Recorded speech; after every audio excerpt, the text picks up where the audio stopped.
I would like to thank my beloved subscribers. Hello, everybody, and welcome to what I believe to be the final or penultimate episode of Ace Attorney Phoenix Wright, Blade to the Turnabout, something or other.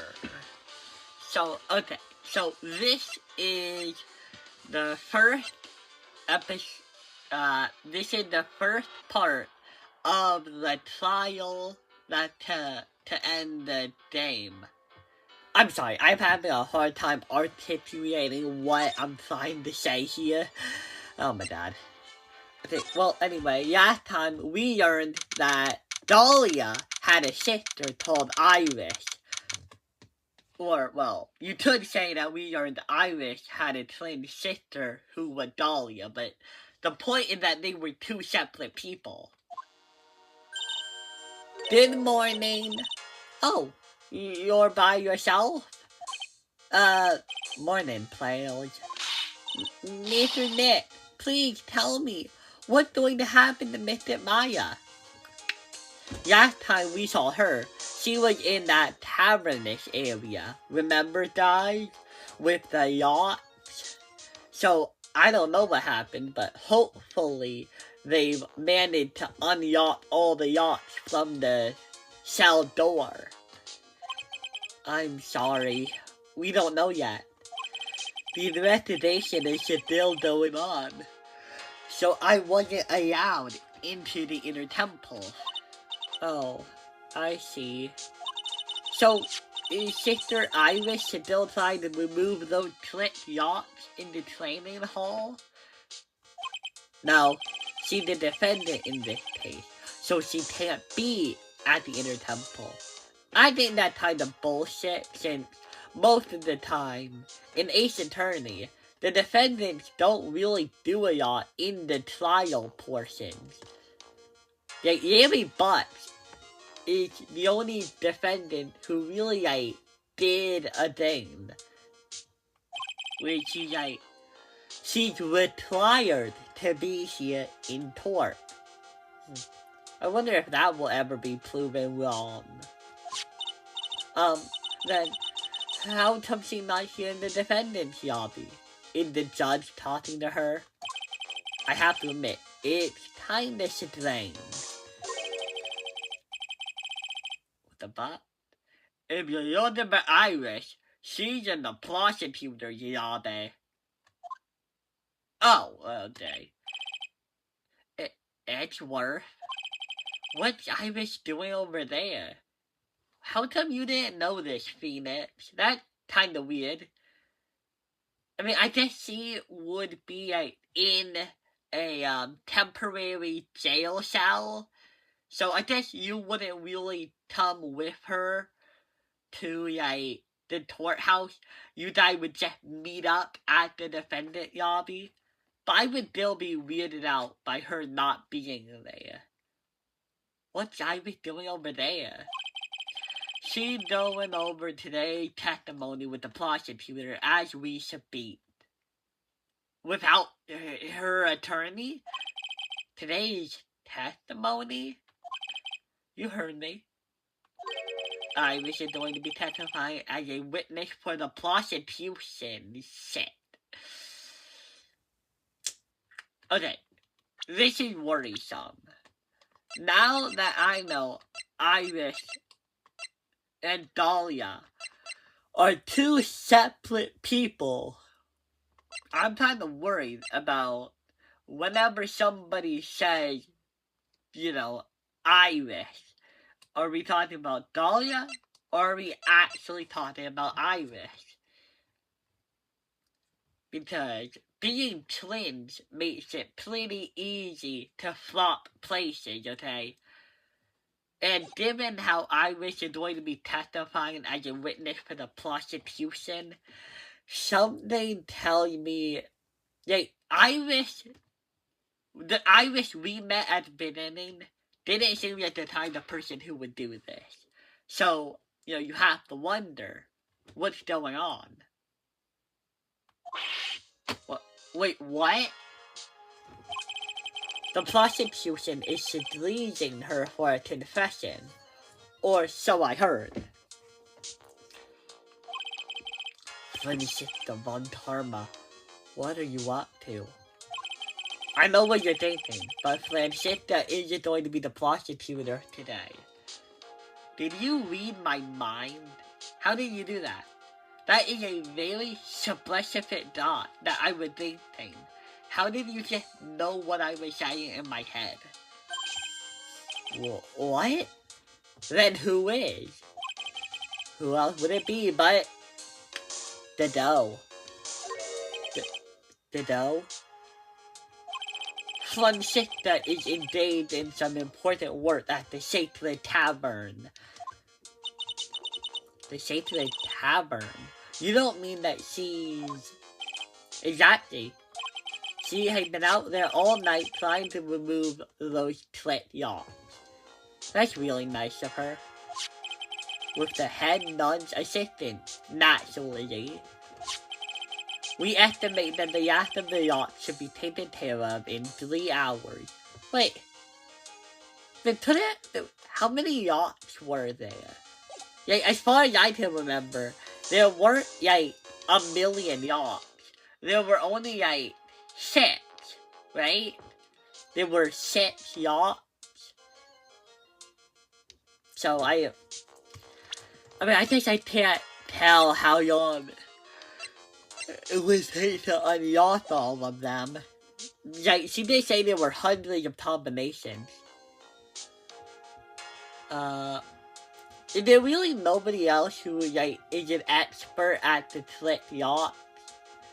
Because, like, what I would do is, I would get the head nun to teach, like, a whole bunch of people to do it, like, get a bunch of the police officers together and have the head nun teach them all how to, like, how to do the combinations, and then allow them all to do 1 yacht each. Not make, like, 2 people work on 2 at a time. That's what I would do, of course. Maybe it's harder than I think it is. I hope everything continues to go smoothly, and we receive some good news soon. Yeah, thanks, Edward. Prosecutor Godot intends to nail this case shut today. Be prepared to fight like there's no tomorrow. You don't have to tell me that. Touche. I can already see it in your eyes. You're not the same fever-ridden, slanted maniac you were yesterday. It's strange. On the way here, I decided that today would be the end of all this.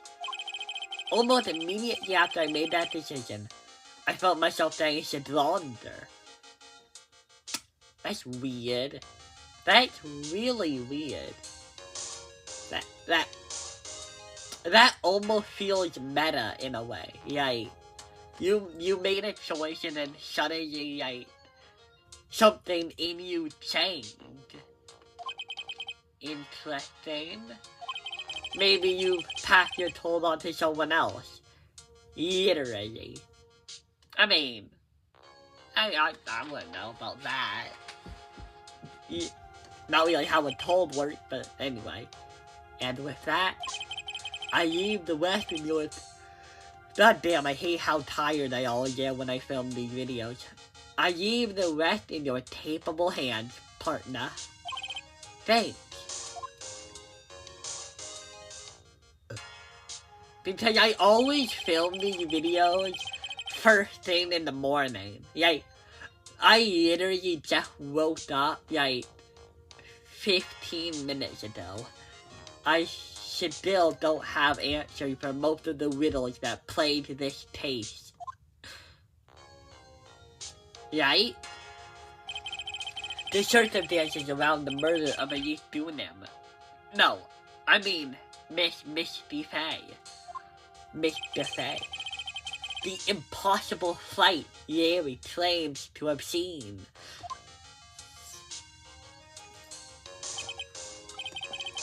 And what that woman is really after. Is it? I thought we knew that one. She wants to not be a Blanche family anymore. She wants to be the main family. I will solve them all and bring this whole tragedy to an end. February 10 a.m. District Court Room number 7. Visitations met by yesser men. Court is now in session for the trial of Irish of Hayatora Temple. Hello, Dodo. Well, are we ready? Your Honor, what are you? Who, me? Well, my little brother came to visit me in my chambers earlier today. All of a sudden, in the blink of an eye, he developed a seducing fever and fainted. What the fuck? Phoenix, did you somehow metaphysically pass on your told to the younger judge? What the fuck? That's awful. Damn, that sucks. Imagine just living your average day, and then suddenly you feel hot, and your body feels awful and hates itself, and then you just faint. That fucking sucks. Poor judge. He didn't deserve that. Therefore, I will be standing in for him. I see, Your Honor. So the blubbers. That explains a lot. My poor blubber. He looked a bit pale, not to mention sad that he couldn't be here. Shut up. I'm joking. It is impossible to predict what the future has in store for any of us. Sorry, I can say that better. I had a weird inflection with any of us.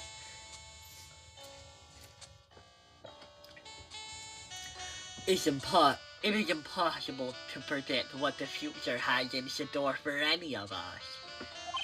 This is precisely why people need it. This is precisely why people feel the need to judge the past. And we of the court have been charged with the solemn duty of passing such judgment. Well said, Mr. Zadell. I understood exactly what you said. I see, up until the end. No, I got it, People, a lot of people don't live in the present, so they feel the need to look at the past. And we in the court have been given that exact job. We looked at something that happened in the past and determined the judgment of it. I got it. Now then, Mr. Zadell, please proceed with your opening statement. Actually, that was my opening statement. Boom. Humans are fragile, fickle beings. Our hearts change with the shifting of the tides. There's only one thing that remains a constant in this crazy world. Fucking coffee.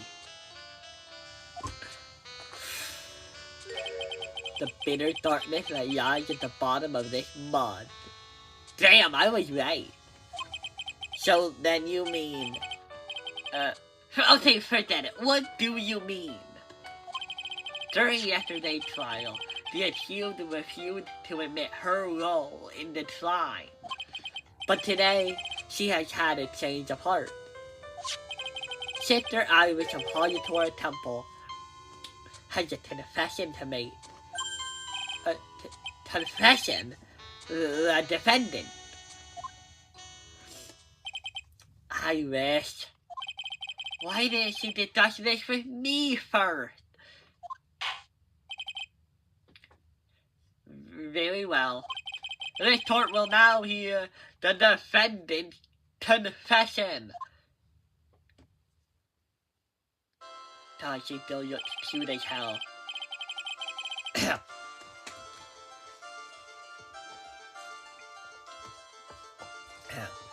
Upon meeting a beautiful lady, always ask her for her name and profession. That's one of my rules. My name is Iris. I am but a simple nun, undergoing training at Hayatora Temple. Witness, is there something you want to confess to? Yes, but first, I want to apologize to Mr. Wright. I can't continue lying to everyone anymore. It's alright, what is it? It's alright, what is it? Mr. Wright, I have to admit that I did play a part in the terrible incident. Are you actually confessing? You and people just make up bullshit right now. Are you saying that you were the one who murdered Miss Ayi Dunham? Probably not. I'm pretty sure she would have just said I murdered her at this point then. No, I'm not, Your Honor. I've been bamboozled. But I dealt with the cover-up after the murder took place. Oh, wow. No, I can believe that. You know why I can believe that? Because the head nun said that she saw Iris pull the sword out. Not that she put it in, but that she pulled it out. Which can only be explained if Iris was trying to get rid of the sword. And not... Yeah. So I can believe that. Like, no matter what, Iris is suspicious. But at least this way, she isn't a murderer. After the murder took place, after his severe death, I took the lifeless shell of Miss Elise and tailored it to Hayatora Temple courtyard, where I desecrated it. What? Order in the court. Order. Witness. Are you saying that you were an accomplice to the murder? Yes, that's correct.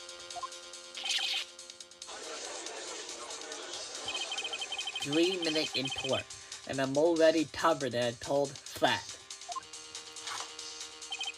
Ha! Everyone on the planet is an accomplice to something. It just happened to be that in this case, it's to murder. You know, most people are like an accomplice to pollution, or overpopulation, or hunger, but this time it's murder. Isn't that right, Slight? That's the dough. So there's the confession they were conferring about. It pained me to say this, but it looked like Iris' testimony was all a lie. Wait, can I read it first?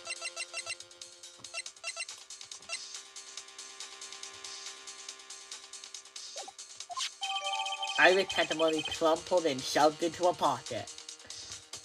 Okay.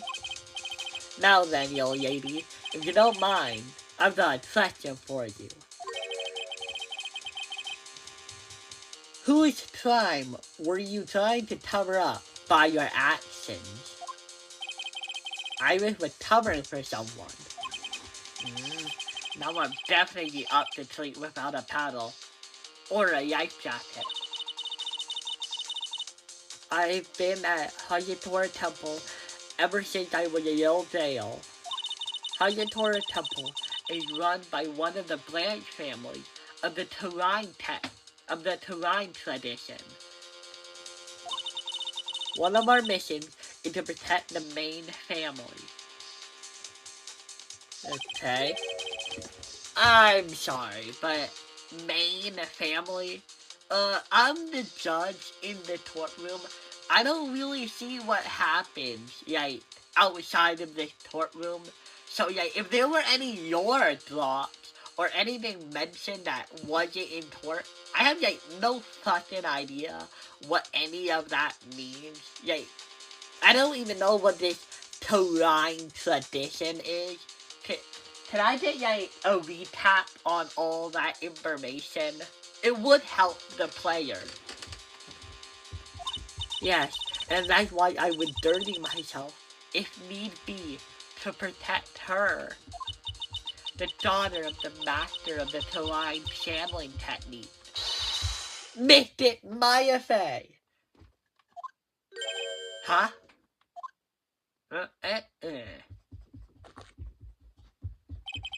Wait up and smell the toffee, tripe.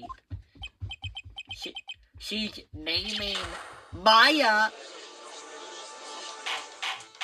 Oh! I'm sorry, I was confused about how she was naming Maya as the murderer.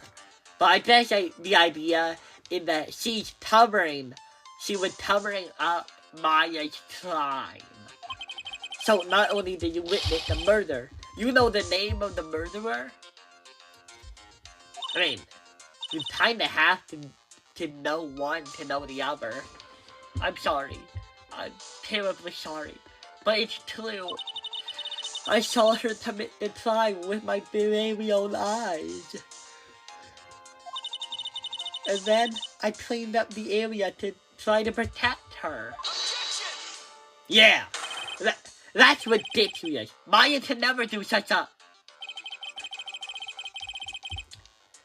The defense will refrain from commenting until the appropriate time. Now witness, let's hear your testimony. What exactly happened on the night of the crime? Yes, Your Honor. I thought I would prepare for the unexpected. But I never imagined this case would wind up going in this direction.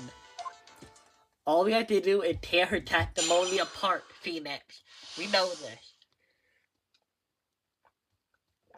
The real murderer! I went to the inner temple that night and saw it all happen in the garden. I saw Mystic Ayish strike Mystic Maya with her Shadah, while Mystic Maya was still stumbling. Mystic Ayish moved in to deliver a fatal strike. Mystic Maya tried desperately to defend herself and stole the weapon. It was only in self-defense. You can't blame her for it. Well then, why didn't you just, let it be? Tell her that she would dead off. I mean, if it was self-defense, she wouldn't even go to jail. The only, thing that would happen would be,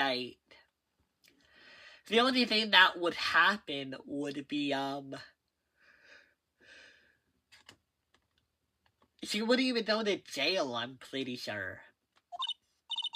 Yes, Mr. Ayish is the one who attacked first. That's why I tried my best to protect Mr. Maya. You moved the victim's body to the temple so that Maya wouldn't be suspected. Isn't that right? Not bad. You've got the instincts of a true criminal. Something not quite right. I'm sure it was established yesterday that Iris never went to the inner temple that night. And that person who did, though, was that woman. So, we're talking to Dahlia right now. Iris even admitted it. Now then, Mr. Wright, please proceed with your cross-examination. The real murderer! I went to the inner temple and I saw it all happen in the garden. Sister Iris, your testimony had changed quite a bit since yesterday. You stated yesterday that on the night of the murder, you didn't go to the inner temple. I lied. What the fuck? Did she now? Too bad for you what she said yesterday doesn't mean much today. By the way, Where were you when she claimed she didn't know? It, it was in the inner temple training hall. A private conversation between two of you did not constitute testimony.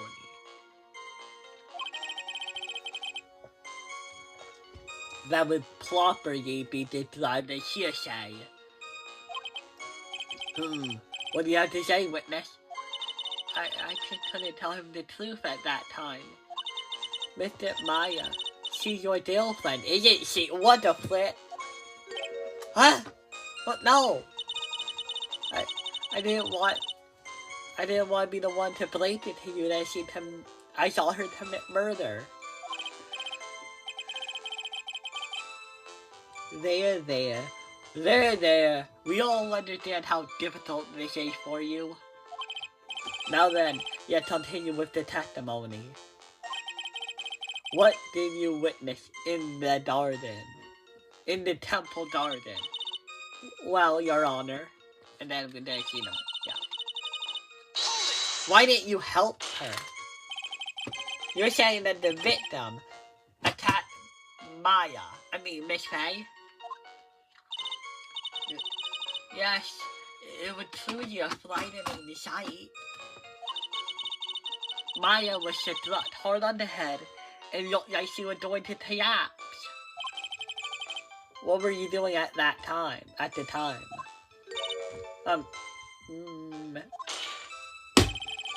Why didn't you stop them from fighting? I'm terribly sorry, Mr. Wright. I was frightened. I couldn't move. I couldn't even speak. I was in such a shock. That's perfectly understandable, my dear. This doesn't sound right. I don't believe the testimony for a minute. What happened after that? Okay, so we'll miss it. Maya was stumbling, okay? You still did nothing. She moved in to deliver a fatal strike. Yes, I'm sure of it. She threw down her staff and reached into her robe for a weapon. Ooh, that might be interesting. Because this could be a contradiction. We found out last time that the victim's staff has a sword hidden inside of it. So, why would she throw down her staff and reach for a weapon when the staff is a perfectly good weapon already? Wait a minute! What was this weapon? It was some kind of a dagger. A dagger, huh? And are you doing them trying to stab her with this weapon to kill Miss Faye? Yes, exactly. Huh. Ha! Oh no. You look like I did after I mistakenly took a flint of Worcester sauce. I don't know what that is. Do you have a problem with the testimony we're hearing from your client, lawyer boy? Yes, because she did not talk about this one. Yes.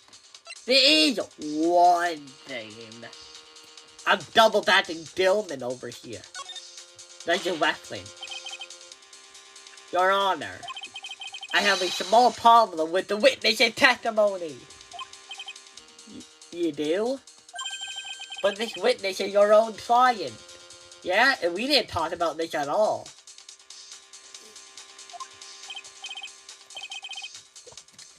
Yes, well, nevertheless, that's fine.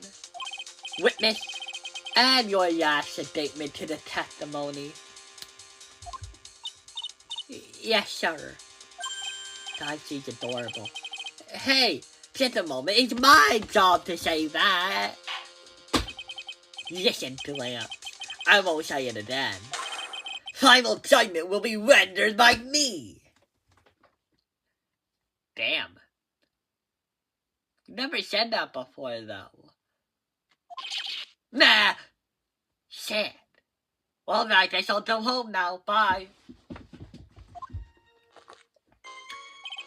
Okay. Now, yet continue.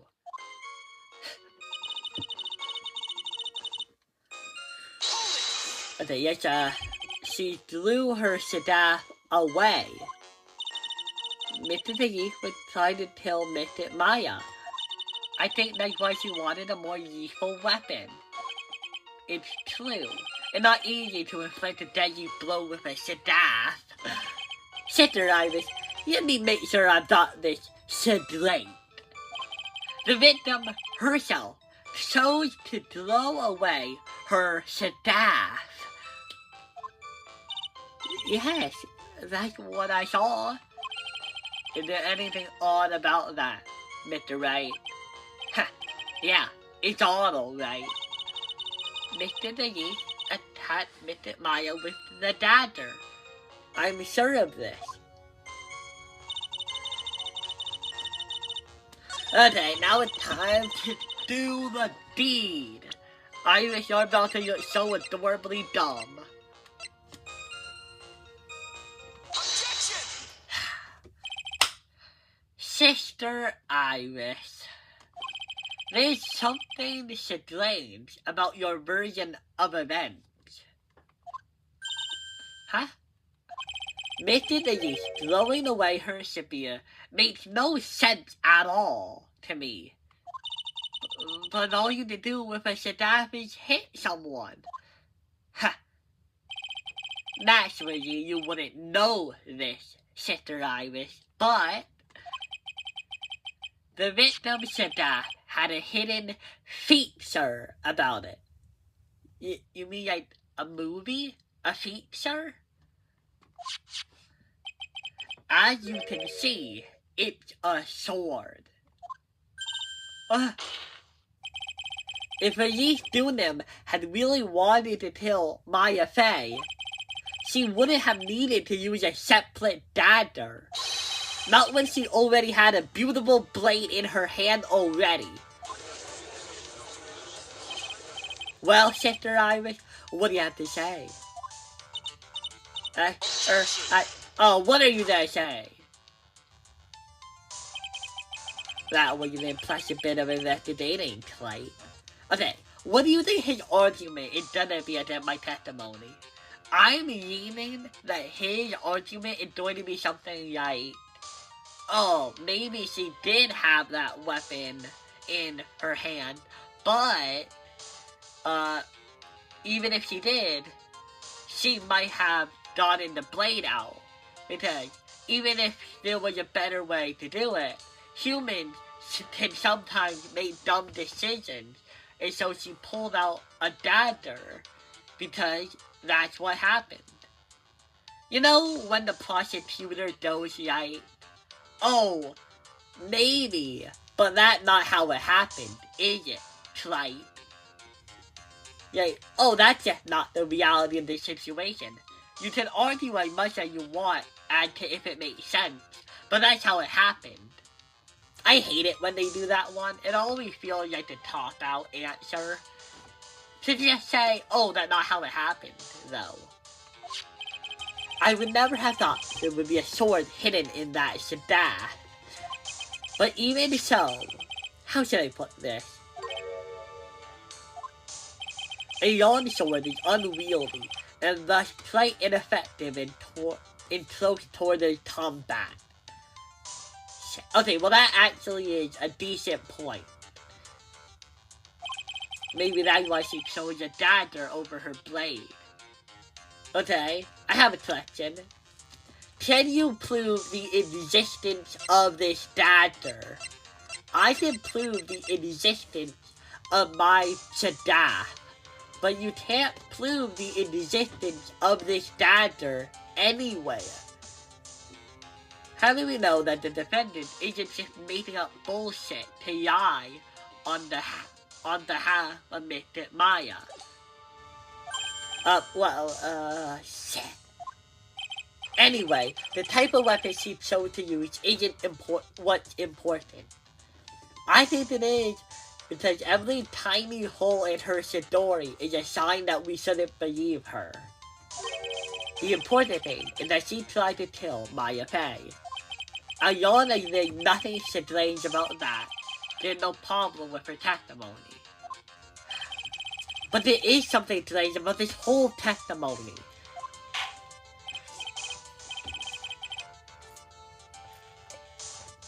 Well, Mr. Wright, the prosecution has a point. Very well, Your Honor. The defendant will now present evidence to back its argument. Mr. Wright, I have here another piece of evidence that shows that this testimony can't be trusted. Oh, okay, this is obvious. I was really confused about what it wanted me to present because, you know, I didn't know what other contradiction there was. But no, it's just that, you know, they're mother and daughter. Wait, what do I present? Both of them work, but I think that this is a little more transparent. Miss Elise Dunham would never have attacked Misty Fey. How can you be so sure? Because the victim's real name was not Elise Dunham.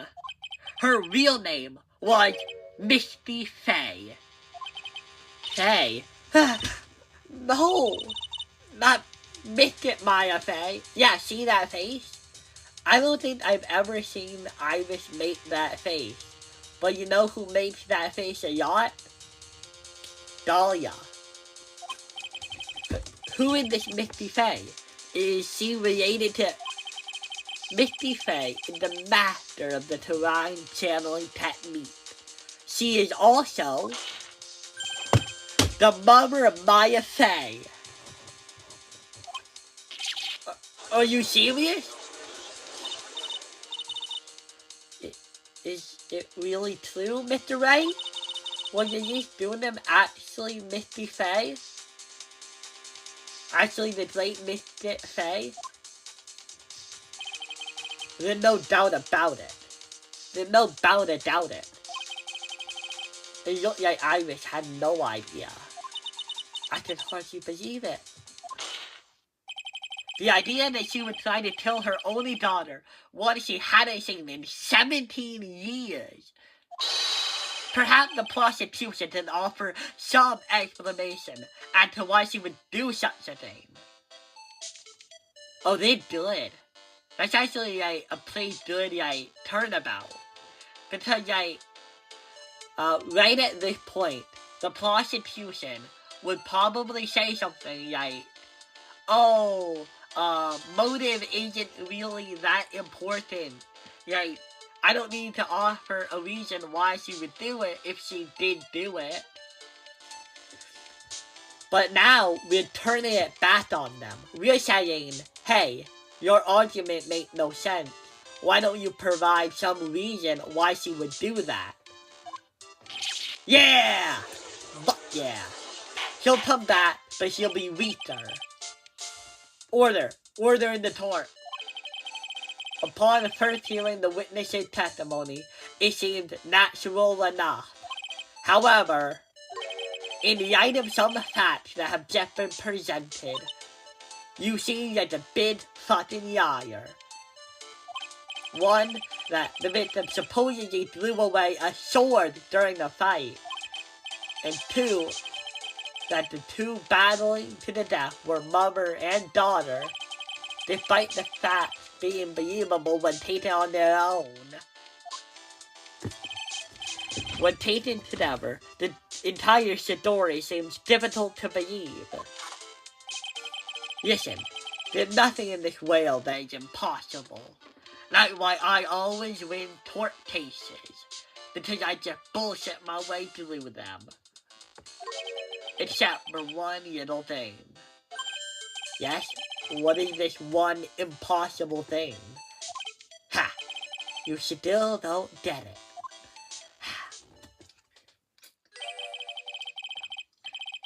You think maybe my beans are under roasted, but you have no idea, Glamps.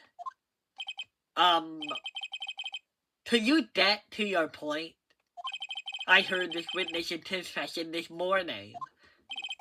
Said that I had taken my first sip of my 8th cup of morning coffee. You're going to ruin your health, my friend. Anyway, no I'm not. I'm perfectly healthy. I literally came back from hell. I'm perfectly fine. Anyway, after hearing this woman's confession, I had a detective who loved to investigate sent to the scene of the crime. And he did the— oh, fuck. How come we couldn't find that? What, did we not investigate hard enough? And he discovered this little beauty.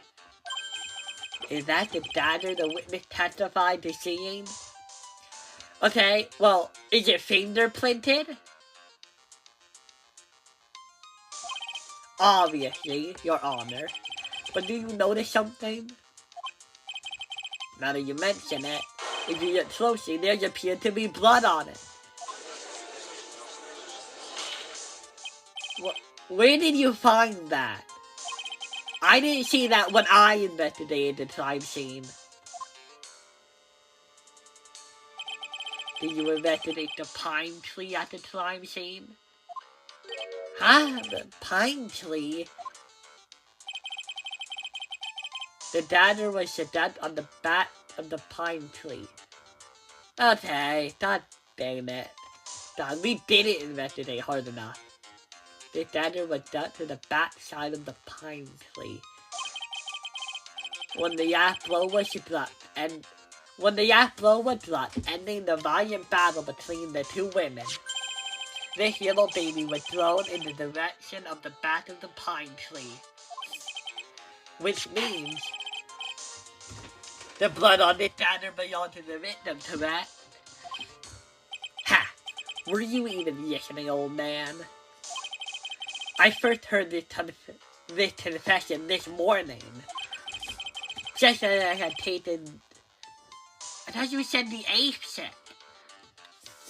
Give me a minute. Just as I had taken the first sip of my 13th cup of morning coffee. Didn't you say it was your 8th just a few minutes ago? Homie, listen. I didn't have enough time to get the blood analyzed on such short notice. Okay, then I call for a recess until you can actually prove that this blade is relevant to the case, and it isn't unrelated to the case. In any case, the court will accept this dagger's evidence. Okay, thank you, Judge. Maybe it's not a recess, but it's better than nothing. This is my sweetheart. Make sure you treat her right. This is my sweetheart. Make sure you treat her right. There you. Get this piece of evidence to the crime you are protecting immediately. Dagger. Found behind the tree in the inner temple garden. The blood is being analyzed now. Now then. The testimony we just heard had numerous unbelievable aspects to it. However, after finding the very dagger the witness spoke of, I believe we can consider her testimony to be credible. Fuck. We don't want that, guys. Then the last thing we want. Cute they'll never lie. Ever. Okay, Dido. Okay, you don't actually believe that. That's bullshit. I knew who you once were, okay? You do not believe that. Ever. In any case, witness, could you please testify to the court? Again, to this court. About what, Your Honor? About the incident you saw. The battle between the two women. Yes, Your Honor. The battle. Mr. Maya stumbled briefly over after being hit all over the head with the shadah, but then she dodged Mr. Ayesha's net attack and stole her weapon. Suddenly, Mr. Ayesha was the one on the defensive with her back to the Shadowni lantern.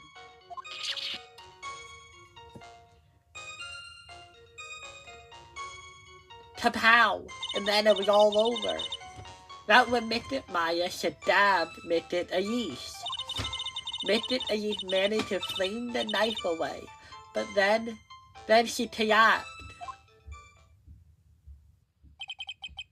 That was a very heartbreaking story. One of love, one of loss, and one of toss. I don't know if there were any bad feelings between them, but it had to have been 17 years since Misty's disappearance. Perhaps they simply didn't recognize each other anymore. Okay? Even if they didn't, why would somebody just murder somebody for no fucking reason? I know motive isn't a big deal in the Ace Attorney tort, but it really should be, okay? People don't just kill each other for no reason. Some people do, but usually there's a reason, even if it's just mental illness, which you haven't proven. That seems reasonable. Yeah? But then you have to explain why this random person would kill this random person. Unless you're willing to admit that you would one day walk up to somebody and murder them for no fucking reason. Do you want to say that? Do you want to admit that to yourself? Now then, Mr. Wright, proceed with your cross-examination. There's a Tazen match. The battle. Mr. Maya stumbled briefly after being hit over the head with the shadah. Oh wait, I have to actually read these now. Iris, where were you standing when you witnessed all of this? What do you mean? Well, if either of them noticed you, they might not have continued their battle. I wonder if that's true. The two of them were standing near the starting Shadowni lantern. I was watching the whole thing from behind. What, behind the lantern? It was dark where the two of them were, so I think that's why they didn't see me. So it was dark in the garden when the murder took place. Tell me, what did Maya Fey do after she was dropped? Well, then she dodged Mr. Ayesha's weapon and stole her sword.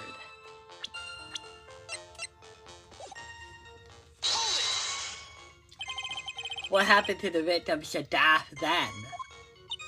I'm not sure. The area was very dark, so I really couldn't see. I think they got knocked away somewhere and the fight escalated. That makes sense.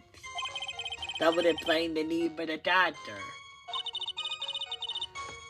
Mr. Ayesha raised the dagger to strike. But Mr. Ayesha... oh my god. I'm sorry guys. But the constant use of the word mystic and then another M name really makes this hard to read. I'm sorry, guys. But Mystic Maya dodged it at the last second. The dagger struck the lantern and fell to the ground. And then, at some point, Mystic Faye picked it up Nothing sounds especially strange yet. What did the victim do when the weapon was stolen from her? Suddenly, Okay. You're saying that Maya Fey turned the tables on the victim.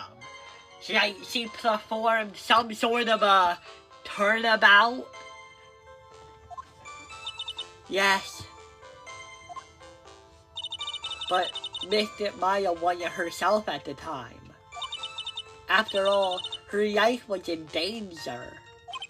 I still can't believe it. The idea of Maya torturing someone at knife point is just silly.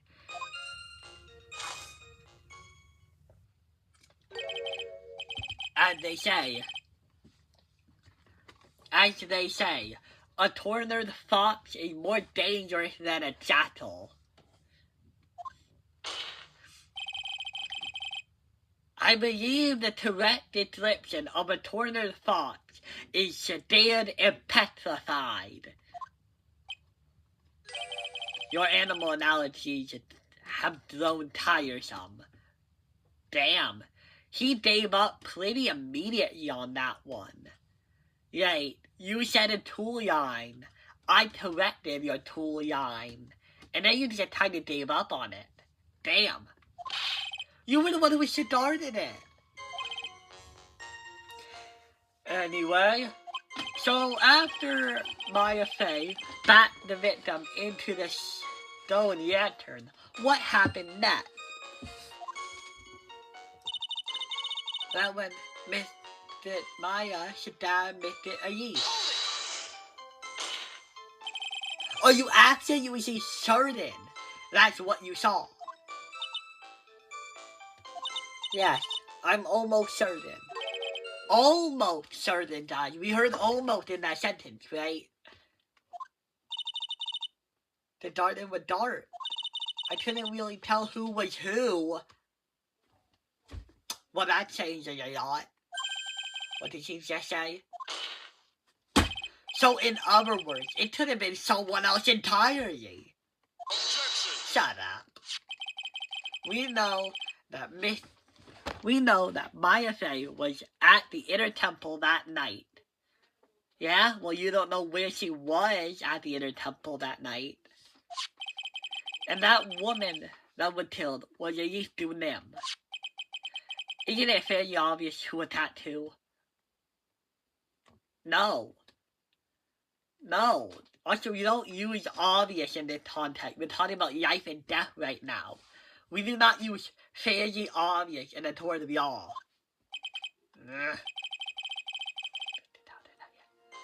Okay, well, I don't know. Like, there's no proof that she was even at the garden, is there? Can you prove that she was at the garden? Well then, witness, please continue your testimony. Yes, Your Honor. The two of them faced each other for a moment. Then, Mrs. Ayes rushed straight into Mr. Maya ran straight into Mr. Ayes. Then, Misty doubled over and fell into the ground. So she was stabbed in the stomach, huh? Yes.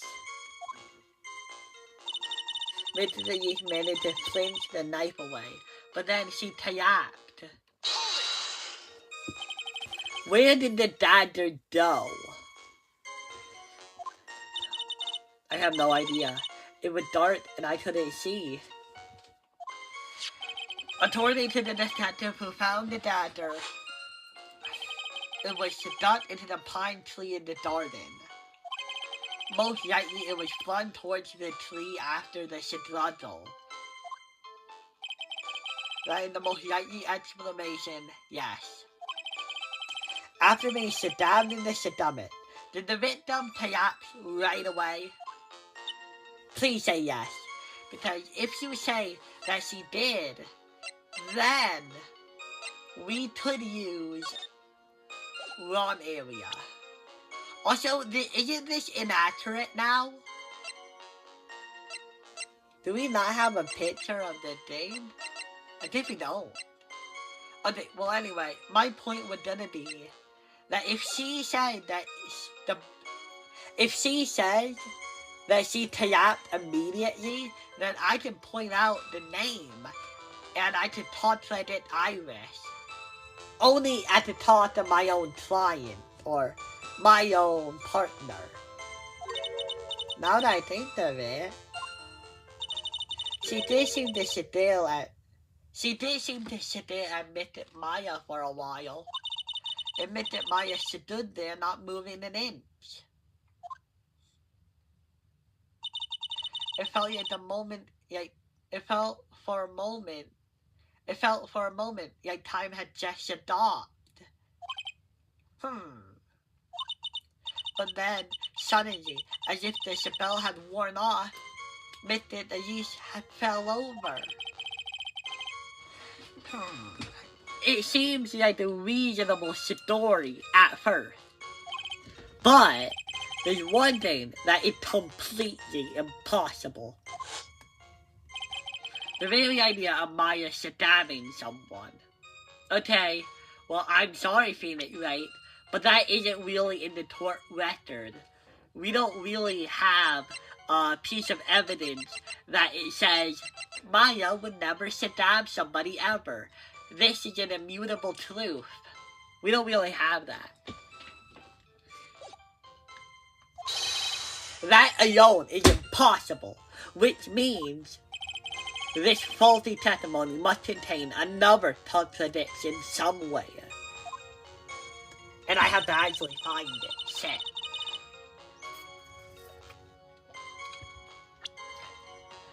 Okay, I have to figure this out. I really do want to figure this out on my own. I'm going to assume that we're probably not going to use this until later on.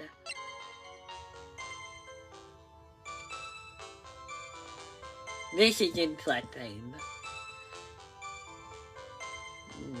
But not really relevant. Like,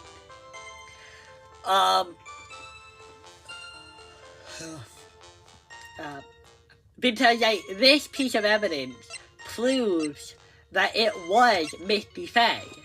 So like, if Iris said something to the effect of, oh, Mr. Maya didn't know who Elise Dunham really was, we could use this as evidence that she does know because of this little thing. But I'm pretty sure that's not what we're talking about right now. Something seems impossible. Okay. Can't be that. Oh, is it this? Oh! Lots of blood from a stab in the back. Okay. Do we trust this autopsy report anymore? Because the issue with this autopsy report is, wasn't it made under the assumption that that big-ass sword was the thing that killed her? Because technically, this is a contradiction. But, is it meaningful right now? I guess I have nothing else to try, so I guess this is the only real thing I can do. Okay.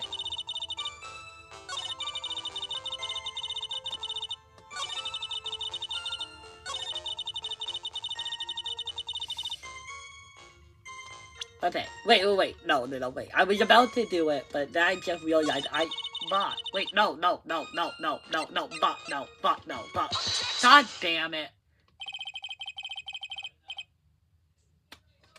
Did I just...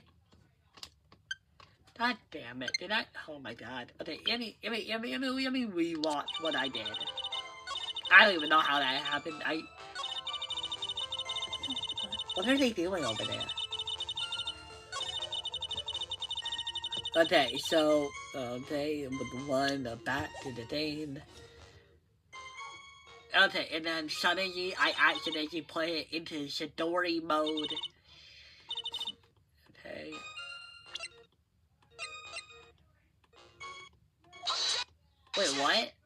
Oh yeah, no, that's right. Okay, so basically I was right. I would have really preferred to do it myself, but you know what? I'll just take it. Something about you just isn't right today, Iris. Huh? Until now, I didn't think you were the type to make such a serious mistake. However, the testimony you just gave contains quite a few contradictions. What do you mean? What's so wrong with my testimony? According to you, Maya Fey stabbed the victim while she had her back to the Shadow Lantern. Correct? Yes, that's right. But in that case, the victim would have been stabbed in the stomach, right? Yes, I think so. But, according to the autopsy report, the cause of death was due to loss of blood from a stab wound in her back. This proves that the victim was stabbed from behind, not from the front. Sister Iris, it appears yet another seed of doubt has sprouted from your testimony. Nah! What is the meaning of this, Mr. Wright? Ha! It's simple. TCI. People are like books. We've all got a front and a back. You get my drift? No, not really. That isn't really relevant, except for the fact that we were talking about backs and fronts. Is that all you have to say? I can also say that darkness loves to play with the human mind. Objection! Oh, shut up. If you're gonna say that maybe the lighting affected how she saw the situation, then I'm just gonna keep saying that you have no proof of who these people even were then. You have no proof about the dagger being the final murder weapon. You have no proof about where the staff was. You have like no proof of a lot of this.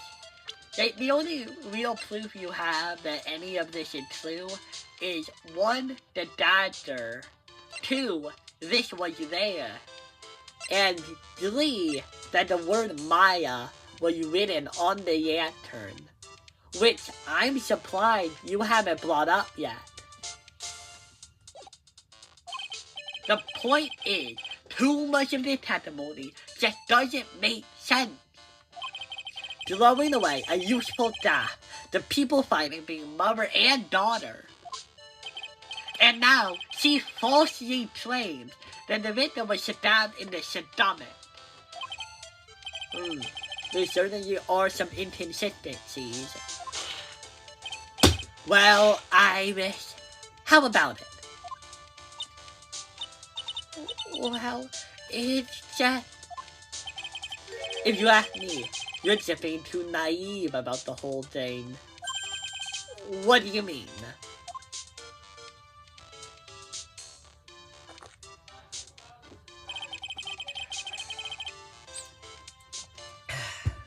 There are 250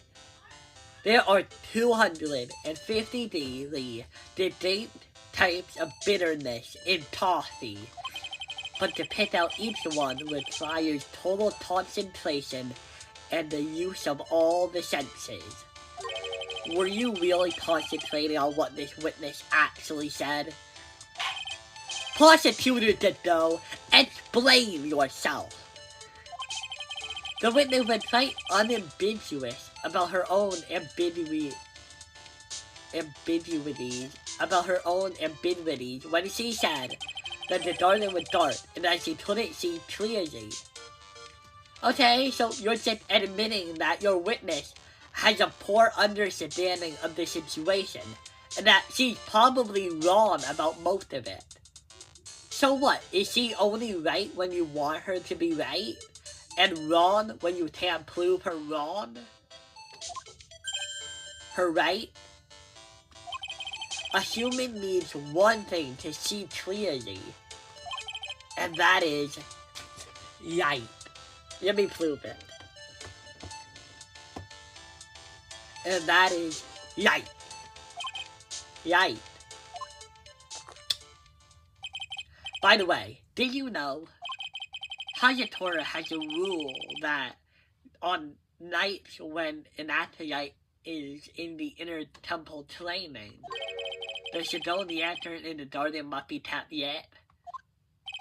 Huh. I did wonder what that Shadowni lantern was there for. Well, if that's true, shouldn't the witness have been able to see the time more clearly? Normally, yes, Your Honor. But according to the head nun, Sister Iris, on the night of the crime, it was impossible to light the Shadowni lantern. So why blame it up? So what, it was just completely dark? So you're telling me that it was dark as hell that night? Then how the hell could she see anything? Yay, this is just saying that there was literally almost no visibility, except for probably the stars above, which aren't that great of a light source. Could you even identify the faces of the people? Impossible. It hadn't been used in a long time, and the wit was no good. In other words, it had merely been pitch black in the garden that night. This is so weird, because from my point of view, this is kind of just the doe saying that, hey, his witness is really, really kind of shitty, and that her ability to see the situation was really shitty too. Basically trying to justify any mistake she could make.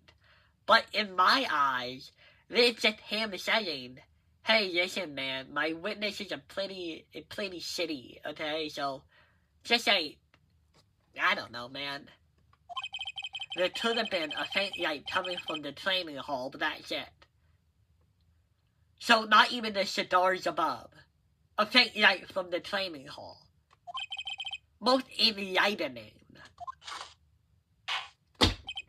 Yes, that illuminating fact had chased away all the contradictions. No, it hasn't. It still hasn't chased away the one about the sword. And it hasn't chased away the one about... Okay, well, I guess the mother and daughter one, kinda. But in that case, you still have to answer why they would murder each other if they were random people. You still have to answer that question. If the staff would drop, it would have been difficult to see. I thought you said that a yeast drew it away. Not that it would drop. And if it would drop, it would be easy to pick up, because even if the lights are turned off, you would still feel... Well, it depends if you mean she dropped it, or if she drew it. If she just dropped it, it would be under her, where her hand was. It also explains why they didn't recognize each other. Okay, that one makes a bit more sense. I still want to read about why they would murder each other. We can't see the demons that lurk in the night. That's why humans are weak. What? Isn't that right, Wright? No!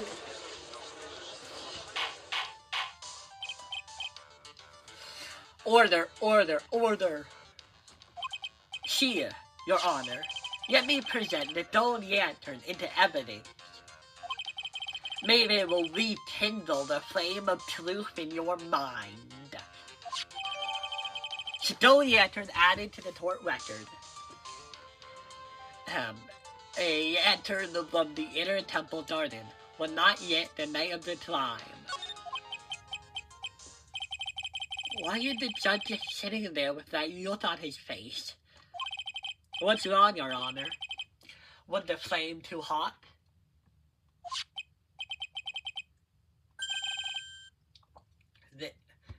There's something, this lantern, there's something written on it. Huh? Why, it's written in blood! Oh boy. So the judge didn't know about that yet. How would he? Written in blood. It says Maya upside down. What the? Oh yes. Oh yes. That's right. After being cornered and then stabbed by Mr. Aziz, after being cornered and then stabbed by Mr. Maya, Mr. Aziz didn't fall right away. She must have been writing Maya on that stone. Must have been writing that on the stone lantern behind her. Okay. Man, yeah, can we talk about how willing victims are to write words in their own blood? Yeah, think about it, right? Yeah, okay. I don't know if about you, but I think that if I was bleeding out, I would have a really hard time to say dipping my finger into the wound or something, just getting a bit of blood out of my body or out of the pouring wound, and then just writing it as a substance. But because she is wearing a lot of layers, so the blood would probably be soaked up by her clothes a bit. So she would have to get near the wound to do it. So I don't know about you, but a lot of Ace Attorney victims, are really okay with doing that. But actually, no, they're not. Almost every victim who has this little bloody message thing, at least, I don't think I've ever seen a bloody message in this entire game that wasn't forged. That wasn't a fake message, by the real killer, okay? Turns out Ace Attorney victims don't actually, pouring blood out of their wound to write a message. It's gross and weird. With the blood that was draining out of her body, and she was perfectly okay with doing that. I mean, I've heard of periods, but this is ridiculous. It certainly looks that way. Hang on just a minute. What are you all talking about? What do you mean, what are we all talking about? We're talking about the message written in blood. Nonsense.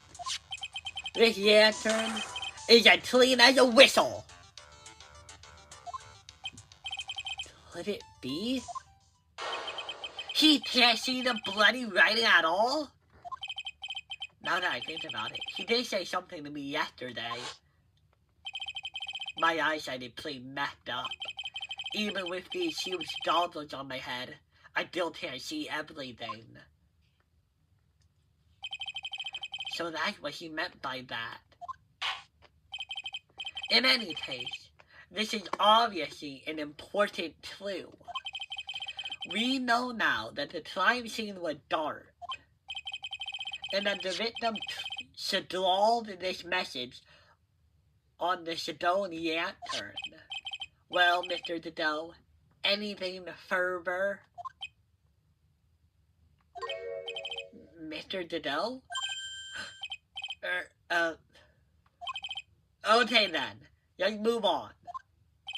Dido is literally shaking, and somehow, I don't think it's from caffeine overdose. It's kind of weird. Because, like, even if he does believe that Maya is the murderer, like, wouldn't he be happy about this? Or at least he wouldn't be this shocked. I believe it had now been firmly established that Mrs. Dunham was killed by Maya Fey. Sad. That is not good, guys. This is literally the worst outcome we could get. We have to figure out some way to turn this shit around. Oh, I just thought about something. I just thought of a possible reason why the doe would be really, really anxious about the message written on the Sidonian lantern. Okay, so when Mia Fey died, in that case, there was also a bloody message that said Maya on it. So maybe he had like maybe he had like I want to say flashback, like a PTSD flashback, except he wasn't there. That's just wrong. Now it's time to turn our attention to you. Yes, sir. After the victim died, you did something, didn't you? Let's hear it. We're all ears. Sister Iris's cover-up. After Mr. Denise died, I called out to Mr. Maya. I thought it was my duty to protect the future master of the Turan technique. So I removed the body from the inner temple myself. I dragged it behind me all the way across Dusty Bridge. Then I used the snowmobile to carry it back to Hagitora Temple and desecrated it. I used the Shidashino to alter the way the wound looked. Why do that last part? Why not bring the dagger with you? Oh, probably because the dagger might have fingerprints, I guess. So you moved the body. Yes, I remained at Hagitora Temple. I owe a great deal of thanks to the Fey clan. But even so, I never imagined that Elise Dunham was actually Misty Fey. I've committed a terrible sin against the real master of the Turan technique. A terrible twist of fate. I believe the word you're looking for is a twist of fate, Your Honor. I intended to return to the inner temple after taking care of the body, but you were spotted by the head nun, correct? Yes, and that's why I couldn't go back. Your story makes sense, I suppose. Mr. Wright, go ahead with your cross-examination. Yes, Your Honor. Cross-examination! Okay, so we're just gonna do a... I hit my aid against the freaking chair aid. You waited until everything was over before making a move? No, it's not like that. She saw someone murdered. She saw someone murdered right in front of her eyes. It's not surprising that she was a little timid. Yes, I suppose that's true.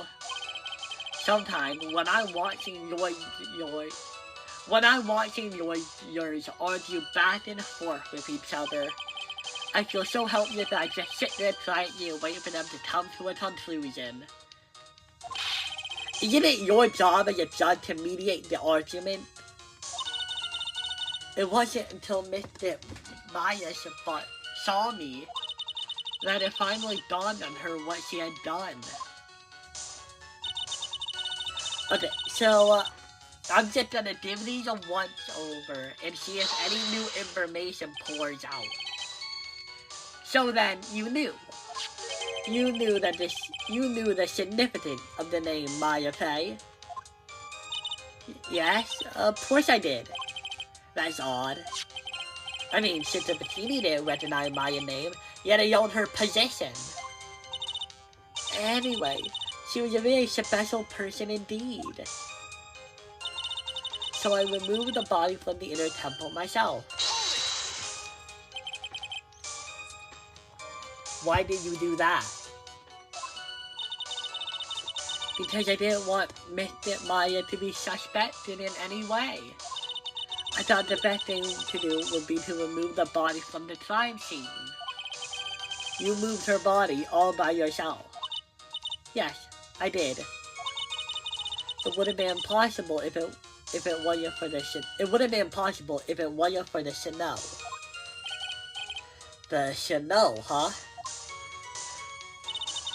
I dragged it behind me all the way across Dusty Bridge. It's pretty amazing to make it all the way across. That's a rickety old bridge. It looks worse than it is. It's surprisingly so dirty despite its age. It's like they say, idiots are too stupid to attack even a simple toad. Wait, then what am I? It's like they say, idiots are too stupid to even attack even a simple toad. But there's one thing that bothers me. Why not just throw the body into Eagle River? Huh? It would have been much easier than dragging it all the way to Hajatora Temple. I thought they would still have too much suspicion on Mystic Maya. How? How would that have more suspicion? It would get rid of evidence like the wound shape. At that point, all you would have to worry about is the name in bloody writing and then the doctor. If you get rid of those, there's almost no evidence that Maya was involved at all. That's why I tried to take the body as far away as possible. Ha! Made perfect sense to me. For the time being. Anyway, what did you do after you crossed the bridge?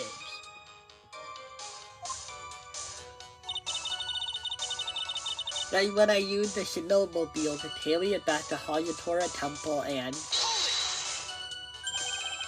the snowmobile. I knew it would show up sooner or later. Yes, I had the key. I used the snowmobile to travel from Hayatora Temple to Dusty Bridge. This was the part that was interesting the other day. Should I ask for more detail? Forget about it. Let me hear more about this snowmobile ride. Well, it was very cold that night, so I rode it all the way to the foot of the bridge.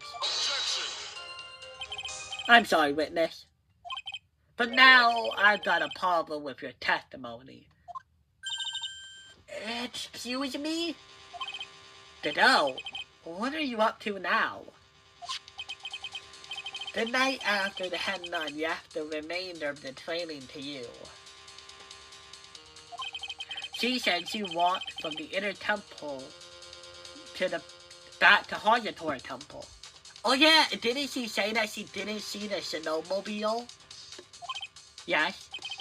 I'm fairly certain that what the record indicates. Let's recall her comments on the subject. Maybe, but when I made it to Hayatora Temple, It was there, by the main gate. The snowmobile, I mean. The snowmobile was in front of the main gate. This is one of those contradictions, wouldn't you say?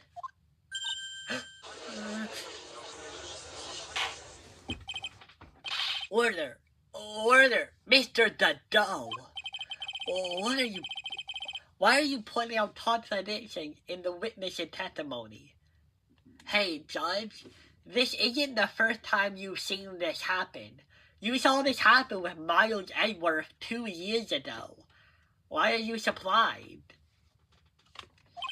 Let's just say, I like things to be neat and tidy, okay? Well, maybe Sister Bettini missed it. Yes, maybe she didn't see it. You think she missed it? That doesn't sound right. Ha! Whatever. Even I don't think they're decisive enough to warrant any more time or effort. It's just, you better be careful in your testimony. That's all I wanted to say. A smart little cookie like you shouldn't have any trouble understanding that. Yes, sir. What was that all about? Why would the doll want to give me a hint? Very well then, let's continue with the testimony. So you transported the body by snowmobile all the way to the Hajatora Temple courtyard? Yes, I thought that way. Mr. Maya would never be suspected. That's what I thought anyway. And then I used the Shidashino to alter the way the wound looked, but yeah, I do want to check this out for a minute.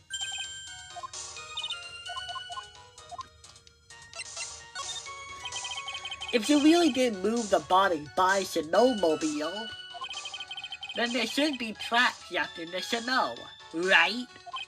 Well, yes, naturally you would expect there to be tracks. This picture was presented at yesterday's trial.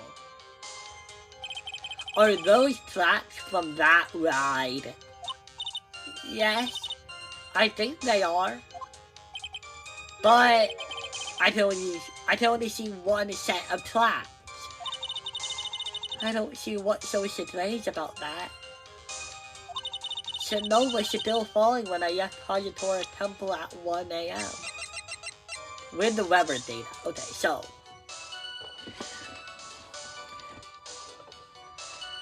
Okay, so this implies that she left sometime around 7, so that snow would still be falling. But then it stopped at approximately 10:50. So, what am I trying to say? Oh, yes. So basically, by the time she returned to do the body, to like hide the body and all that, it would have to be 10. Okay, so I think this is actually important. I think the weather data is going to be very helpful. Because, actually, wait, does it? Well, actually, maybe not. Because the thing is, I don't have enough data from what she's saying. I basically just have to assume a bunch of stuff. So, the return tracks are there, which means that it had to have stopped snowing before she made those tracks.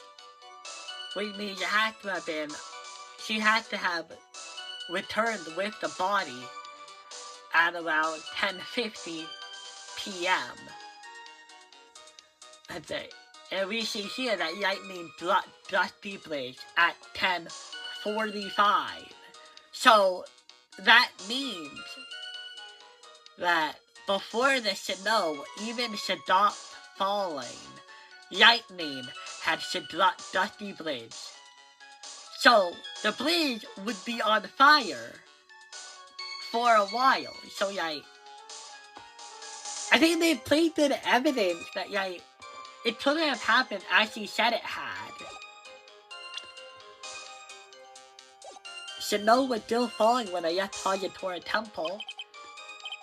I see. Snow was still falling, huh?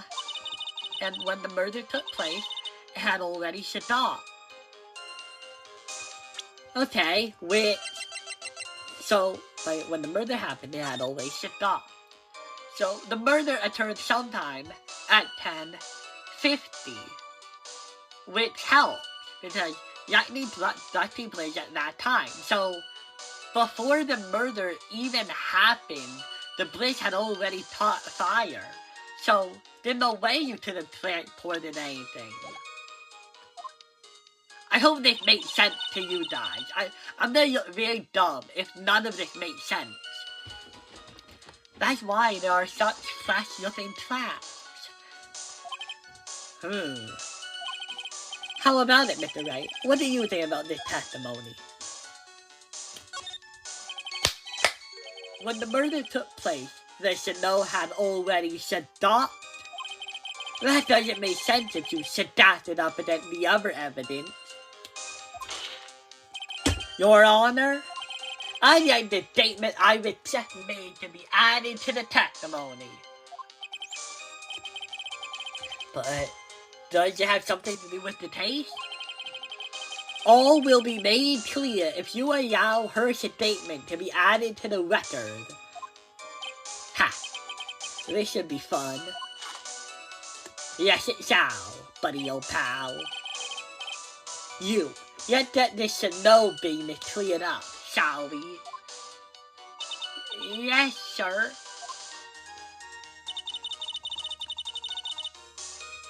Okay. Oh, wait. No, you mean, okay. That time I accidentally hit the minus button, which basically, made it so that, it basically answered for me. So I have to remember, I need to hit the plus button if I want to save. Okay, so go here. I'm pretty sure it's the weather data. No? Really, it's not the weather data. Okay. Bitch. Okay, so it isn't the weather data. That's interesting. Okay. Is it the bridge burning? Because that's really the only other thing. I'm gonna do this to try to narrow it down. Oh, is this not the right place? Okay, so now that isn't really what would... Wait, I should go back to my save actually. What? Okay. So let's go back and go over everything all over again. Okay.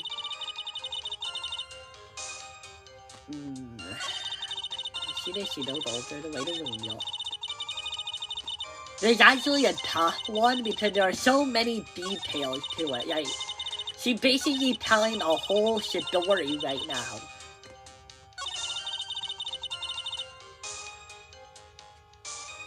I'm pretty sure we already pressed this, right? So you waited until oh, yeah. Oh, yeah, no, of course, I remember this now. I was just arguing against that part. I don't think there's it. I don't think we can argue against that one.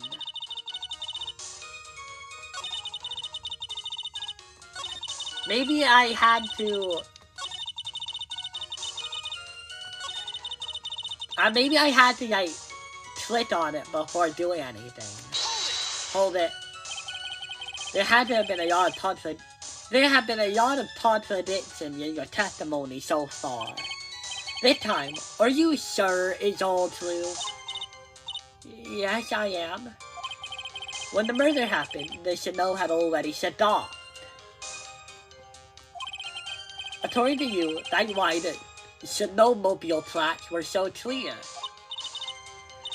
That's right, I'm certain of it. I think I've trapped her this time. I see how you should think. I see how you think. Said no, huh? What is going on here? If the Chanel really had stopped by the time of the murder...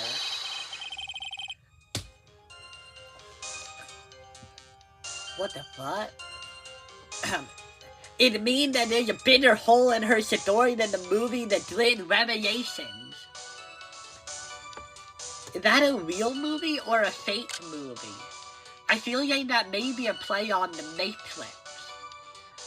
I'm gonna be honest, guys, I haven't seen The Matrix. I don't even know the names of a lot of the movies. So, like, I don't know if there's a movie called The Matrix Revelations. But if there is, then that's probably what it's a reference to, right? Also, this is such a weird thing to say. Not only are you depending on the player to know about the Matrix, you're depending on them to laugh at a joke where you take the name of a movie and then you alter it. Ha! Well then, Wright, perhaps you'd like to share your theory with us. Let's see what you have up your sleeve, or rather, at the end of your index finger. Huh? I'm so confused. I don't want to believe it, but I don't think my logic is failing me. Iris is trying to pin the murder on Maya. But why would she want to do that? There's only one reason I can think of.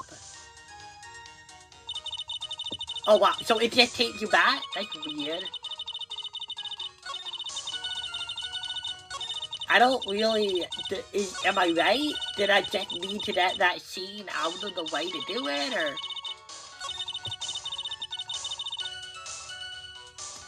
I guess maybe I should, like, still save again.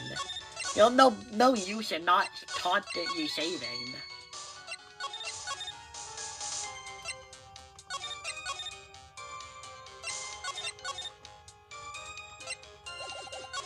Oh, but... okay, here we go. I don't know if this changes everything, but I'm just gonna try it. See what happens. Nah, no, really, nothing. Ugh. Okay, so, I'm sorry, that was a dumb move again, but... I don't know, we're really doing something here.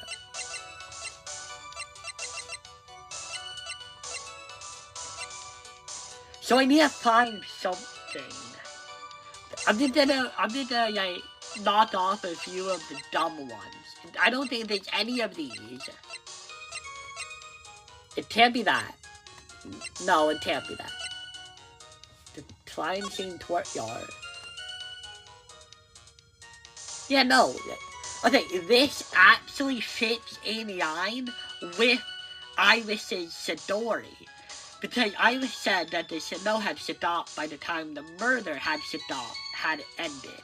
So it would make sense that there's no snow on her body. It fits in line with her story. So it can't be that one. What is this one again? Maybe it's this one, but I don't think so. Okay, you know what I think it is actually? I think it's the ball. You know why? Because Yeri Butt said that he saw it almost covered in snow. So maybe? No. But I'm gonna keep another. Oh shit. Oh, I bloat these. Okay, let me get put these here.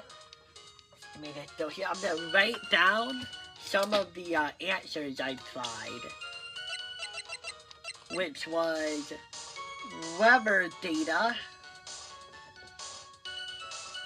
and then also I tried the purple Shabir.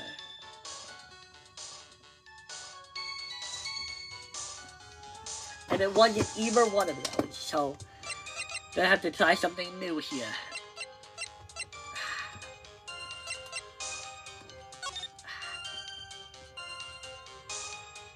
I don't want to do that one. Is it this? Oh wait, no, I haven't even... Yeah, no, I don't have to wait for him to remove data. Okay. Okay, Bob, I just want to get that over with. I'm probably just gonna teleport back afterwards. In not C2, I think we know that pretty well by now. I don't need the map, or this, or this, or this. We already did the weather data. I don't... Did we do the Shido? Well, we didn't, but I don't think that could be related.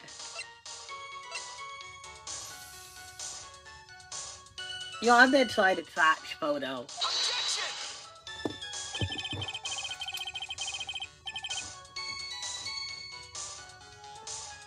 It is not the trash photo, guys. Blah! Blah!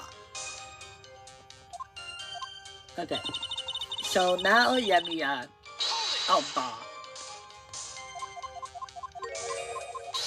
I don't know, I really think that, yeah, I have something here.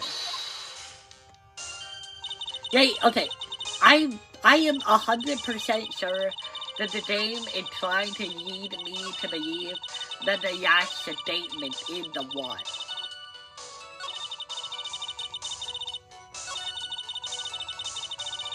So anyway, I'm gonna have to just figure this out bit by bit. Okay.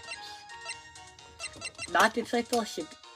I don't think it's a yet turn. I think it does have to be snow related, right? Is it this? Because I chose the rubber data because of the lightning. But maybe it wants me to do this one. That's dumb though. I'm just gonna do it.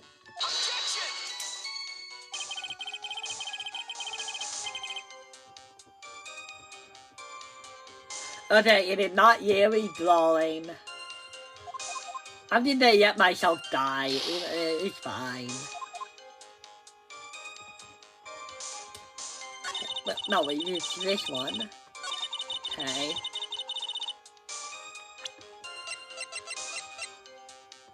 You know what, maybe I should just like figure out what it's talking about first. Give me a minute. I'm gonna go back here. Go to the old save. Go here. Choose this one. And now I am back to having more hearts. And I'm gonna check if there's even the right one. It is not? Okay, well then what is? Drag it all the way behind me to death. Oh, is it this? Is that where I do it? Let me try that. I don't want the game to... Okay, dog, give me 1 minute. 1 minute. Okay, everybody. We are back, and I am so sorry for the yawn. Well, actually, I'm not that sorry for the yawn break. Okay, so the thing is, I dragged it all the way behind, all the way across, coming to Dusty Bridge. So, here's what I'm going to assume. I'm going to assume that it is the weather data. It is. You claim that the snow had already stopped when the murder occurred. But, I'm sorry, Iris, that just isn't possible. What? Okay, I'm gonna be real honest with you guys. I feel like my answer should have worked, since it pointed out the same contradiction. Maybe that's a bit harder to code, having two different things having the same end result. I don't know how to code, but I feel like that should have been a thing that they did. What? This is the weather data from the night of the murder. According to this, the snow didn't stop until 10:50 p.m. But you couldn't have crossed Dusty Bridge at that time. Why do you say that? Because 5 minutes before the snow had stopped, Dusty Bridge was struck by lightning and had caught on fire. What did you say? The bridge, it was on fire? Okay, no, this is weird. This has to be Dahlia. But yeah, So this raises some interesting questions about what Dahlia knows.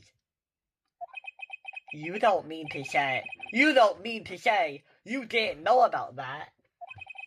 It was because of the lightning strike that the blade burned down. What? But it can't be. You still haven't figured it out.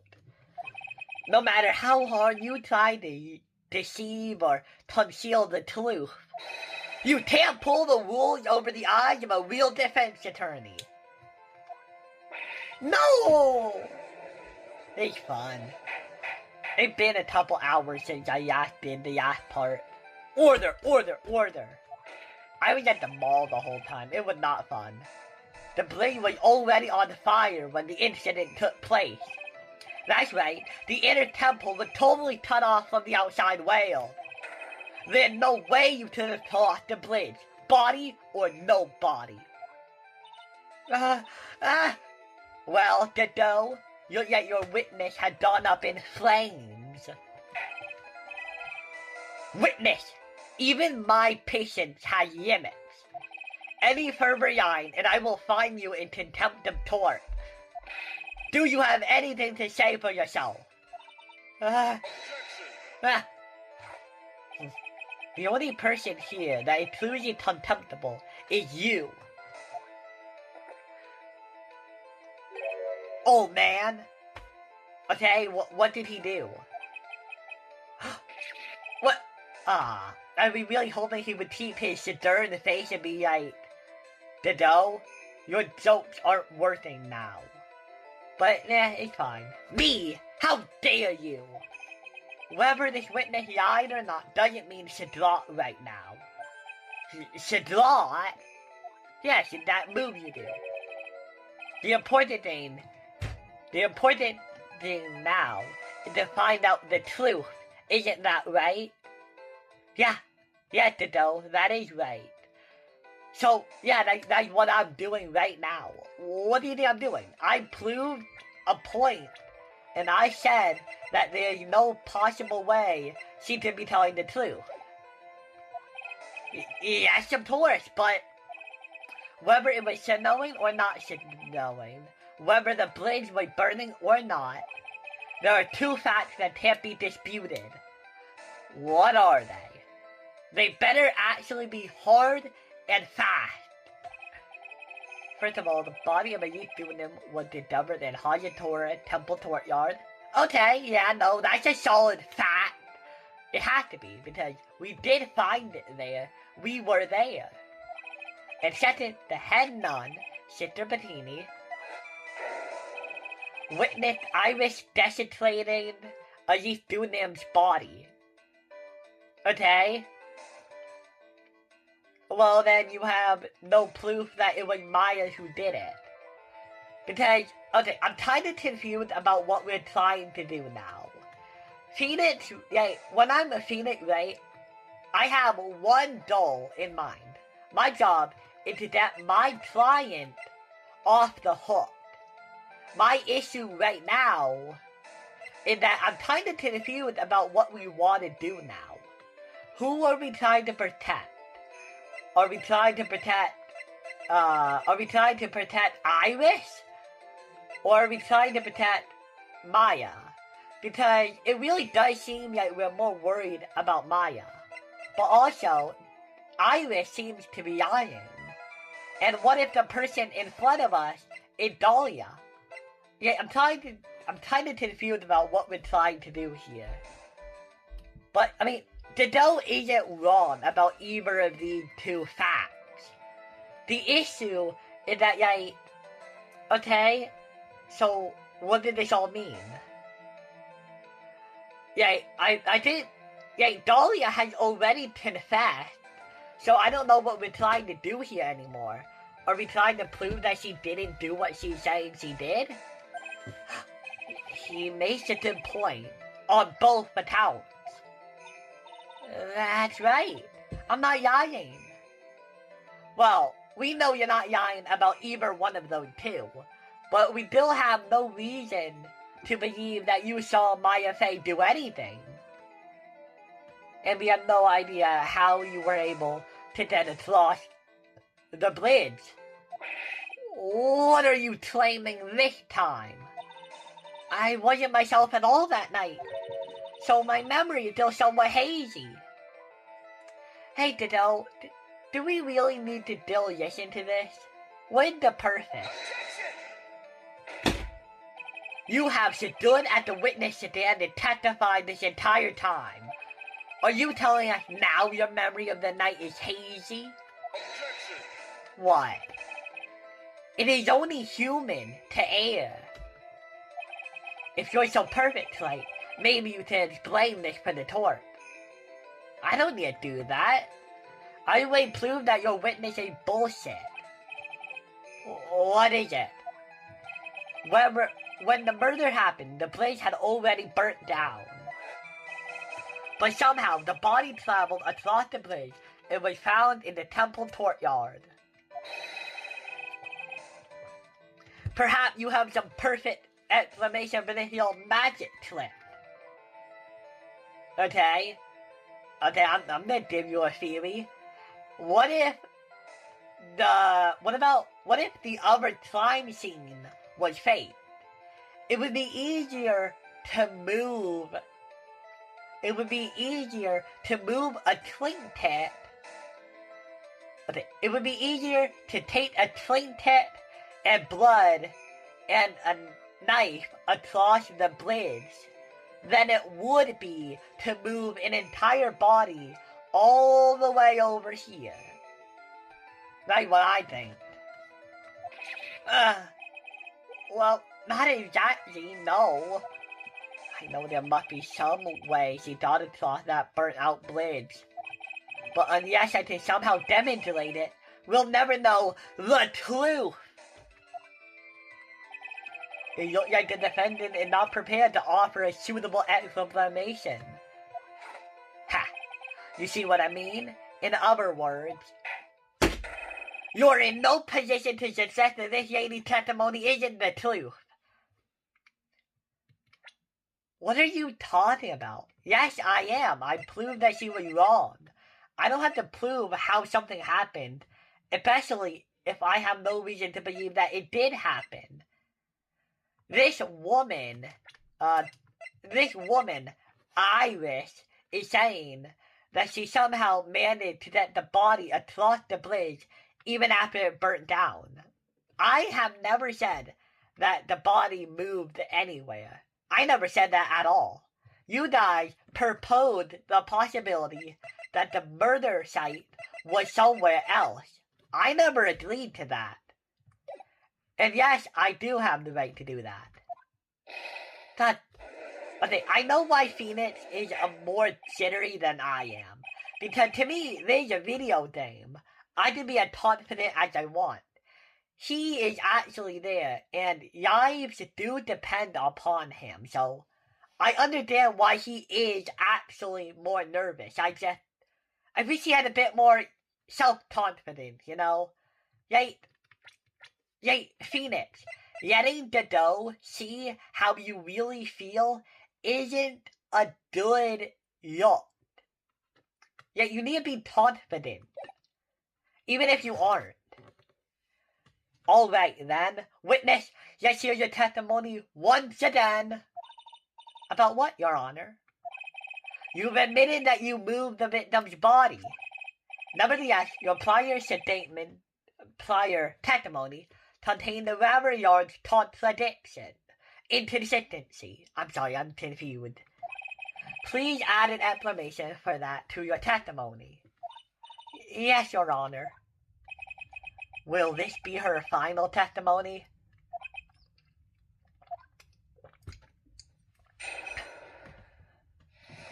Moving the body. Other than walking over the bridge, there's no way to move the body. So I must have just gotten confused, I guess. Supposing I'm somebody who doesn't know the real answer. Was the snow still falling, or had it stopped? Does it really matter that much? Or are you saying that there's a way to cross a burning bridge? So it was just a misunderstanding, I see. This is a photo of Dusty Bridge after it had burned down from the lightning blast. It was taken on the morning after the incident. Okay. It certainly was burnt to a cliff, and one of the suspension wires even snapped. It's amazing the whole bridge didn't fall. Clearly is a miracle. Clearly it would be impossible to carry a torch across the bridge in this condition. Dusty Bridge photo, taken the morning after the crime, added to the court record. Unless I do something to discredit this testimony, it's going to be deemed as the truth, and Maya will be accused of murder. If we can find her, may I remind you guys, we have not fucking found Maya yet. We don't even know where the fuck she is. So, I can't, like, Phoenix, I would not be worried if she was accused of murder. You know why? Because that is not the same case as this one. Maya is going to have her own investigation and her own trial after this one. So yeah, I would worry about that later, because right now, for all we know, Maya had died of hypothermia and to be dead, okay? We don't know. Right? I'm only gonna say it one more time. What? It is only human to err. And only humans can spot the errors of our ways. The more sense he makes, the less sense he makes. Alright, Phoenix Wright, please begin your final cross-examination!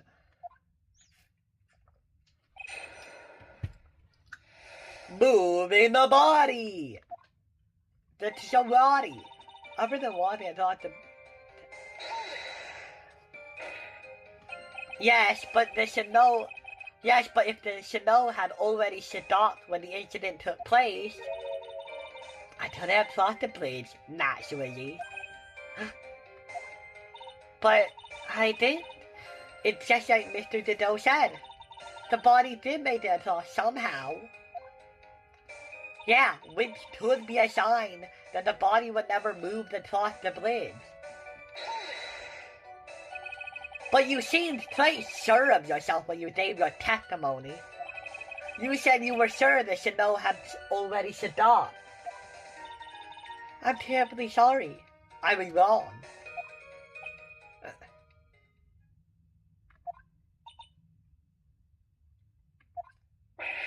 Did she really think an apology did get her off the hook? Damn. Was the snow still falling? Or does it have stopped? It does matter a lot. It really does. This is no joke. You are giving florid testimony in a court of y'all. Well, Mr. Wright, let me ask you a question. Do you remember what the weather was like 1 week ago? Huh? Well, naturally it was,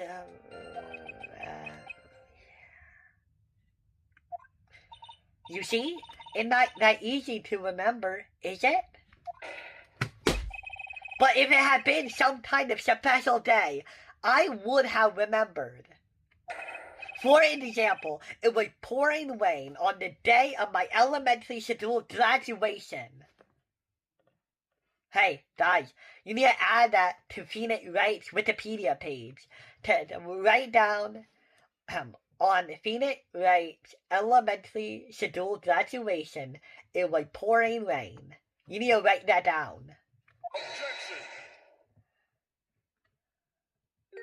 No one wants to hear about your childhood traumas, Wright. I think that you're not the one with trauma. What? By the time the murder took place, the snow had already stopped. If you insist on obsessing over that one statement, yet see the proof. show some evidence that the body somehow crossed the bridge while it was on fire. Okay, here's the evidence then. Okay, so your whole point is that the murder took place in the garden, okay? But somehow the body appeared in the courtyard. So, by the logic of what you believe as the real crime scene and the place where the body was found, then obviously the body had to have somehow moved itself to this new location. Why are you acting like I'm in a trap? I don't even know what my theory is. I don't even know what Phoenix Wright is hoping to get out of this. Are we trying to prove Iris innocent anymore? Or are we protecting Maya? I am so confused about what we're trying to do here. Are we protecting both of them? I guess you could say that the answer is that we're trying to find the truth. But then in that case, the only evidence I need to prove that the body crossed the bridge is literally what I just said. I'm sorry, Dad. I don't know what I'm even doing here anymore. Well, I don't see why there couldn't have been a way across. Mr. Wright, don't you think that sounds a bit silly? Huh? A dead body crossing a burning bridge. I thought you were the one who brought the body. Your whole confession is based around the idea that you are the one who helped Maya. If you can't tell us how you helped Maya, then technically your whole confession is bullshit. Why are you acting like I'm the one in a trap? You are confessing to being an accomplice. If you can't tell us how you accomplished that, then you're not doing anything. Did anyone actually witness such a thing? You, I would hope. You're the one who moved the body. How else did you do it? Why are we acting like I'm the one who is getting fucking tricked? The dough and this jail, I don't know what they're doing. Are they in cahoots? Are they working together? I don't know, because they're ridiculous. Phoenix, these guys are charlatans. I don't even know what the point is. Ha! If there was, I don't think you could call someone like that a witness. After all, a dream isn't the same as actually seeing something. I've come all this way, so I owe it to everyone to figure this out. But how do you transport a body across a burning bridge? I don't even know the exact answer yet. Even if I don't know the exact answer yet, it's okay. I'll start by examining all my evidence and see where that takes me. I've got to be like the shark. If I don't keep moving, I'm as good as dead. Okay. You know what? I'm actually gonna take the bathroom break right now. Okay, we are back from my bathroom break. So, okay, let's actually go over all of our evidence. We need to find something that shows how the body crossed the bridge. Even if I don't think that's my job. Just eliminate all the suspects that I don't think it to be.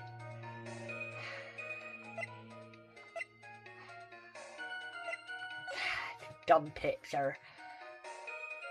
Body going. I mean, this is the only thing about the bridge that seems solid, but what did this even mean? We got the dumb bridge, the dumb suspension lines, the body. You think the suspension lines would have snapped by now, but I don't know, maybe they're them catching on fire. Huh. Hey, wait a minute. This isn't one of those bridges where the suspension lines are over. Aren't the suspension lines going, like, under it? Huh. It's weird. This really does seem like they zoomed out version of the picture. I do wonder what the yin lines are.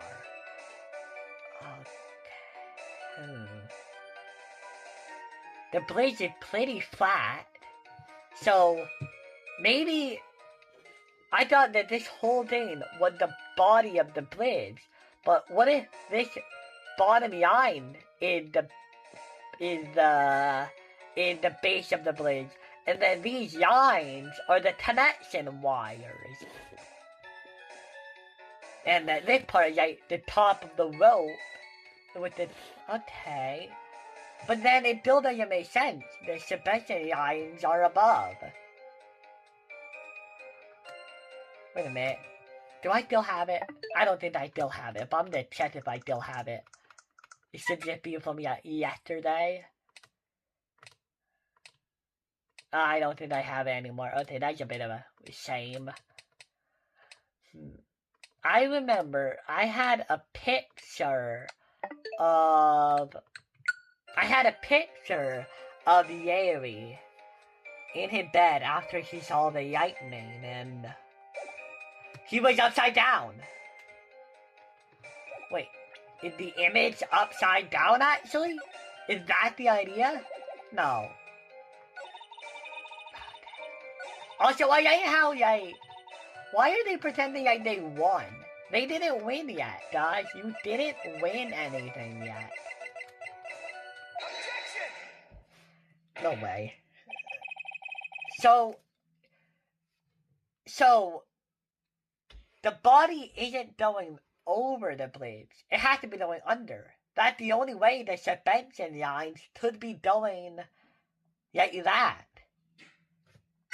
A dead body flying over a burning bridge. I wouldn't exactly rule out the possibility. What? Ha! You're saying it's possible. Don't make me laugh. The only thing that's possible about your claim is that it's been pulled out of thin air.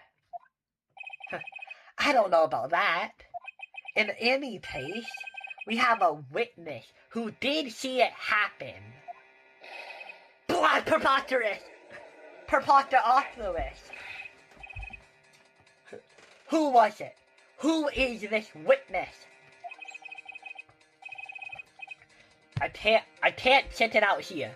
I've got to keep on the attack and do. Mr. Yitu Nim's brilliant and highly gifted apprentice, Yitu Nim! Brilliant, highly gifted apprentice? Remember what he said in his own testimony. The night he was at the mountain shop. That night, he was at the mountain shop, Heavenly Hall. And that's the picture I saw. I really should take a picture of every single, CG. That's character graphic.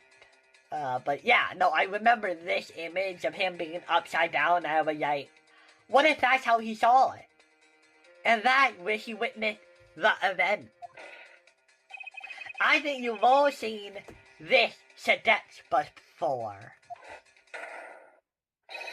It is an exact drawing of what he witnessed that night. Are you serious? Today not April Fool's Day, is it? Mr. Wright, are you seriously claiming the victim flew through the air? And you're using this pathetic dribble to support your argument? Uh-oh. The sun looks like he's about to blow a gasket.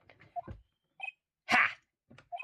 Well, Wright, there's nowhere for you to hide now. Other than looking like it was drawn by a 6-year-old, does this sketch prove anything? Yes, I'm pretty sure it does, and I'm gonna prove it. Listen, I know your tricks. You're trying to turn this whole thing upside down. You're trying to turn this whole case about. A turnabout, if you will. If you're so eager to turn the case upside down, Why not start with this steps? Upside down. Why did they say that? Is he helping us? But why would he want to help us? He hates us, and this was his witness. Alrighty then. Yes, here are the defenses. Theory. What exactly is this steps trying to show? I don't think old Wicterface is going to forgive any more mistakes. Alright, Phoenix, look carefully and think it over. This steps drawn by Wright is evidence of nothing. A complete contradiction. Exactly what happened. I could do the other ones, but I feel like not a lot of interesting stuff will come from that.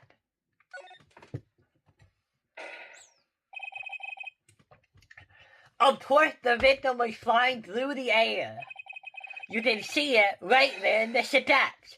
Whoosh!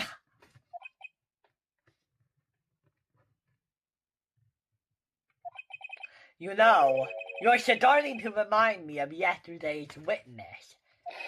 What? That was the last time I wanted to hear.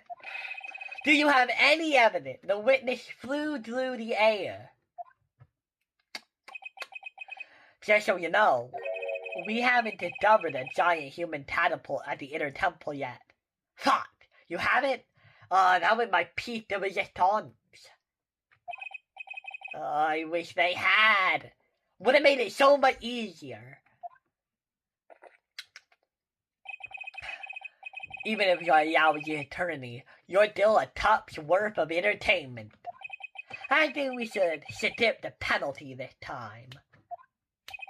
There must be some way. I just know it. There must be a way to use Yuri's steps to show the truth of what happened. Alright then, the witness will now return to her testimony. Yes, Your Honor. Shit. Okay, so I was right. I think it's pretty obvious that yawn sentiment wouldn't have happened if I wasn't right, guys. So I think we go back and we try one of the other options, especially since it didn't penalize me for it. But now I did it. That's why I believe this. Okay, I must have missed something. I'm sorry, guys. I really thought it would give the exact same dialogue. Alright then, the witness will now return to her testimony. Yes, Your Honor. Walking over the blade, no. Yeah, okay, there I am. I'm doing it. You to me. Going to the decks. To here. Yeah. It all comes back to this. I can't believe you were doing this again. I admit I didn't. Wait, come on. But now I did it. That's why I believe this that shows the truth. What? I can't believe you're doing this again. I'll come back to this. I am in it, but now I did it. Like why? Okay, so keep going, Phoenix. Very well. Alright then, yes, here's the defense's theory. What is that you just trying to show? I don't think all the divisions ever did any more mistakes. Okay, I do not think there is a good answer. I'm gonna say a complete contradiction, because sometimes those are good. Something is obviously funny about this adapt, besides the person who made it. I'm no art critic, but even I can see that. No, that's not what I meant, Your Honor. Yuri's doing him sedated it over and over again.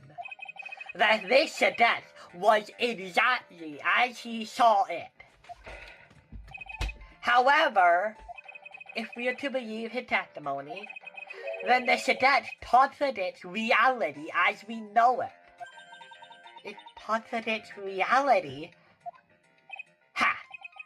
This is getting interesting. You're back to that finger pointing thing again. Okay, Trey. So what exactly talks of its reality as we know it?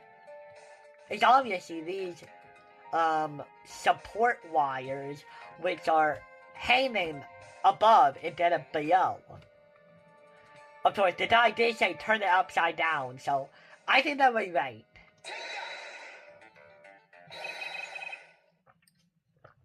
It's this wire connected to the bridge. The wire? Ha! Is that the thing that talks of its reality? It does indeed. Then show us the reality it supposedly conflicts with. Show us something that will point out how this that talks of its reality. It's this. See? Wire going under, wire going above. That's a photo of Dusty Bridge, correct? Yes. Now compare the cadets and the photo for a minute. In the cadet, the wires appear to be above the guard wire. But on the actual Dusty Bridge, jumping Jehoshaphat! The wires are below the guard wire. I'm sorry, this is too much fun to do. I'm sorry, guys. Order, order, order! This seduct is different than what depicted in the photo. However, isn't it likely that the artist just saw it wrong? Or what? Are you there argue with Luis Dunham? If you were gonna argue with Luis Dunham, we have a problem here, buddy, and it's you and these hands. No, reality got it wrong. The artist is never wrong. Or perhaps he drew it wrong? Either way, it sounds like you're just wrong. With someone like Luis, I admit a mistake is a definite possibility. But that begs the question. Why did he make the mistake? What was the reason? Are you saying that you know the answer to that? Listen, think back, alright? Remember what Luis was doing when he witnessed this event. He was at Heavenly Hall waiting for a lover that was never going to come. He waited and waited, and finally he laid down. But then, lightning shoots from the sky and sets the blaze aflame. Now ponder what sort of position would Luis be in at that time. Okay, I want to comment on one thing before I continue. I actually really like how Phoenix is now telling Luis Dunham to give more credit to his argument. Because it doesn't help when a defense attorney is calling somebody by a different name than what they want. And besides that point, it sounds more professional. Luis Dunham sounds way better. Who would you ever trust in a tort case? Larry Butts or Luis Dunham? One certainly sounds more professional than the other to say in a tort of law. So I really like that.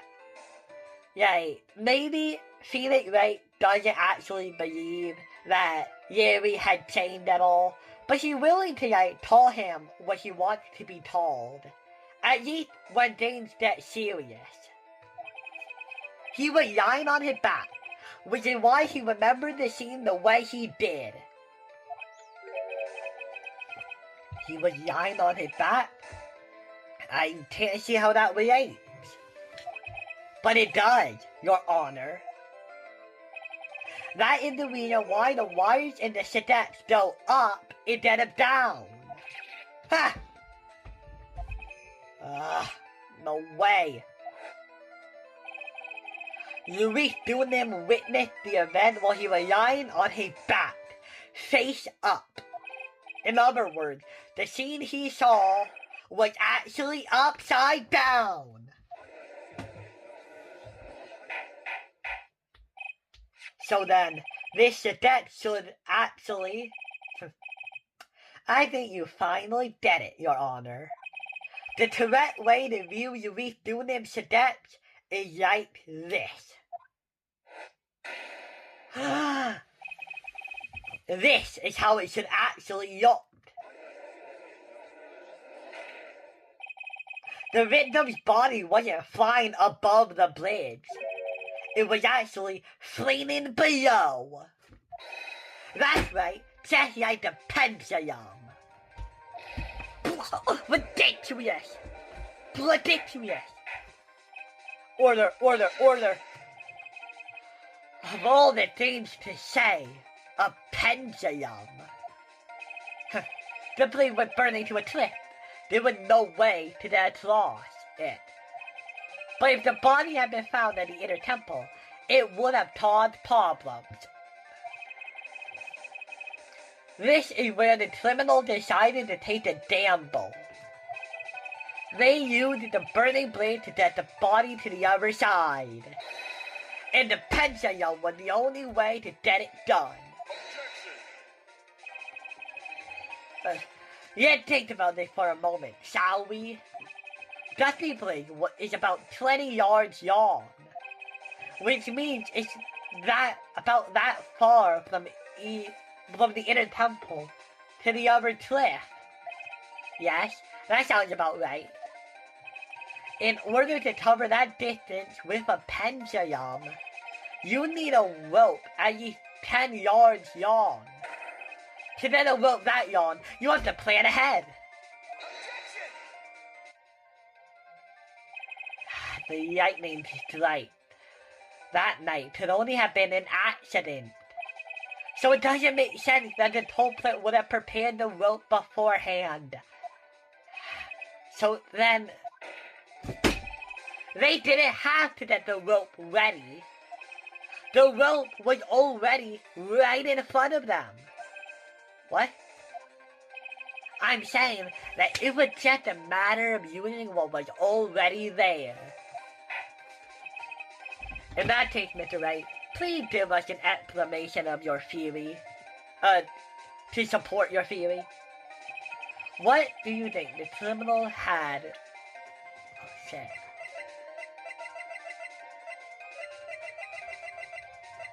I mean, we don't really have anything that acts like a rope. It could only really be the supports, right? Ooh, that's a lot of hell. Okay, well, I'm not gonna save. And the meaning of this is... If you want to know where the rope came from, it's hanging right in front of your glorious beard. Ha! This is one of the wires from the bridge. When the lightning struck the bridge and set it on fire, one of the support wires came loose from a anchor. The criminal didn't have any time to waste. They tied the wire around Elise Dunham's body and flung her the fuck across. Such a beautiful miracle.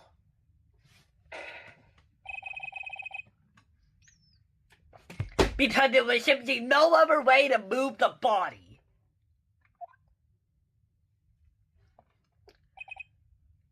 Ha!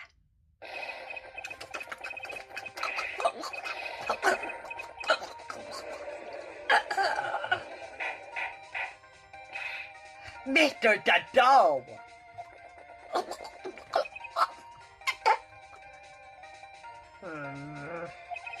It seems like Mr. Dado is more focused on his coffee than answering my question. Ask me, Your Honor.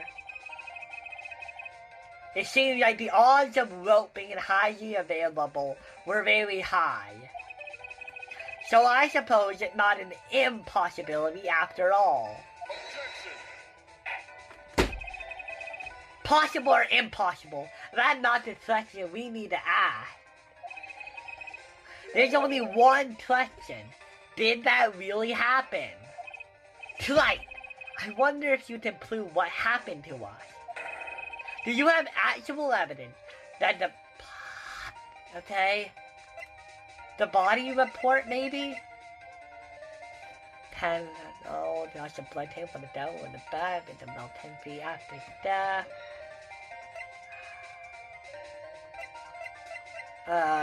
Fuck. Huh. You wonder. No. If only there was a better photo of it. Huh. Wait. Is that part higher or it's just a bit weird in perspective? Trying to find anything. Time scene, class. It almost seems like... I'm sorry, I'm just thinking right now. Okay, so it says here that the body fell 10 feet after death. Originally, we believed that those 10 feet were caused by the body being dropped from the second-story window of that place in the courtyard or whatever. But we have proven that the body was in an entirely different part of the map. So she couldn't have fallen from the window. So how did it fall 10 feet? I'm trying to get at this picture, and unfortunately, it doesn't show us both sides. But it does almost look like the left hand of the bridge would be higher up. And there's really nothing else here that could completely verify that a pendulum effect happened. Let me try it. Before I present my evidence, let me review what we know so far. According to this photo, one of the wires snapped. Looking at the map, we can see it's the one on the front of the inner temple. So then, that was the spot where the criminal... Yes, precisely. Now yet I consider the body's movements by looking at the overhead map again. If the body was pushed from this point here, it would drop at the opposite bank at approximately this point. Did you say drop? Well, they must have failed to tap the body on the other bank. What? What made you think something like that had happened? Because I have evidence that suggests her body dropped some distance. What kind of evidence? Take a look at this autopsy report. It says here that her body fell about 10 feet after death. 10 feet, huh? That's most likely the height difference between those two sides. The body overflung due to forward momentum, then came back loose and fell about 10 feet. And then, as a result of the landing impact, this crystal was knocked loose. Yes, this blood-stained amethystine crystal. It's the one that came off of the...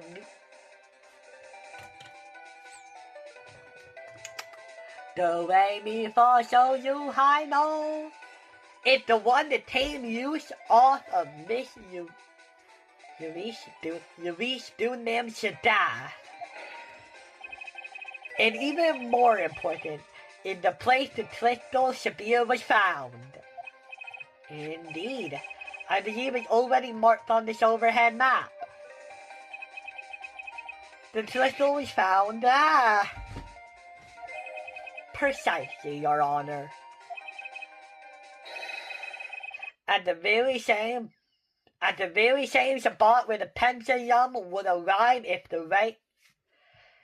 In the very spot where the pendulum would arrive if given the right amount of speed. This explains your theory quite well, Mr. Wright. You have provided us with the way the body could have moved that night. No, not that high. An impressive deduction, Mr. Wright. Most impressive. Mr. Wright.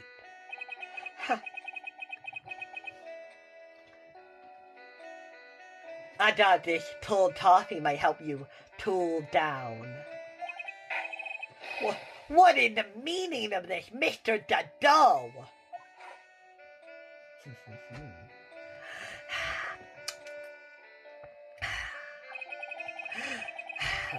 That was a dark and bitter death you made tonight.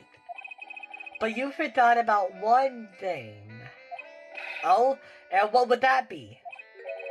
The aroma. Huh?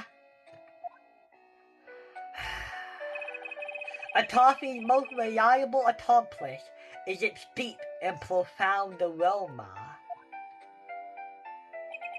The rest of the torch doesn't speak Toffanese. Can you elaborate a bit more?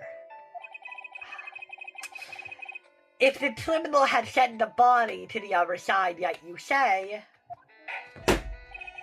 then naturally there must have been an accomplice lying in wait to catch it. An accomplice? The criminal wasn't able to cross Dusty Bridge. So, who collected the body? What do you have to say about that, Wright? What are we talking about here, bro? Isn't the whole point of this that Iris had already confessed to being an accomplice? I don't care what side she was on.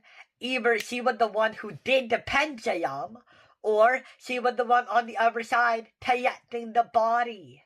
I don't care what side she's on, though it probably has to be the receiving end. What do you have to say about that, Wright? Mr. Dado is correct. They can't possibly be the worth of a single person. Well, Mr. Wright, you know what you must do. Yes, Your Honor. The body couldn't have made it to Hayatora Temple without an accomplice. Very well then, if you please, Mr. Wright. Who is the person that received the body on the Hayatora Temple side?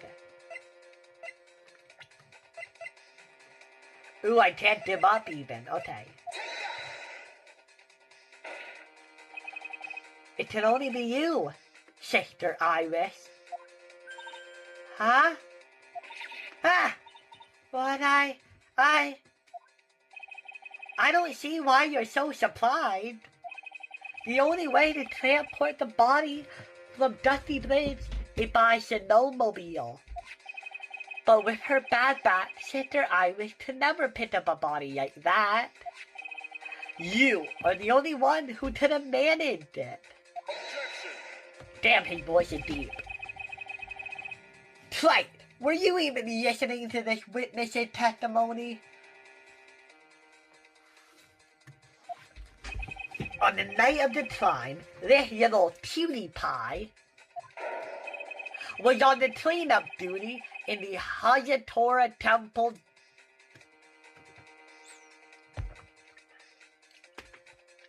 Was on cleanup duty in the inner temple garden after the mother-daughter bloodbath. Okay. And what if she's lying? I mean, think about it. She did not have a lot of valuable input on this one. Yeah. I mean, come on. Oh, it was dark and hazy. Oh, they looked at each other. Oh, I couldn't even see their faces. Listen. What are we trying to say here?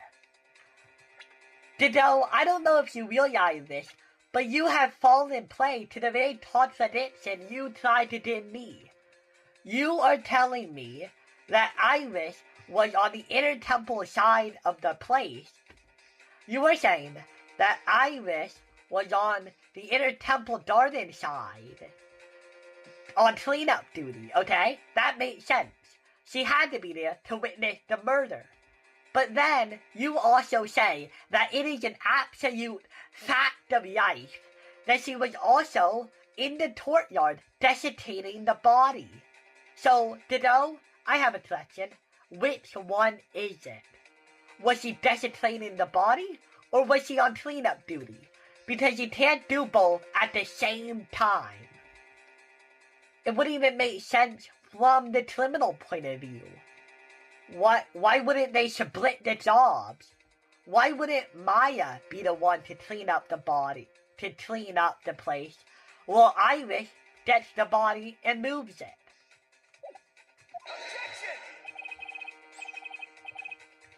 I haven't forgotten, but have you, Mr. Dido? This witness was also seen at Hazatora Temple, desecrating the body of the victim. Strange indeed. It's almost as if, on that night, the defendant was in two places at once.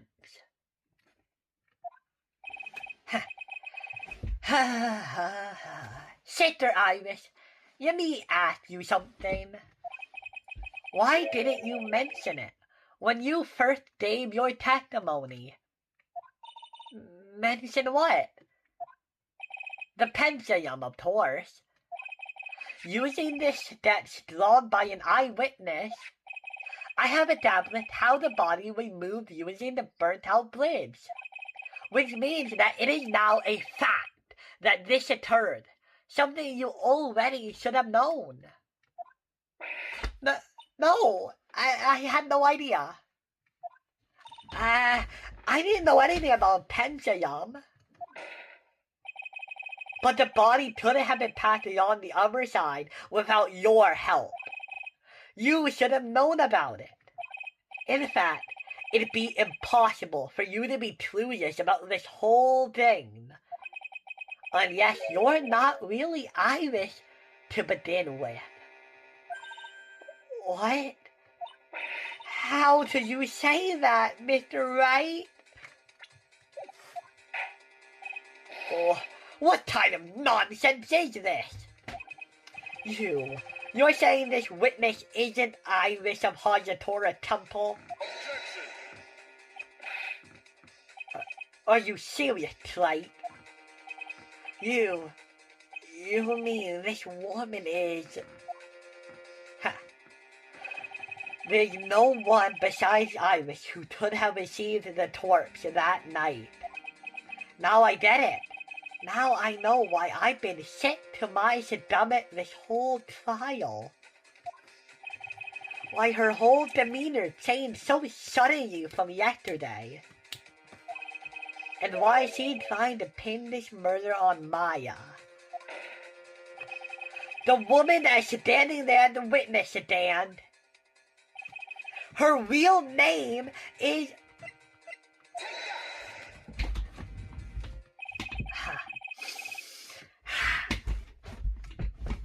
I never thought I'd have to utter your name again. Yet alone to see you. It's been a long time, Dahlia Hawthorne. Hawthorne? Sister Iris had a twin sister. And you're looking at her, Miss Dahlia Hawthorne. That name rings some bells. Distant bells, but bells nonetheless. Ha! It's just your imagination, Glamps. This file contains all the relevant data about Dahlia Hawthorne.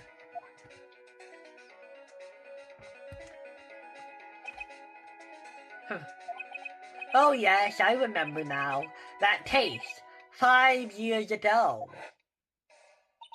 My name is Dahlia Hawthorne. I just wanted to say, It's an honor for me to be here in your noble presence. The honor is all mine. No, the honor is all mine. Damn, that was good. But according to this, Talia Hawthorne is already dead. It says here her execution was carried out last month.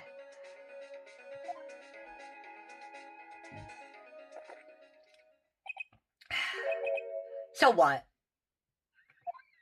Death had no meaning in this courthouse. What? Order, order, order. Wait a moment. How can you... My sister, she's already dead. What kind of a... You of all people should already understand. After all, the blood of the master of the terrain channeling technique flows within that body. Yeah, no, that adds up. The terrain channeling technique? Now, where have I heard that before? That's right. You're not Dahlia Hawthorne herself. You're the spirit of Dahlia currently inhabiting the body of a spirit medium. Huh. What an exciting story. Exciting, but quite impossible. You're asking us to buy that Dahlia Hawthorne just happened to be channeled by someone. And that Matthew and Doso need to do another bathroom break. Cut. Okay, we are back. You're just asking us... You're asking us to buy that Dahlia Hawthorne just happened to be channeled by someone on the very night of the murder to a temple where her twin sister Iris was? Ha. Well, if you don't put things that way, yes.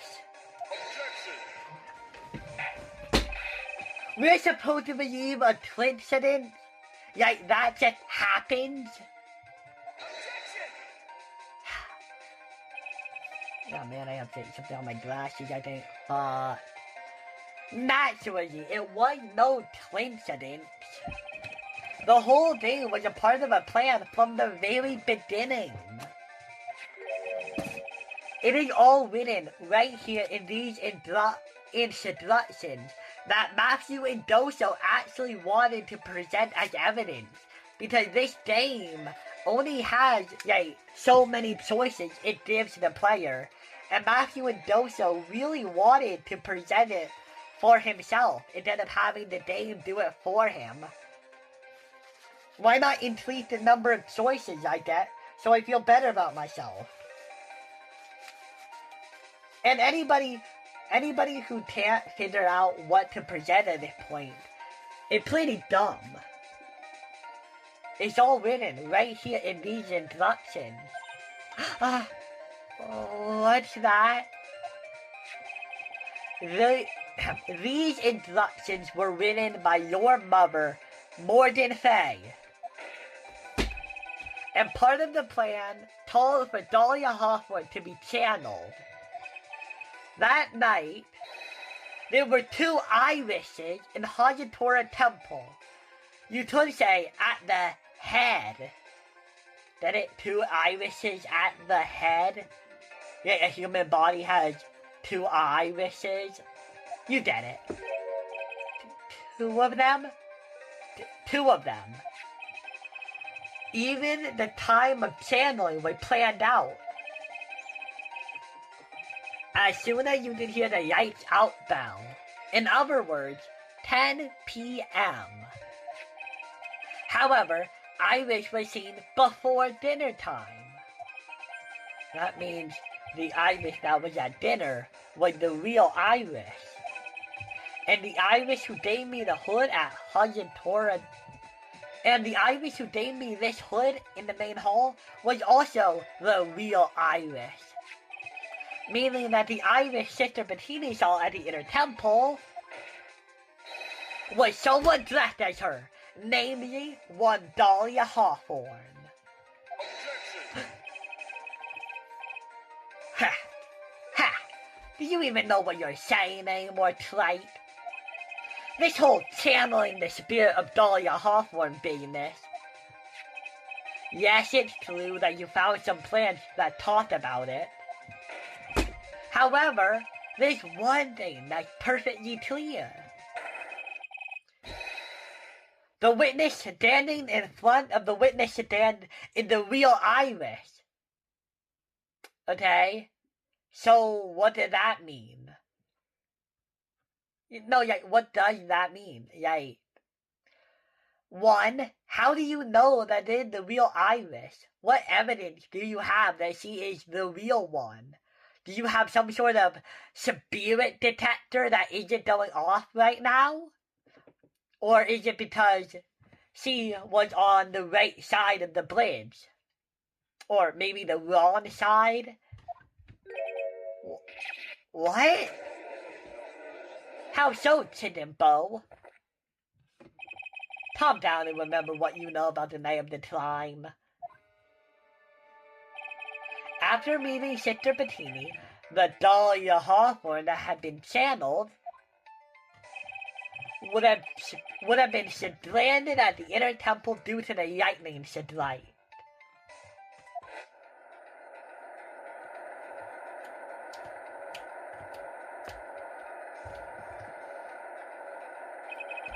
It was later that the body was moved by Pensayum. That's right. Naturally, that would mean that the Irish that received the body was the real one. Wait, no, but then what about Maya? Where did Maya come in all of this for you to know? You believe that Maya is the murderer. Or at least that's what you want us to believe that you believe. So, what was Maya doing? Did she allow these two twin sisters to fix all of her problems? If I was Maya, I would have been suspicious. Why are these two twins trying to help me all this much? If I was Maya, I would have been the one to do at least some work. I would have been the one on the... Here's how I think it would have happened. If I was the one. I would have had Dahlia wait on one side of the bridge, and then I would tie up the dead body, and I would throw it to her. So that way, Dahlia would be on this side, and me, Maya, would be on the other side. The real Irish. Are you with me so far? Yes. After being notified of what happened, the police came to Hayatora Temple's main hall. There they found Iris in her room and arrested her. And ever since, she'd been under police supervision at the detention center.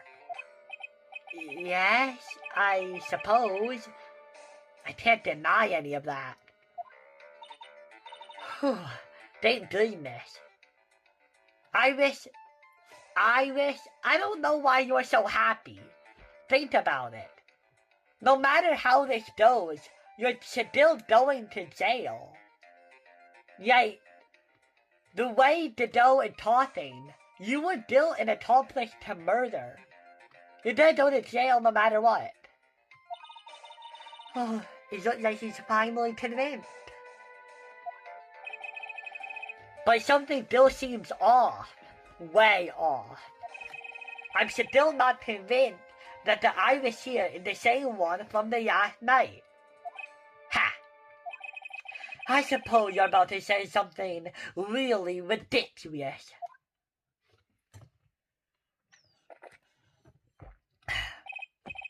Like, the real Irish and the spirit of Dahlia somehow Flipped places? Flipped places? Body flip? To be perfectly honest, there are still quite a few things I don't understand. But what I do know is that unless we confirm the witness's identity, we can't continue with this trial. Iris doesn't have the spiritual power needed to channel Dahlia, which means they must have flipped places somewhere. Well, Mr. Wright, since the time she was arrested at Hayatora Temple, has there ever been a chance for Iris to flip places with Dahlia Hawthorne? Not a chance! I'm joking. You think I forgot about it? You think I forgot about that time with the earthquake where Miles Edgeworth got her out of his sight? No, I remember that. That's when it happened. That's when she started acting weird. Your Honor, I think there might be one chance.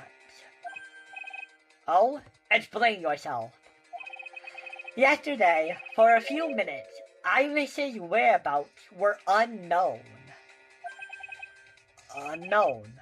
What do you mean? What I mean is, there was a span of time in which Iris was able to move around freely, unsupervised. Well, who was it? Who would give a murder suspect time to move about freely like that? I'm sorry, Edgeworth. I know you didn't mean to. It wasn't your fault. The person who gave Iris the chance to move freely about was... Sorry, old buddy. Said to be number 1 in the DA's office. Studies forensic judicial systems now. Huh. Wow. Said to be number 1.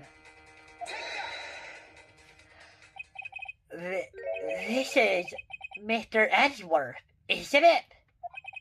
Your Honor, there was a fairly large earthquake yesterday, was there not? An earthquake.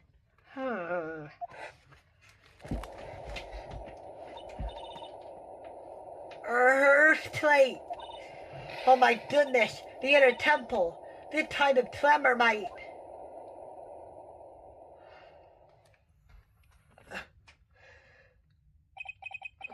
How could I have? She fled. She escaped.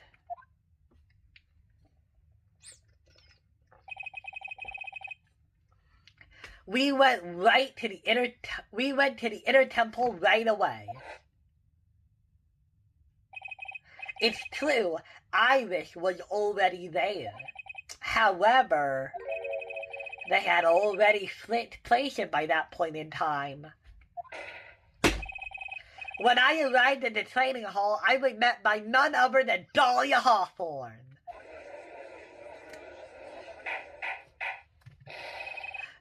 That's plain enough, Mr. Wright.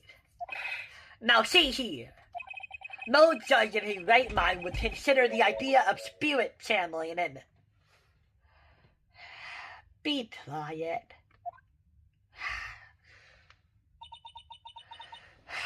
It's been a long time, Mr. Judge. That voice. Guess I'll have to act again.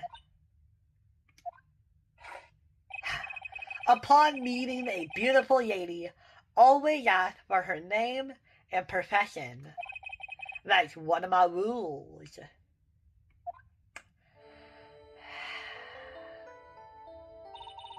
Dahlia Hawthorne. And my current profession? Permanently retired. Ha!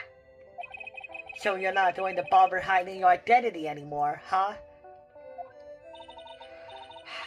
Why should I? After all, I'm dead. There's really nothing you can do to punish me. Oh, what is going on here?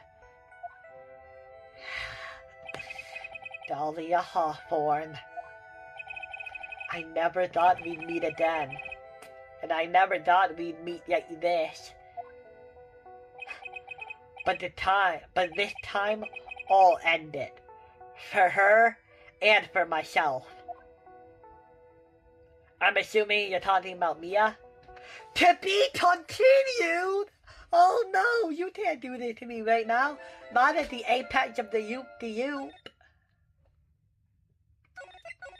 We are going straight into it again.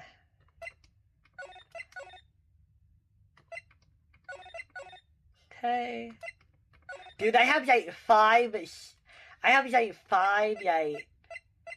I have 10 slots, and I already used 5 of them. I wish you could permanently empty one out.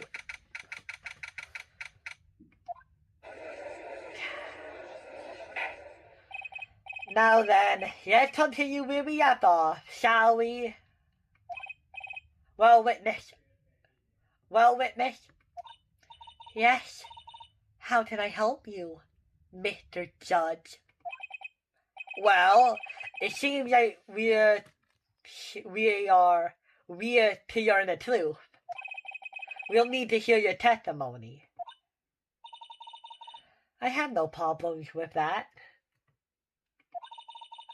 But when you've seen what I have, sometimes the truth is better left unknown.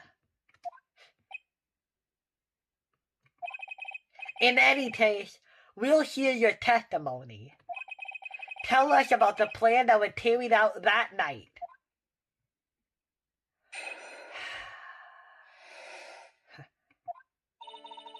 The whole plan began with my death. A stupid plan hatched by Morgan Fay to install her own daughter as the next master. But for it to work, Maya Fay would first have to die. The idea was for me to kill Maya and then have the blame pinned on Iris. The plan went wrong, but it seems to have succeeded anyway.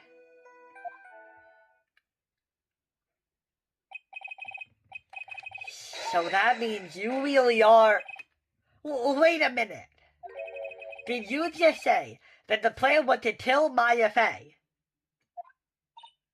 Yes? You have a problem with that? Don't give us that nonsense! There's no way that... Watch yourself, Wright. You got a problem? Solve it during class examination. That's one of my rules. It actually does make sense for that to be one of his rules, given that he was a defense attorney, and that would be his job. Mr. Dedoe is correct. And by the way, that's one of my rules as well. To tell Maya, could it be true? The plan. The whole plan began with my death.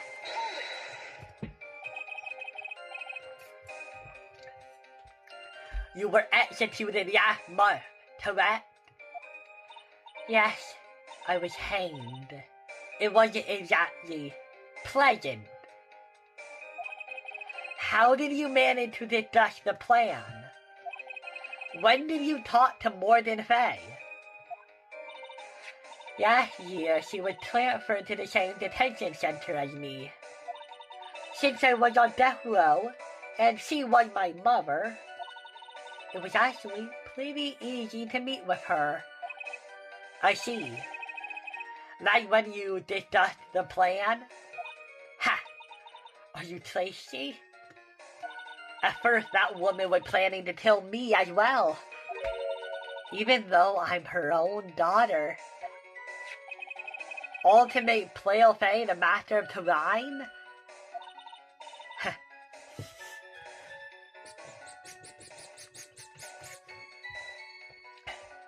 She's a cold, twisted woman. She thought that she could finally regain her yacht honor. The honor she lost when her younger sister, Misty, took her place as the master. Ever since that day, she'd been working on this plan. A plan, huh? A stupid plan hatched by Morgan Fay to install her own daughter as the next master. You're talking about Playo Fay. Is that correct?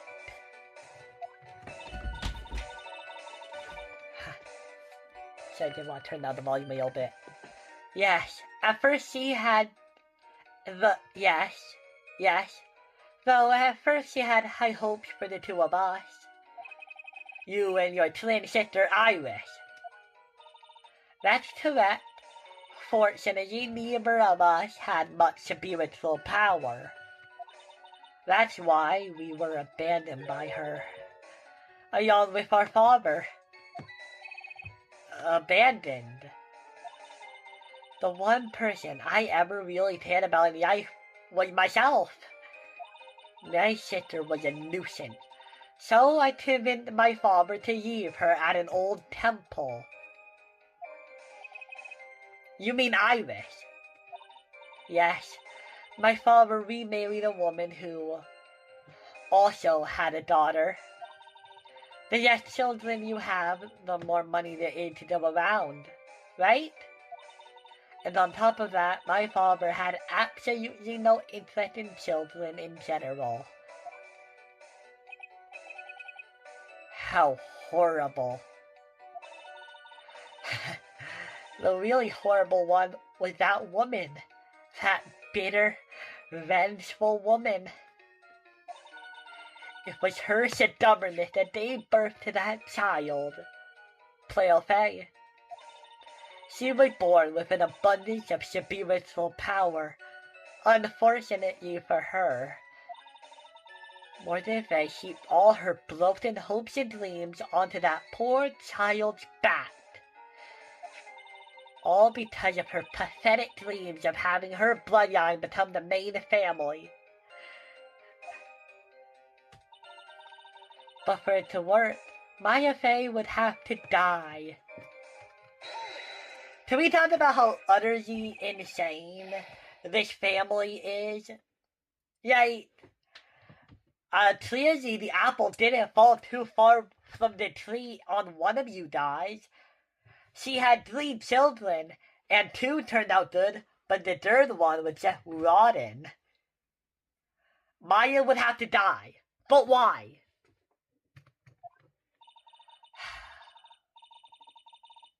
For our bloodline to succeed as the main family, thus making Playo the new master.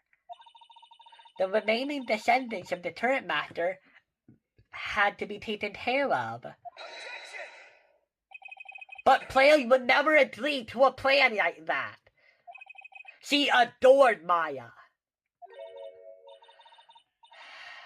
How sad. You still don't get it, do you? What Playo wanted had nothing to do with it.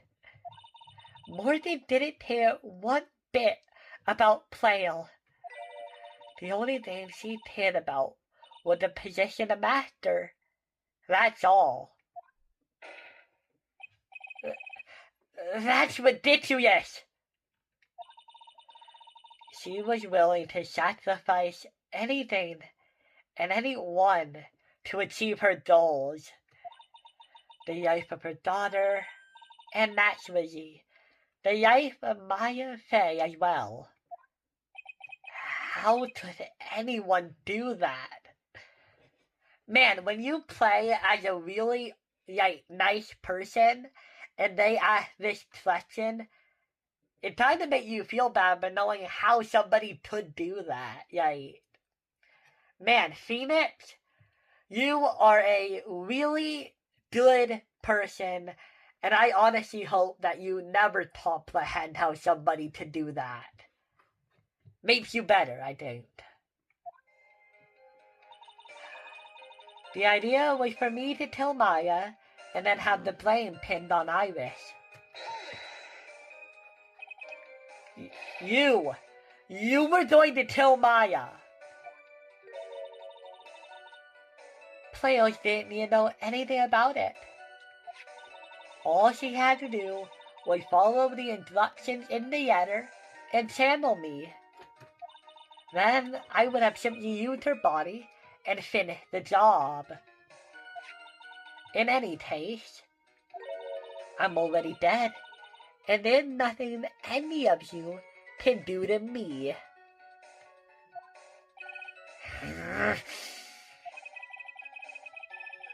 So the plan was to blame the time on your younger sister. On Sister Iris of Hayatora Temple. She and I looked absolutely identical. No one can tell us apart. If someone were to witness me killing Maya, naturally they would have thought it was Iris who had done it. And the witness in this case was the head nun, Sister Bettini. I never would have guessed that she was going to return to Hayatora Temple that night. But she wound up seeing Iris's climb anyway. But why would you want to pin the murder on Iris in the first place? She's your twin sister, isn't she?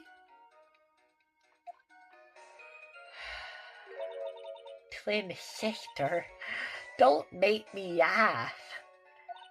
She's nothing but a backstabber. I could care less about her. I couldn't care less about her. Backstabber? You just don't understand. You never will. Anyway, the plan went wrong, but it seemed to have succeeded anyway.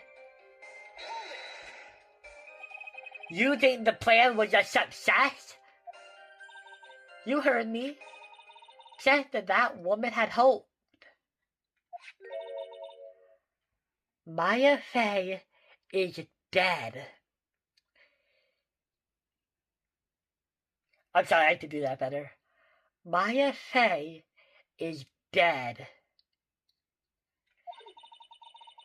Now the title of Master will pass on to Player Fey. That's absurd. Maya is just... She's just trapped inside of the sacred tavern. I don't remember. Really? You're as foolishly optimistic as ever, aren't you? My darling Feeny. Do you want to know the truth? Ever since you... Sorry, I didn't.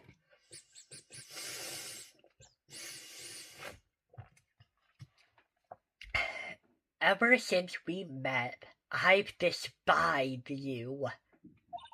Your sniveling naivete, your pathetic faith in other people.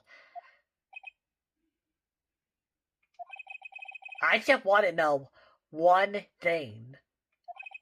What did you personally think of Morgan Fay's plan? I told you already, didn't I? It was a stupid plan. It had no point, no value other... It had no point, no value other than fulfilling her own greedy desires. Yes, it was certainly nothing to be proud of. If that's how you feel, why did you help her carry it out? Why would you do it?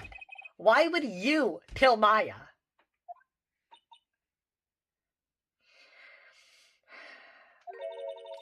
You may not understand it, being the kind and gentle soul you are. You may not be able to appreciate why a woman like me would... Oh, sorry, yeah. You may not be able to appreciate why someone like me would help a woman like that. So then tell me, why? Isn't it obvious? I'm not like that woman. I only act in my own self-interest. The reason I helped her was for myself. For my own personal satisfaction. What did you say? So this woman, Dolly Hawthorne, she had her own reason for wanting Maya dead? I hope you can appreciate the voice acting I'm doing here. My brother told me a bit about this character, after I met her the first time, and he did not spoil anything, but he did tell me, how interested he was in this character. So that's why I'm really trying to do a good voice for her, because I really feel like she has the makings of a really interesting character. She has a sad backstory, and yet she is completely unredeemable. At least that's how it looks right now. I don't know what could happen, but it doesn't seem like she's going to change her ways anytime soon. So yeah, it's interesting, it's giving a reason without allowing that reason to justify the character being evil. Do you understand why I would kill Maya Fey now? What my goal was? Obviously, it's because you were helping more than Fey. Helping? Don't make me laugh. From the day I was born to the day I died, I never helped anyone. I lived for myself, and in the end, I died for myself. I thought that was obvious. So she wasn't actually cooperating with Morden. She was just using Morden and her plan so she could accomplish her own goals. All I wanted to do was kill Maya Fey. That was the only thing I could think of to get revenge. Revenge? It looks like I have no choice but to present that piece of evidence. I can't believe it. She meant to kill Maya. I've got to keep a cool head. And I need to get more information out of her. It's the only way to understand this plan, and what she was after as well. Okay, so there aren't any contradictions in here, and the obvious reason for that is because this is the truth. Oftentimes, there are two kinds of testimonies in Ace Attorney. You have informative testimonies, and you have contradicting testimonies. The first one is usually just exposition. It is to tell you the basic information of the plot or something, to give you data to use later on. Then you have contradicting testimony, which is where you actually present evidence to disprove it. This seems like the former. This is informative. But the only real question in here is this one. What was my goal? And she told us it was revenge. And the only person who this would really be getting revenge on, that Dahlia knows, is Mia. And I will answer that right after this break. Okay, we are back, and now you actually choose Maya Fey. Mia Fey. What did I do? I have lost my mind about these two names. Here's how I remember it. Maya is Maya, she's my Maya. Mia is her own person, so she is Mia. That's how I remember it. Me and my. But sometimes even that confuses me. So I have a hard time, okay? Could it be that your actual doll had nothing to do with Maya Fey herself? As I said, none of you have the power to punish me anymore. Because I'm already dead. Well, I had the same problem, you see. You can't punish the dead. And you can't take revenge against them either. You wanted to take revenge on someone. I was sentenced to die because of that woman. Mia Fey. I somehow knew this was it. I wanted to send her a message. It was at her hands that I suffered my first humiliation. I wanted her to feel the same pain she made me feel. Sadly, I realized revenge. Sadly, when I realized revenge was impossible, I gave up. And the reason it was impossible was it perhaps because Mia Fey had already died? Yes. And I realized there's only one way to take revenge against the dead. And how do you do that? I need some notes. I hate my grandfather. Even when the body dies, the spirit, the ego, it lives on forever. I wanted to take away the person Mia Fey loved most. I wanted to kill her with my own hands. That would be the one and only way I could take revenge against Mia Fey. That was the reason I helped out with that woman's plans. Just for that. For that, you would kill Maya. Your goal was no different than that of Morgan's. I hate how mad Phoenix is. Like, he's so mad that he almost asks dumb questions. Because that's the thing. He can't possibly comprehend this, right? He is a good person meeting an awful person. He loves Maya. Right? Phoenix is not the kind of person who could ever comprehend human life meaning that little. As they say, the apple doesn't fall far from the tree. As they say, the apple doesn't fall far from the tree. What a cruel plan. Cruel, cold, and heartless. Don't waste time preaching to the dead. I've already told you, there's not a thing you can do to me. That night... I'm sorry I'm not saying it, y'all. I'm just really taking the story, and I'm trying to do, like, the characters' emotions justice. And usually, if I talk during the video game, it is to talk about, like, arguments that I'm having with the characters.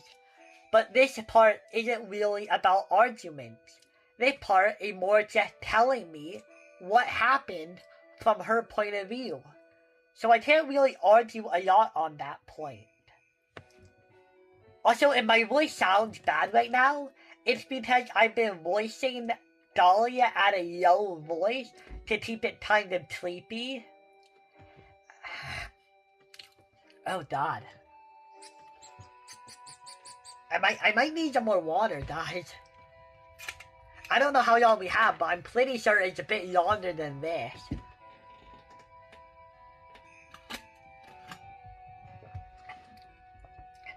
At about 9:30 p.m., I materialized into this world. I quickly pinned my hair up and put on a demon warding hood. Then I picked up the staff that was by my side and left Hayatora Temple. Wait, what? You picked up a staff? But no. But that doesn't make sense. Why would there be a staff by your side if you were supposed to be in the body of Playle Faye? Who were you possessing?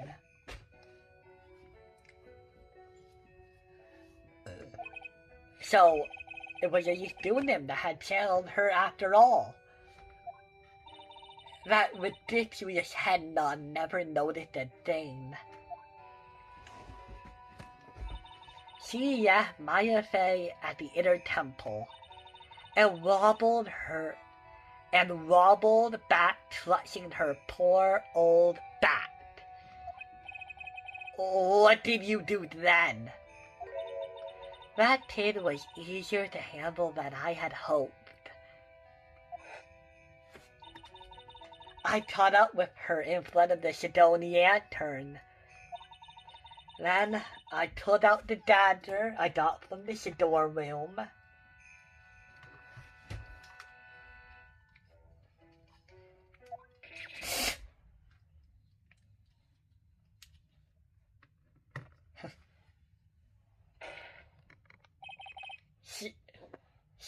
So then you're saying you stabbed Maya? It's strange, but I don't have a clear memory of what happened after that. What did that mean? No clear memory. I don't know. I think I was stabbed. You were stabbed? At the last minute, Maya Faye must have stabbed me. I'm sure of it. That's not like her at all. Maya wouldn't stab a French fly with a plastic fork. Well, because nobody eats a French fly like that, Phoenix, buddy. Nobody eats food like that. Anyway, I suddenly lost consciousness. But before I did, I scrawled her name on the lantern. Just as I was passing out, I wrote the word Maya behind my back. I had hoped it would cast suspicion on her. I can't believe she was thinking about that until the bitter end. I mean, she's already been dead for, like, a long time anyway. It makes sense that, like, that would be how it would work. Like, of course, like, this was her second chance. Her only chance to actually get revenge. Of course she would take it to hell and back. That's where my memory temporarily stops. It stops. I don't have any memory of actually killing Maya Faye with my own two hands. My very last memory was Maya's terror-filled eyes. When I woke up after that, I was in the sacred tavern, surrounded by darkness. You were in the sacred tavern? The entrance was sealed with one of those split yachts. Somehow I had been trapped in there. But how do you wind up in there? I'd like to know that myself. Anyway, I was worried. I didn't know whether or not Maya Fey was dead. And I swore I wouldn't return to the underworld until I knew I had killed her myself. For a dose, you're one tough tootie. I wanted to get out of there and make sure she was dead. But I couldn't do it. I couldn't get out. The trip yacht stopped you, huh? I don't know. I didn't know how to remove it. So then you're saying you were actually confined against your will inside this sacred tavern? Yes, I wanted to get rid of that annoying yacht as soon as possible. But it wasn't easy. I kept getting interrupted while I was working on it. Interrupted? It was early in the morning, but someone came into the training hall. What? Who? Could it have been Maya? I thought the same thing, but I couldn't see. Why not? If someone had spotted me, I would have lost my chance to take revenge. So I made sure to hide well in the back of the sacred tavern. That morning, only 2 people could have gone inside the training hall. Maya and Trails. Yeah, I would say her. Maya went there to cover the hanging schedule in gravy. Still, I finally managed to remove the yacht. But I was too late. What do you mean by that? The files. The flies had already started to gather. The bridge had been fit. Oh my god, I am using my voice due to how I'm playing Dahlia. Okay. God, is this her punishing me for giving her a terrible voice impression? The bridge had been fit, and the police had started the investigation, correct?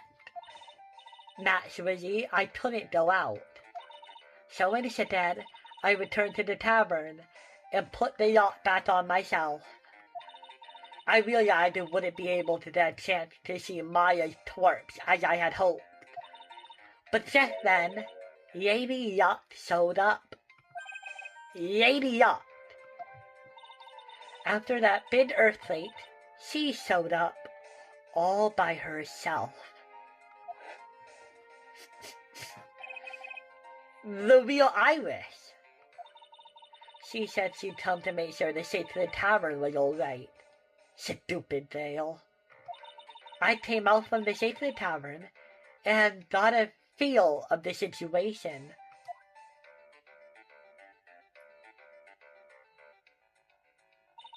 And I locked her away in my place. Damn! How easy was that? Did you just, how did you do that? Is she, really easy? Because you guys look to be about the same height and the same weight. You think it would be pretty easy for you guys to be in a sedan still. But I guess you are, more, do I say aggressive? Or pragmatic? I'm gonna say pragmatic. And locked her away in my place.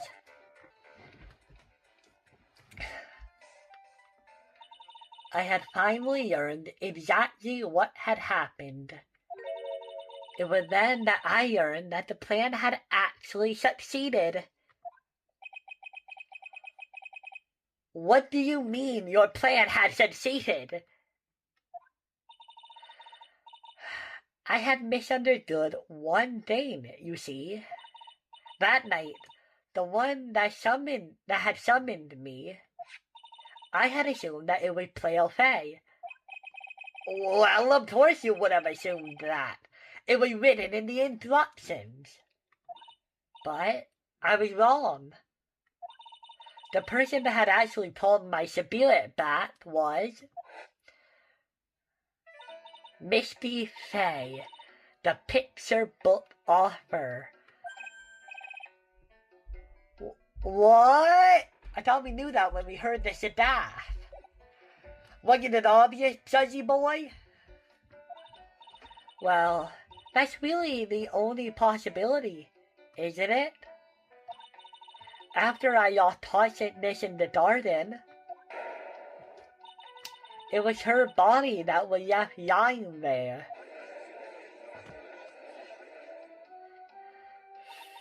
Maya Fei. I wasn't able to kill her with my own two hands after all. But even so, I made her commit. Okay, I really need water. Give me 1 minute. I'm so sorry.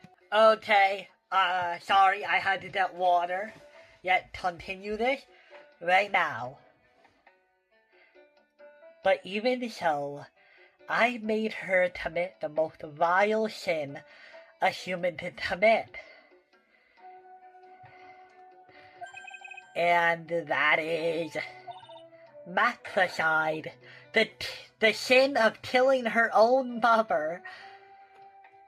Oh my god, that is an interesting line. I thought it was just gonna be homicide, but no. Dahlia Hawthorne actually considers matricide to be worse, which tells me something interesting about her character.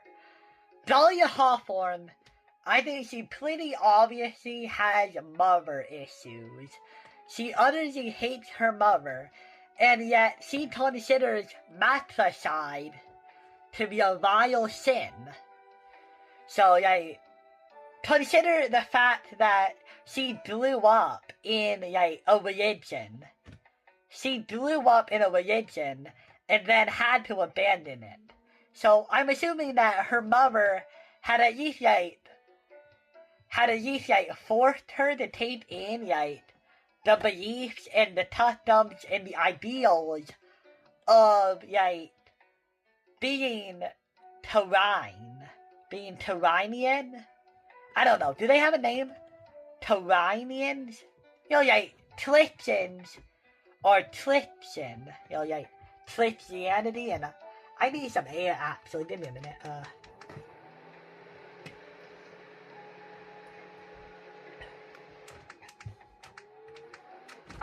Okay, and there we go. So yeah, take of that what you will. No way! Order in the tort! What is the meaning of this? It's true that I was the one who attacked Maya Fei, but even so, the murderer who actually snuffed out Misty Fei's life was none other than your darling little Maya.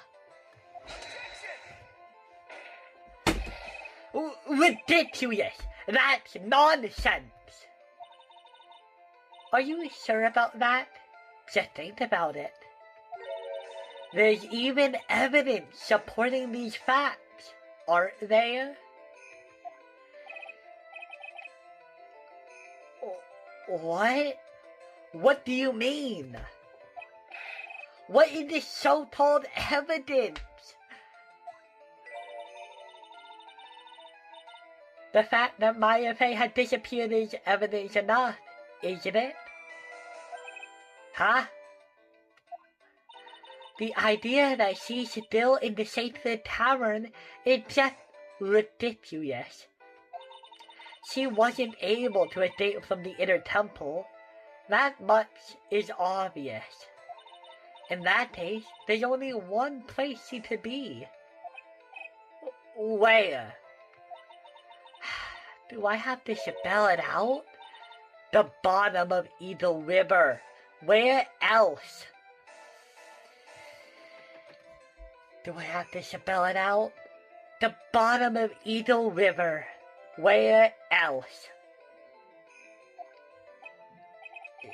Eagle River.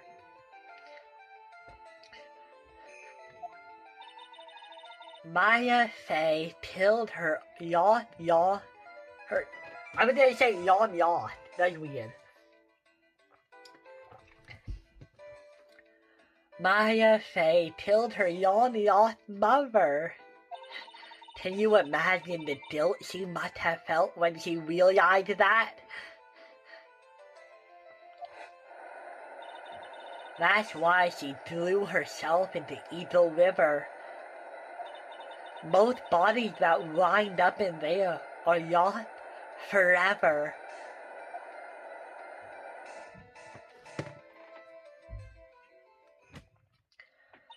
So, what do you have to say to that now, Feeny? Oh.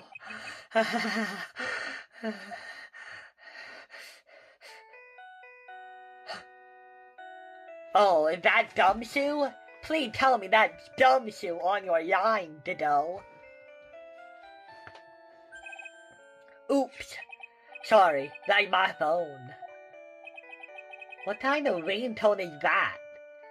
Wait, is that his theme? Isn't that his cell phone theme? Beep. Dido here. Dido here. Okay, thanks. Damn, that was a bit tall. Was it something important? They've just finished removing the yachts from the sacred tavern. That's great! What about Maya?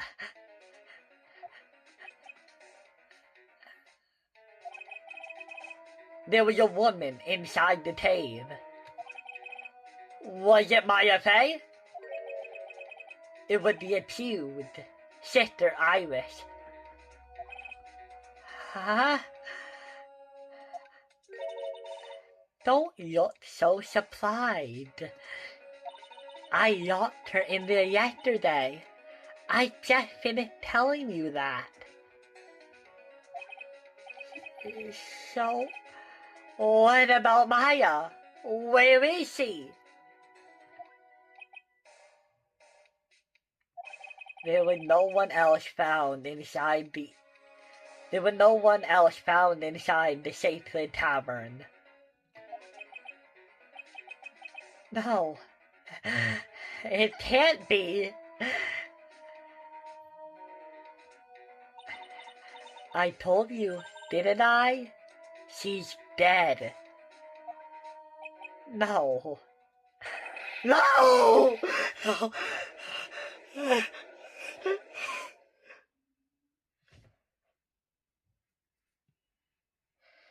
Oh, Jesus, that was a lot.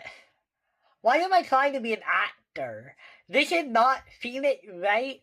This is not Ace Attorney with an actual actor. And I am a shitty actor to boot. It seems that this case had come to an end. A tragic end. No, this can't be the end. Even if we figured it all out. But no, this is the end. But no, there's such a downer of an end. No, Maya isn't dead. Me as a reader, I cannot imagine Maya being dead right now. I can't. There's no way the offer would be that bold. Sadly,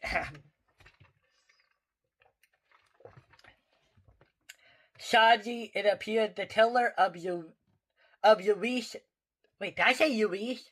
Oh my god. Elias? What the fuck is your name? Oh fuck. Oh god, my brain. I'm having a brain aneurysm, guys. I'm dying. Sadly, it appears the killer of Ayesha Dunham, also known as Misty Faye, was her own daughter, Maya Faye. Overcome with guilt for what she had done, Maya Faye jumped to her death in the raging waters of the Eagle River. It can't be. Ha!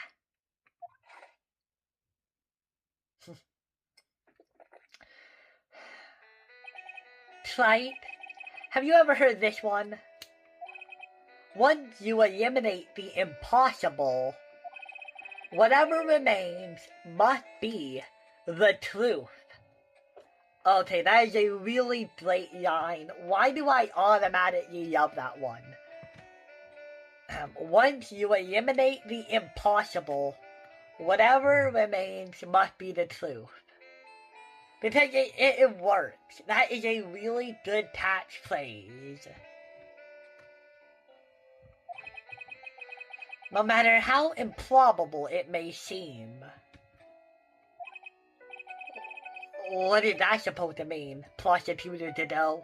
Okay, Judge, I know that Dido has said a lot of really complicated shit that not a lot of us understand, but this one was pretty fucking easy to understand, buddy. If you don't get it, I'm kinda worried for your mental health. According to this witness, Maya Faye threw herself into Eagle River. However, is that really the truth? Remember, this woman testified earlier that the place was already on fire when the murder was taking place in the garden, which means that if Maya Faye had thrown herself into the river, it must have been from the inner temple side, near the bridge. That's right. That's where she jumped from. But that's impossible. It's impossible to jump into the river from there. What? Don't get your panties all twisted up, Phoenix. Wright. Don't get your panties all twisted up, Wright. Just relax and think through the whole thing again. So it's impossible. Maya couldn't have thrown herself into Eagle River. Well, Mr. Wright, Miss Hawthorne claims Miss Faye threw herself into the river from the inner temple side. Do you have any evidence that refutes this claim? Yeah, I'm pretty sure it was the same evidence we used in the last case. Look, see this? This is why it's impossible. This whole area has this little area here that it basically makes it impossible to jump into the water from that side. So that's why. We used that before, and I really like how Dido is the one who pointed it out. Because he was there for the first trial. It is impossible to jump into Eagle River from the inner temple side. No one knows that better than this witness. What did you say? 11 years ago, you jumped into this very same river. Just take a look at this. Take a look at this overhead map.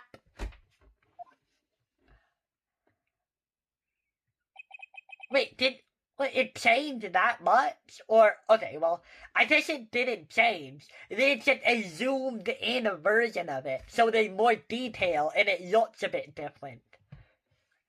As you can see, below the cliff on the inner temple side is a big rock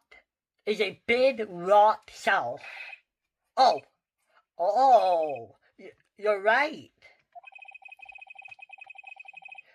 She wouldn't have leaped the river if she jumped off from there. In other words, if she had jumped, we should see her body in this photo. Okay, well, maybe not that photo. But we would have been able to see her body if the police investigated the area below, which I assume that they would have done already. Ha!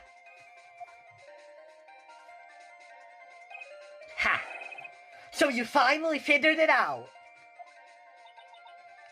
No! Order! You're just playing with me. Maya Faye's body should be at the bottom of Eagle River. There's nowhere else she could be hiding. Miss Hawthorne, have you ever heard this one before?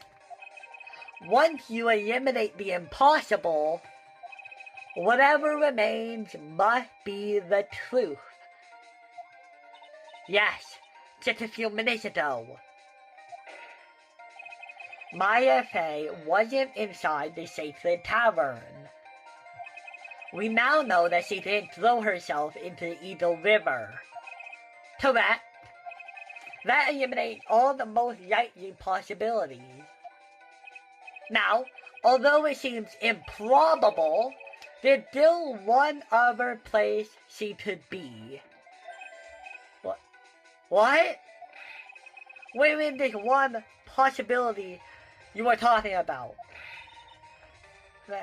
That's obviously a bluff. So, where's her dead body then? Finally, I think the pieces are falling into place. Normally, the living have no way to punish the dead. But I think there's a way to give Dahlia Hawthorne the ultimate punishment. Shall I tell you, Miss Hawthorne? Should I tell you where Maya is this very instant? Maya Faye is... Well, come on. We all know that the most shocking answer is obviously the most likely answer, right? I'm gonna drop a save, though.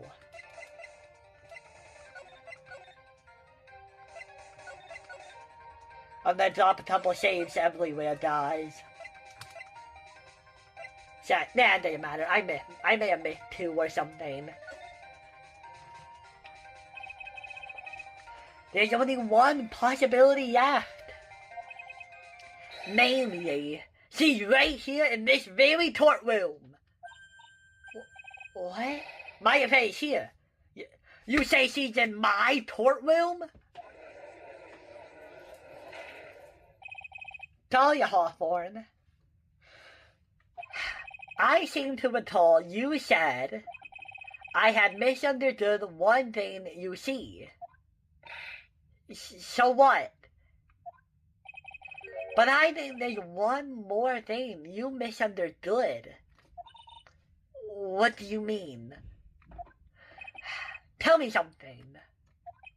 At this very moment, who is channeling Dahlia Hawthorne? Why, that's obvious. It's Cleo Faye, that pathetic, sniveling little runt. I can read that better. I'm a perfectionist in this one area of my life. It's Cleo Faye, that pathetic, little, sniveling runt. You're wrong.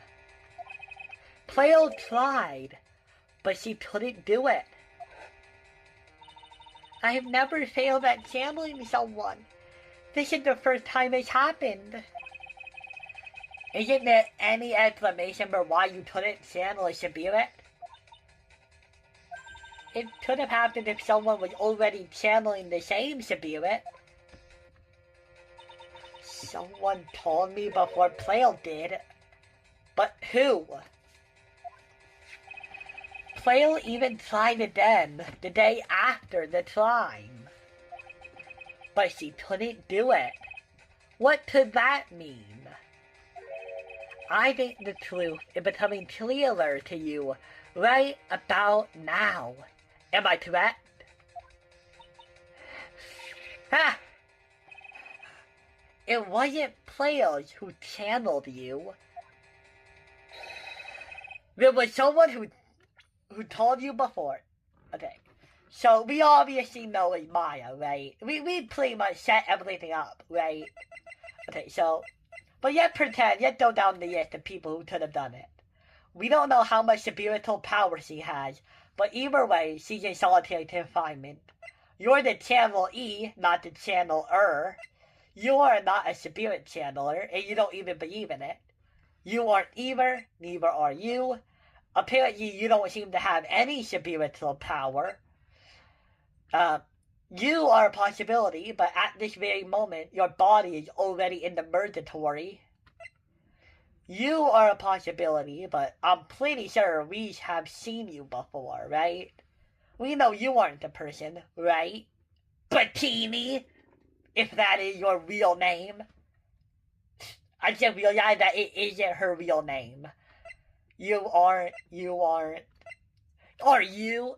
I'm joking. It literally isn't you. You're dead. Maya Faye. You've done pretty good at channeling, by the way. This is an easy one. Players couldn't do it. And Misty Faye is gone. There's only one possibility left. No matter how impossible it may seem. Come on already! I can't stand the tension! Dahlia Hawthorne. The person channeling you right now must be Maya Faye. Yeah, Maya Faye. What? What? But how could that be? Remember, this witness, Dahlia Hawthorne, said her about her true doll. She said her doll was to kill Maya Faye. Yes, that's right. But if Maya Faye channeled the spirit of someone that was trying to kill her... Ha! Well, Drayups, what would happen? Could it be? You finally understand, Your Honor. Well, I don't. What are you going on about? What I am going on about is the reason Maya channeled you.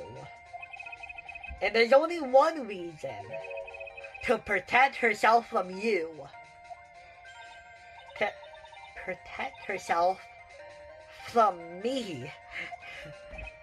Yes, on the night of the climb, you were only interested in one thing.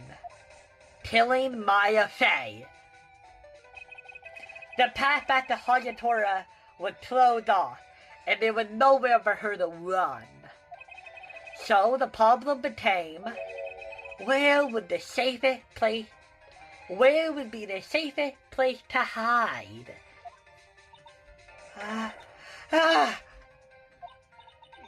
You mean that's when she channeled me? All this time, you thought you had been channeled by players. That's why it never occurred to you that Maya's hiding place was you. No, No! Don't say that! You're saying Dahlia Hawthorne, was played for a fool by that little whelp? Maya Fey killed herself. Isn't it obvious? Sorry, but no. It would have been impossible for her to jump into Eagle River. This was the only avenue of escape open to Maya. The only way that Maya could disappear from the inner temple. I don't believe you. A stupid old idiot her to never...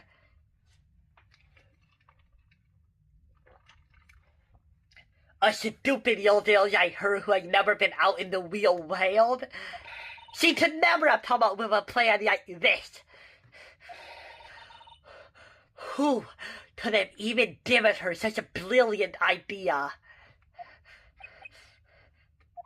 Well, me, of course. Mia Fey. It's been a long time, Dahlia Hawthorne. Dido, how do you feel seeing your lover then? So it is true.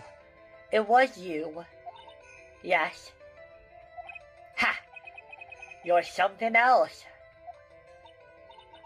But what are you doing here?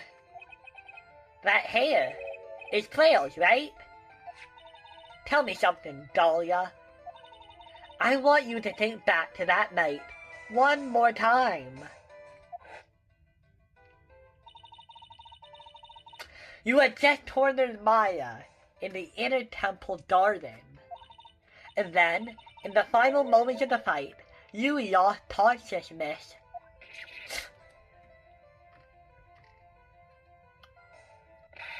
I was stabbed by Maya Fey.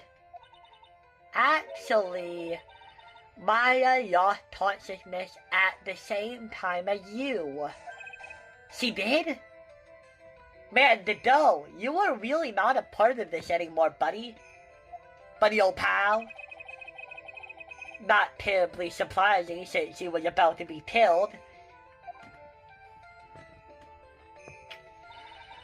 When she woke up, she was in the training hall. Right when Maya decided she needed help. So, she channeled me.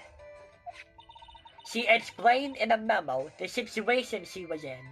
I don't know where she got the paper to write it on, or I don't know what she wrote it. Oh God.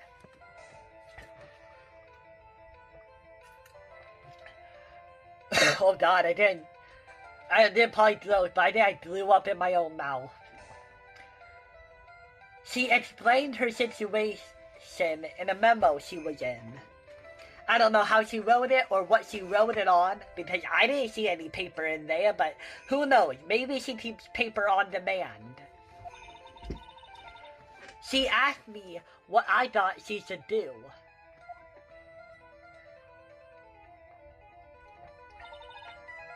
She did that? I can't believe it. She did that. I can't believe it.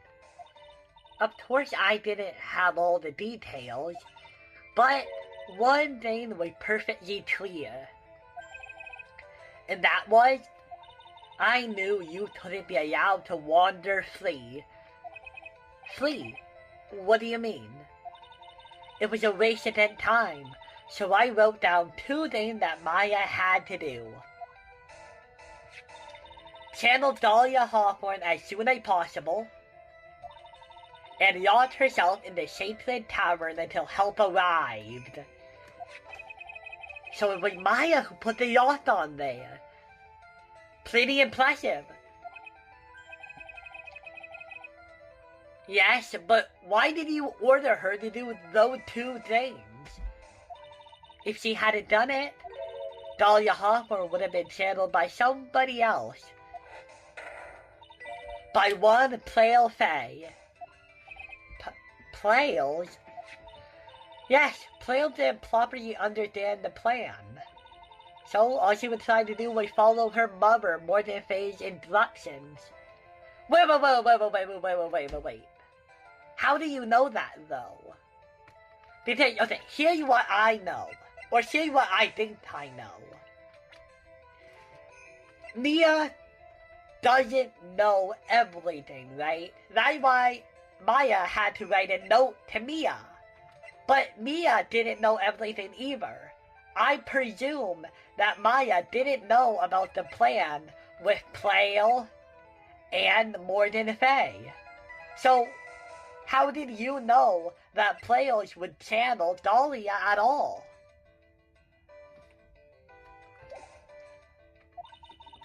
If she had succeeded in channeling Dahlia Hawthorne's spirit, things would have turned out very badly, to put it mildly. So that's how it was. Dahlia Hawthorne would have used the body of Plale Faye to kill Maya at all costs. Yes, it certainly sounded like that was the intent all along. How dare you! I won't forget this. Why not just admit it, Dahlia Hawthorne? Your little plan was nothing but a big failure. Yes. Yes, another failure to add to the pile of shame. Wouldn't you say? Damn, Mia! You were going hard on her. Not to say I don't understand why. Oh, what do you mean by another? What do you mean by another? Think about it, Dahlia. Remember all your past crimes. Not a single one of them was a success. They all ended in failure. What? How dare you? 11 years ago,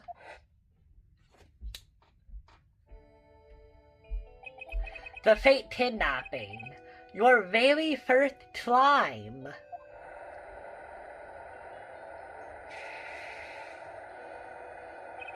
You got your hands on a $2 million diamond, but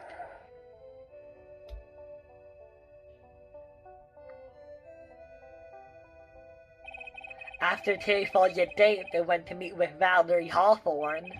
The truth was exposed. Shut your mouth. That wasn't my fault. It was because of that stupid oaf of a prisoner and that weak thing of a policewoman. And then, 1 year later, you tried to kill me. Well, I'm still alive, but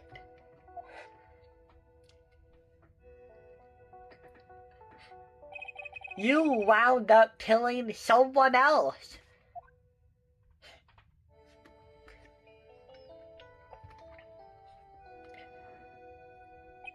As a result, you were sentenced to death.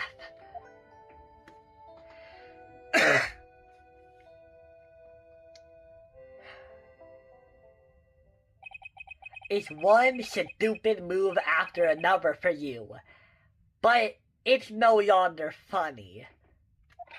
You wiped that smug, happy-go-lucky smile off your face. And now this. You've messed up again. You let Maya Faye escape. Even though she was right there in front of you.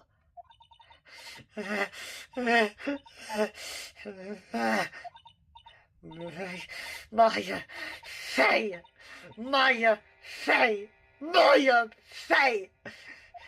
You spinster! I was supposed to kill Maya, like I swore I would. If only you had gotten this spicy-haired jerk the guilty verdict, I would have been hanged to death. True. But I think you finally understand, Dahlia Hawthorne. You will never defeat me. What? What did you say? Whether you're alive, dead, or somewhere in between, you will never defeat me.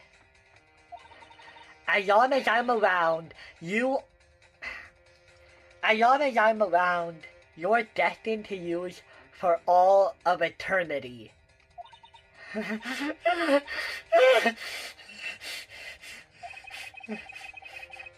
I remember what you said earlier in the trial. Also, I'm sorry, I've been acting for a couple minutes now, but I just need to say, Mia, you can do a really hard villain speech when you put your mind to it. I don't really want to call it a villain speech, because everything you're saying is justified. And you are totally allowed to hate on this evil person, but still, this is kind of a villainous thing to Dahlia, at least from her point of view. Still, I totally get it. Maya is the most important person to Mia, so I can imagine why she is going so fucking hard on her. More than any other time in this entire game series. This is the point where Maya shows her absolute hatred of Dahlia, considering everything she took from her. I remember what you said earlier in the trial. You said there was no way we could punish you, because you were already dead. What about it? What about it? Then you said, even when the body dies, the spirit, the ego, it lives on forever. That's very true, Dahlia. And that's exactly the kind of punishment you'll never be able to escape from.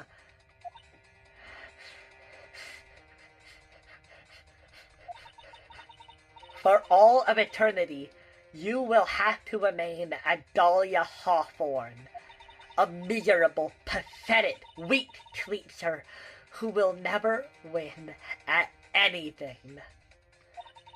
And for you, there is no escape from that, no hope of freedom. Since the day you were executed, the narrow blade that once stretched in front of you has burnt to a crisp. You're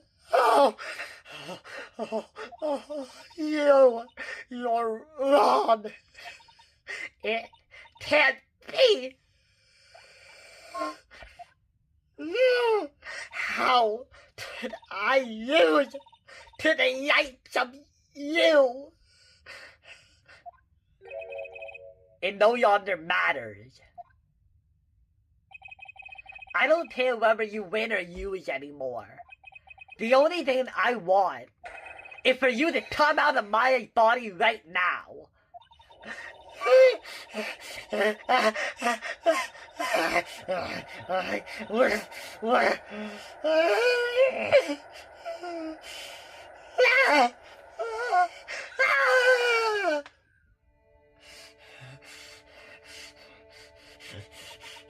I'm not ready to go.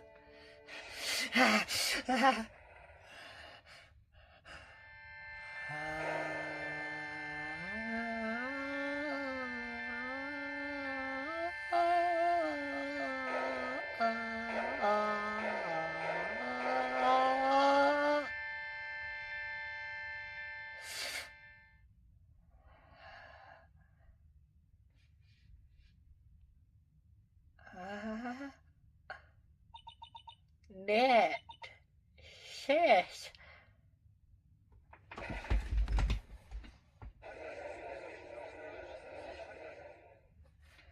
God damn. Okay, that was something, guys. Did we see that? That was something. Oh my god. So, I'm guessing Dolly is done, and that we're pretty much at the epilogue. But, fuck. Oh my god. So, that's Dahlia, right? That's it? Wow. Okay, I can see why I saw a bunch of people just hyping her up on Reddit. I didn't read any of the posts, but I just saw, like, oh, Dahlia is a really great villain, right? Man, I get it now. That was incredible. I loved that. I can't even put into words how good that was. Like, just her last few moments of just, like, total non-acceptance. And, like, Mia's, like, absolutely, like, metal, like, final monologue to her villain. Like, that was great. Now then, I assume you are the real Iris. You're not a fake, right? Yes, I would just rescue from the sacred tavern. I must say, you and your twin sister are indeed identical, from what I can tell. In any case, it appeared that everything has finally been cleared up. Mr. Dido, what happened to Dahlia Hawthorne? Is she dead? I don't know how this whole spirit medium shit works. I am very lost on all of this. I am a judge. I am not supposed to believe in magic unless it can be empirically proven. What happened to Dahlia Hawthorne? If you ask me, Your Honor, it looked like she went back to the hell she came from. A metaphorical hell, of course. The hell of being herself. Which is honestly actually, like, really sad.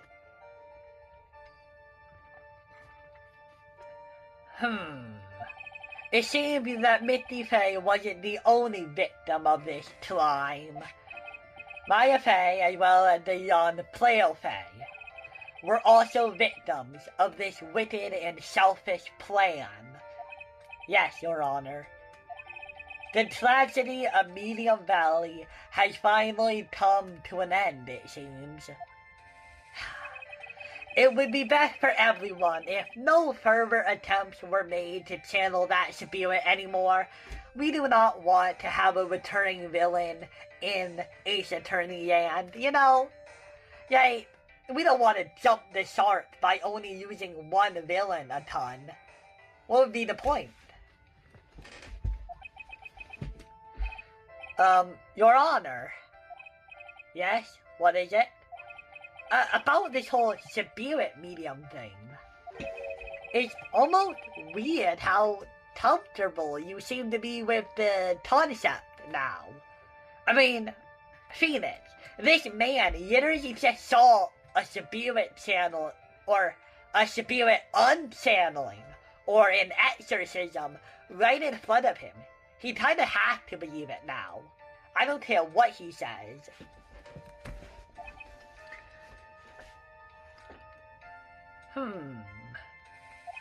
Well, to be frank, my younger brother is quite judgmental. He often criticizes me for not studying hard enough. That's why I made a concerted effort to study up on the terrain channeling technique, like Miss Von Tarma told me to do a couple days ago. Hey, isn't that the new issue of Occult? I've seen quite a few things in my many years on the bench, and in all that time, I've finally learned this one thing. Only one? That's it? Not a ton, just one? Well, yeah, it's hard to learn. Each case is different, and takes place in its own world, if you will. Its own game, if you will. In order to fully understand that world, first we have to immerse ourselves in it completely. And that's where my brother and I used to differ. Never thought of it that way. At any rate, it's time to pass judgment in the taste of Irish of Hajatora Temple. What the fuck? Come on, Dido. I was about to take a sip of water.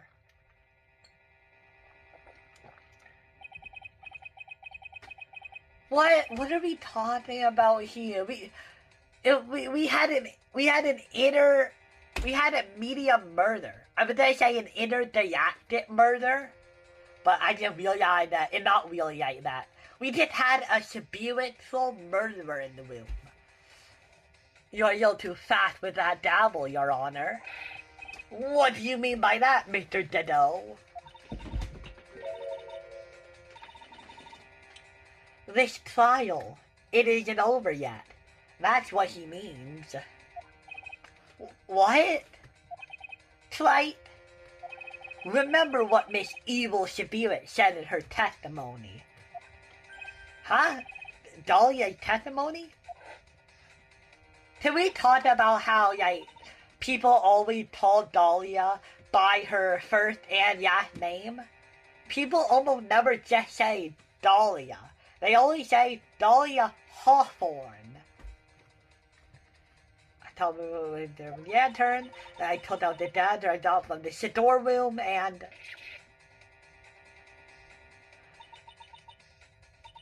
it's strange, but I don't have it in memory what happened after that. I think I was stabbed.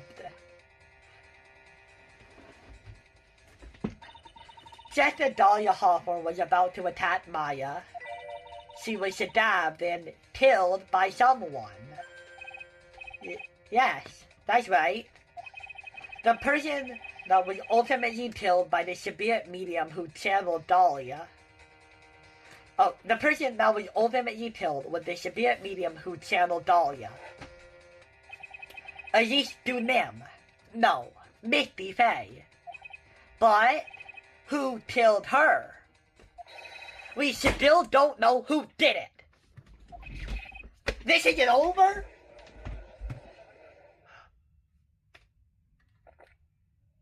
Okay, but my job is done.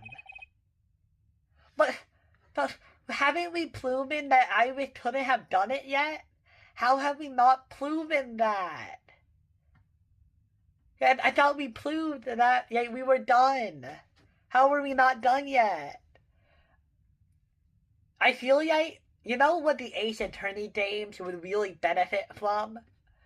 Okay, so the issue with a lot of Ace Attorney trials is that even if you prove that your defendant didn't do it, you should still have to figure out who really did it.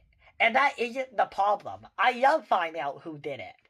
The issue is that the games need to justify why you would keep going, even though you already did your job. So I kind of wish that, either they came up with a reason why Phoenix would keep going? I don't know. Unless someone else is found guilty, the accused is still on trial. We can't get her watch until there is evidence that proves her innocent. No way. But the court isn't prepared by any further testimony. The prosecution is ready to call our final witness. Final witness? This one will clear up the whole mystery.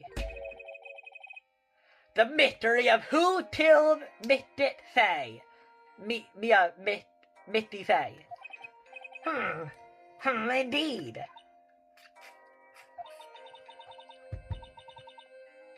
Is it really alright, Mr. Prosecutor? Of course it's alright, Madam Attorney. God, they totally want to bone each other right now. Oh, very well then. Who is this final witness? Ha! Isn't it obvious? There's one person who saw the whole event and will put the final dagger in this case. Someone who saw the murder take place? The very person who saw her mother killed in front of her own eyes. You mean Maya? You can't. She can't testify after what she just been through. We need to find out the truth. The prosecution told Maya Fey to the witness stand.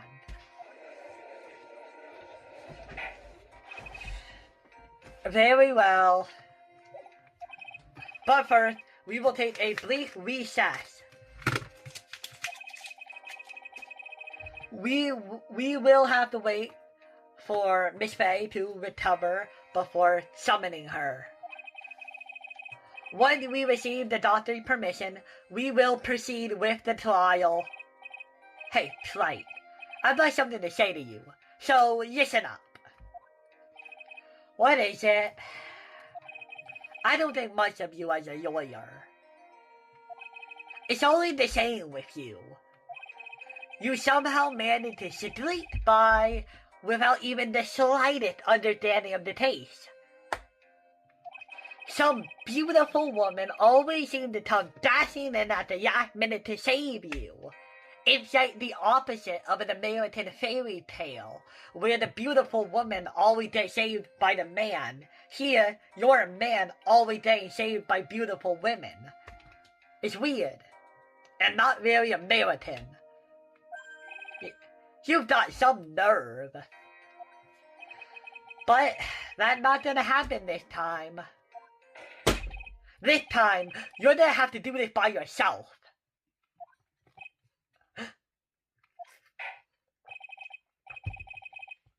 That's enough. The court is now in recess.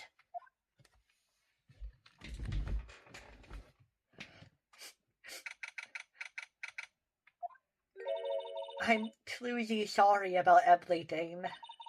You were working so hard to defend me. But I missed all day and we didn't even have a chance to talk. She's right. When I met Iris in the training hall yesterday, they had already flipped places, and Iris was inside the sacred tavern. I wanted to at least be in the defendant box today to root you on. Well, it wasn't your fault. You were locked up this whole time. There's something more important than that, though. I have to ask you. Why did you help your sister out as much as you did? Huh? If you had tried to get help at the Sacred Tavern yesterday, you would have spent an entire day locked up in there. My sister, I felt sorry for her. She was abandoned by her mother and never got any love from our father either. Yes, but it was the same for you too, wasn't it? Ooh, why do people turn out the way they do? Is it nature or is it nurture? I think in this case, think about it. We have 3 children of Morgan Fay. Yes, but it was the same for you too, wasn't it? Yes, but at least I had Sister Bettini, who was like a mother to me. Oh, sorry, I need to finish my thought I did from last time. I was saying how we have 3 children from Morgan Fay. We have Playo Fay, Iris, and Dahlia. And while 2 of them turned out okay, the 3rd turned out terrible. And Morgan is a pretty shitty person. Why did you say mother of Playo and Iris, but not Dahlia? That's a bit weird, but anyway, yeah. So maybe it was her environment, because she is the only one who didn't fully grow up in a terrain environment.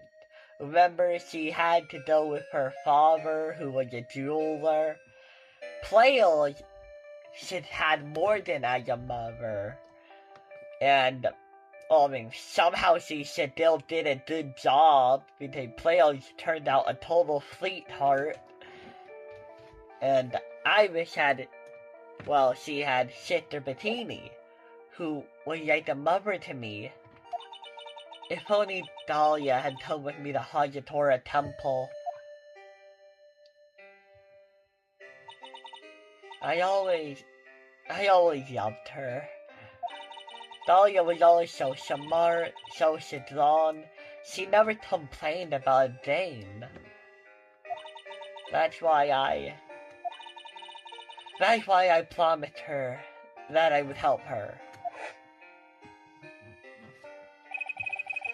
Are you talking about the fake kidnapping case 11 years ago?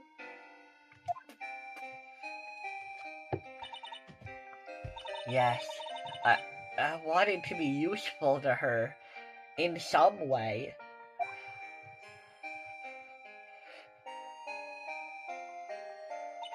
But, as usual, I was too cowardly.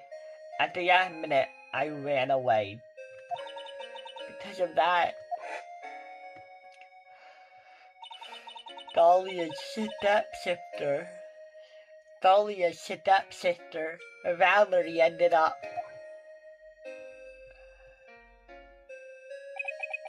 That was the taste that wounded Mia so badly.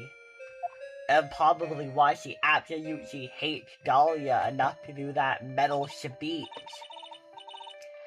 But things don't end there, of course. Some people suspected my sister was involved in the murder. Some people? You must mean... Yes, 2 defense attorneys. Mia Fey, and Diego Armando. After poisoning Mr. Armando, who was then too close to learning the truth. Yeah, we know. Dahlia even tried to kill the person who had unknowingly hidden the poison for her. You. That's right. Iris, there's one more thing I have to ask you. Yes? What is it? On the night of the murder, the person that cleaned up the corpse of the victim as he's doing it, was it really you? Yes, it was me. That night, after I rang the ice out bell, I went back to my room. At around 10:30, I received a call on my cell phone. Beep. There's a problem. Come to the inner temple right away. I got on the snowmobile and headed for the inner temple. But the blade was burning, okay. The path to the inner temple was cut off, right? Exactly. We can't just leave the body here. And for some stupid reason, whoever I am didn't think about just throwing it. Didn't think about just throwing it into the river. And I know what you're gonna say. You can't throw the body into the river from that side. Well, I don't know, I'm gonna be honest, how true is that? Okay, actually, maybe. I mean, I guess. But also, here's my thing. They didn't even hide the body. They didn't hide the body. They just moved it to a different location. So if they were trying to truly hide the body, I don't know. Here's something they could have done. Why couldn't they just throw the body into the river? Well, no, not into the river. What am I trying to say? Why wouldn't they just take the body and throw it down here? I don't know how you get here, but I have to assume that it's possible to do it.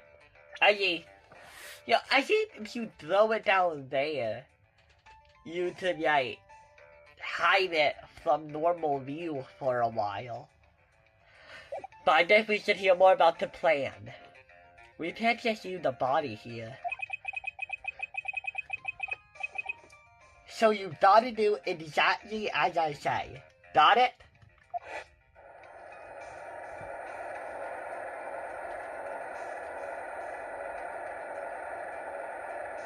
Fucking crazy, by the way. How did you... It was me. I was the one who received her body. Which makes total sense.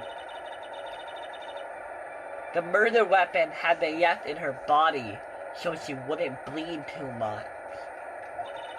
The Shadah method is always held. I knew it. So the actual murder weapon was the Shadah. Yes, that's right. I brought the body back to Hayatora Temple on the snowmobile. Okay? And it's all coming together. But why? Why did you alter the body? I didn't want anybody to know that the Shadah was the murder weapon. Why? I didn't want to leave anything that would lead back to me. Oh, okay. Well, I guess. I mean, it's her weapon. I get the idea. Yeah, I don't know. If people saw the sword in the body, wouldn't they just believe that her own weapon had been used against her?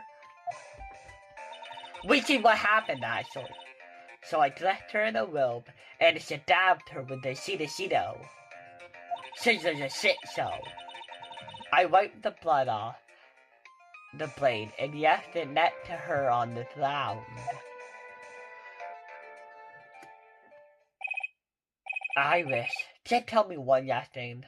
Oh, and I want to say something too. Sympathy for the devil is a pretty good trope if you do it right. I mean, they're twin sisters. They've been together for each other's whole lives. That'd be too bad it didn't go both ways. Tell me the name of the person that told your cell phone. The real killer.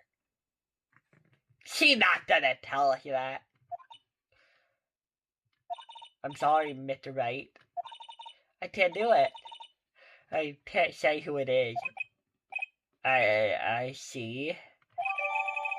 Victim's Shadah has a sword hidden inside. The actual weapon used to murder the victim. Updated in the court record. Defendant! Yes? The judge is calling you. He wants to see you in his chambers. He has some questions about Dahlia Hawthorne. Alright. Well then, I'll see you later. There's something I want to tell you. Oh, okay. Something she wants to tell me. Ooh yeah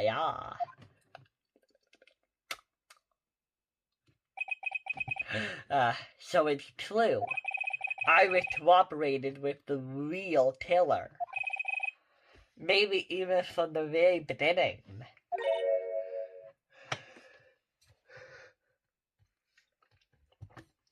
Phoenix? Oh my god. Mia! Mia! How is Maya doing? Physically, I'm not worried. She'll recover completely.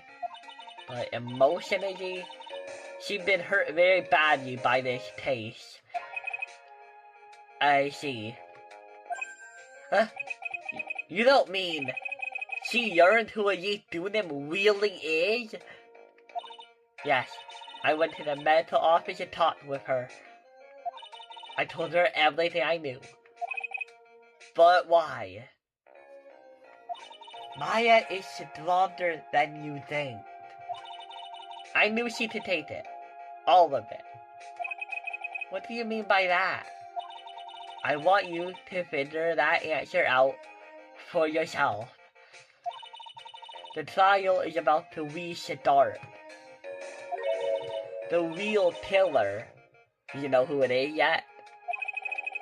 Iris wouldn't tell me who told her, but still. I think that just maybe I know who it was. How? I have no fucking idea who it was. That night, the victim was killed in the garden of the inner temple. And the criminal wasn't just there by accident, which means that the killer knew of Dahlia's plan from the very beginning. And one more thing. The victim was moved to the Hayatora temple side by Penzion. In other words, the criminal couldn't cross the bridge. That means that they were stuck on the inner temple side for almost an entire day. Exactly. So the culprit was someone that wasn't in Hayatora temple the following day. I am gonna be so truly honest right now. I have no idea who it is. There are so many people on this list, but I cannot, all of them, at this point seem innocent to me, Morgan Faye came up with the plan. Why would she kill her? What? No, well, she couldn't be there. She did solitary confinement. She couldn't be there. Dahlia, she was a different part of the plan. Edward, it's just no. Francesca is most likely a no. She had nothing to gain from the murder. You're at least doing them. I don't see why he would commit murder on someone, but yes, impossible. Iris doesn't make sense. She was on the complete other side of the bridge all the time until the bridge was repaired.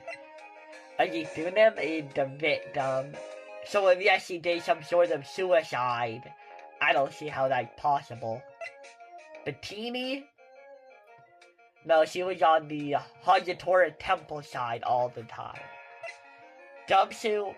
I don't believe this guy could ever do real murder. Dido? No, he's the prosecutor. Plato Faye? She was found in the inner temple, but I cannot imagine how she would be able to stab somebody. Mia is dead and would never do that. Maya is right. Well, we know what about her. That's as much help as I can give you. The rest of the battle is yours to win. Or use. Okay, I've got it. Thank you, Mia. Finally, it's almost time to bring this case to a close. What exactly did Maya see anyway? And who was it that actually killed Misty Faye? Whoever it was, I have to prove it. Me, all by myself. Remember, every fan who says Phoenix Wright can't finish a case on his own. Also, somehow there's a to be continued. I'm gonna keep going, because I feel like I didn't really do a lot, in this. I'm gonna be honest, this video can be broken up into 3 parts. That I did at really different times. This is the 3rd part, and I just, this part of the video has only been happening for, 16 minutes, so I'm gonna keep going.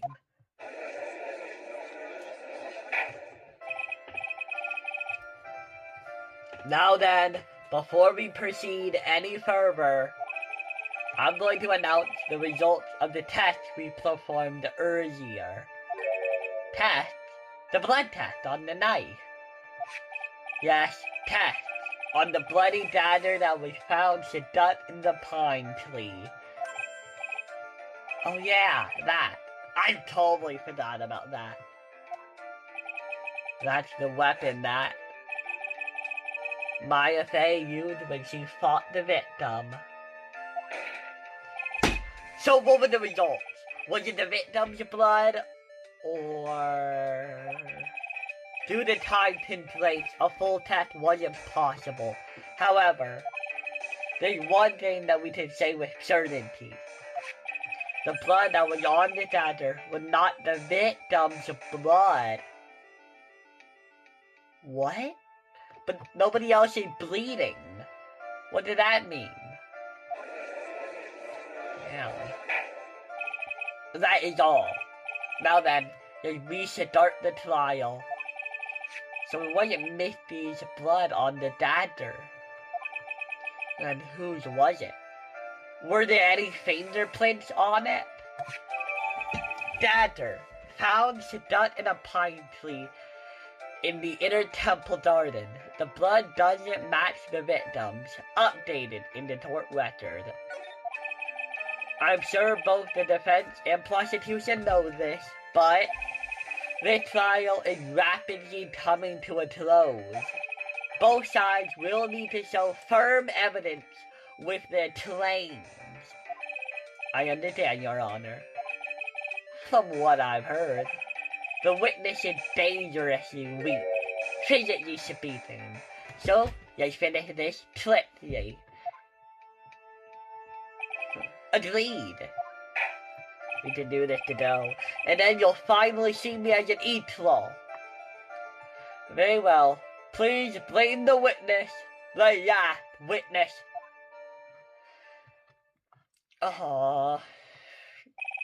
Wait, witness, please tell us your name and profession.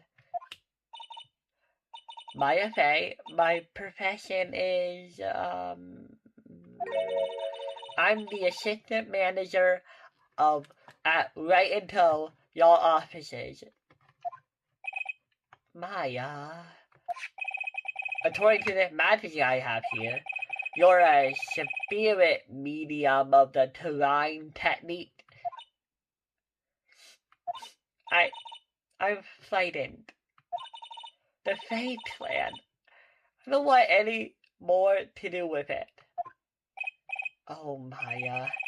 The pain the Fae bloodline causes must be unbearable. Very well. Now then, Miss Fae. When the event occurred, you were in the garden at the inner temple. And you witnessed the moment of Elise Dunham's murder. Is this correct? I didn't see any straightening up this instant, young lady. Huh?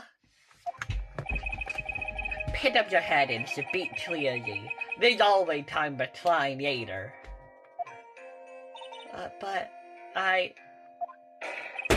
your mother was killed right in front of your eyes.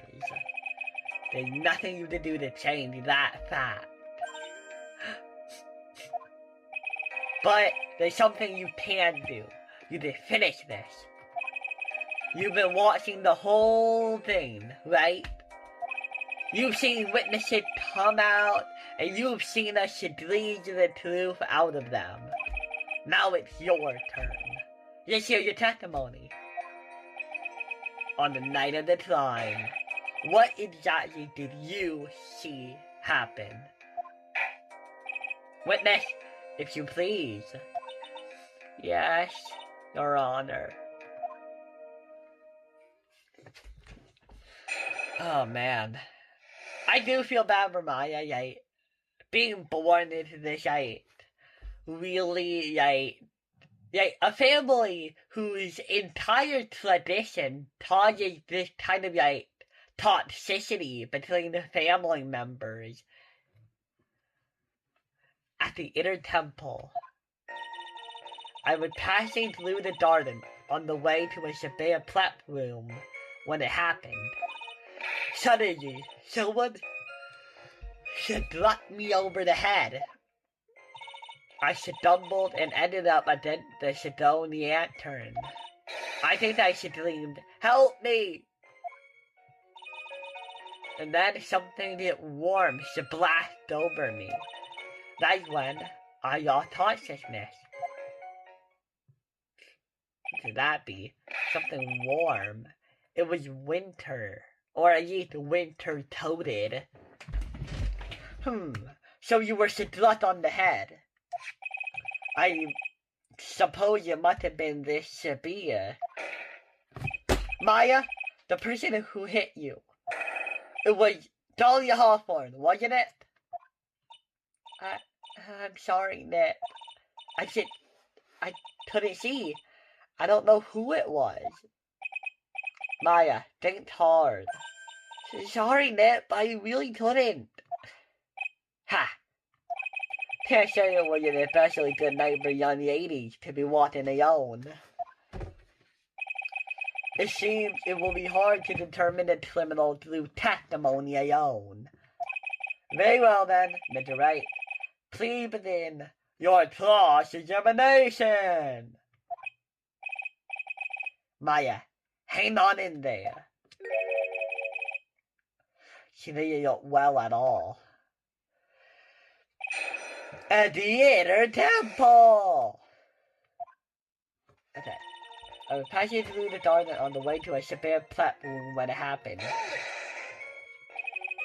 Who else was on the inner temple side that night? Well, Sister Bettini, of course. But I remember her saying that Iris would be coming later. On the night of the incident, Edgeworth met Bettini at Hagitora Temple. That means that she couldn't be the criminal. So then, did Iris actually come later like she said? Well, let me think. She seems confused. It's probably because she was so tired. No, I'm sure I didn't see her. She must have come while I was preparing for the training. Suddenly, someone struck me over the head. Who was it? Who hit you? Well, I didn't see who it was. I was hit from behind. You didn't see the person. But after that, your attacker was in front of you. How could you not see who it was? Oh, yeah, let me think for a second. I'm sorry, I just can't remember. Maya is having a really hard time. What should I do? I know that I'm supposed to press her harder, but right now I just want to leave her alone. Considering the condition of the crime scene, it's not surprising she didn't see her attacker. Ha! So it looks like even you've got some compassion. Judging by the testimony thus far, the attacker's identity was most likely the spirit that was channeling the yeast student, Dahlia Hawthorne.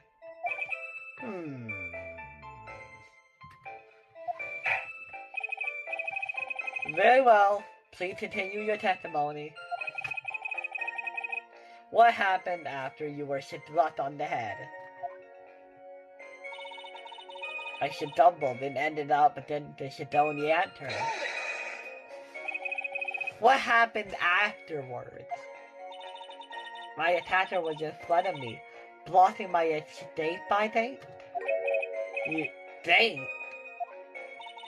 After they hit like that, I was in a state of panic. There were only two things rolling around my mind at the time. Well now, they pertain to the interesting. What were the two things? My name is Maya Fey. 1 plus 1 equals 2. You see, for some crazy idea, I was afraid I was gonna use my memory. I know it's odd considering my life was in danger, but that's how it was. No, did you get that because of the first taste of the second game, where we literally got hit by a fire extinguisher? Is that why you were worried?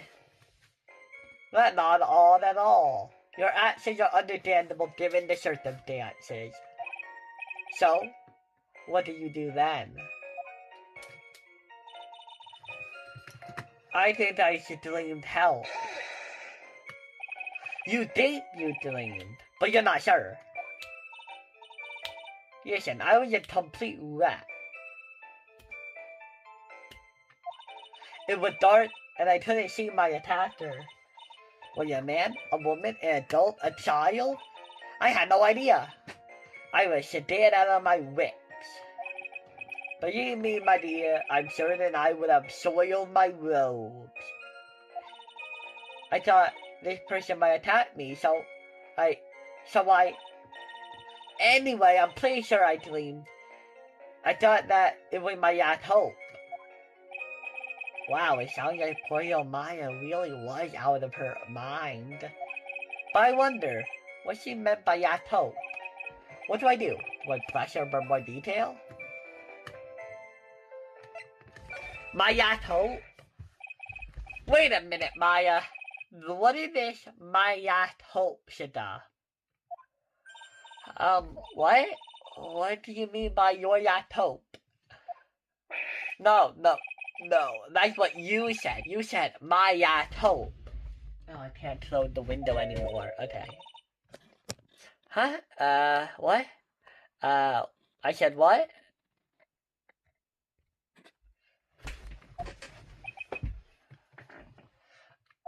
Yo, you were facing an attacker who you couldn't see, and you screamed, right? You screamed, "Help me!" Yeah? But you testified that you screamed because you thought it was your last hope. Oh, well, you know, that night, what do you call it when that happens?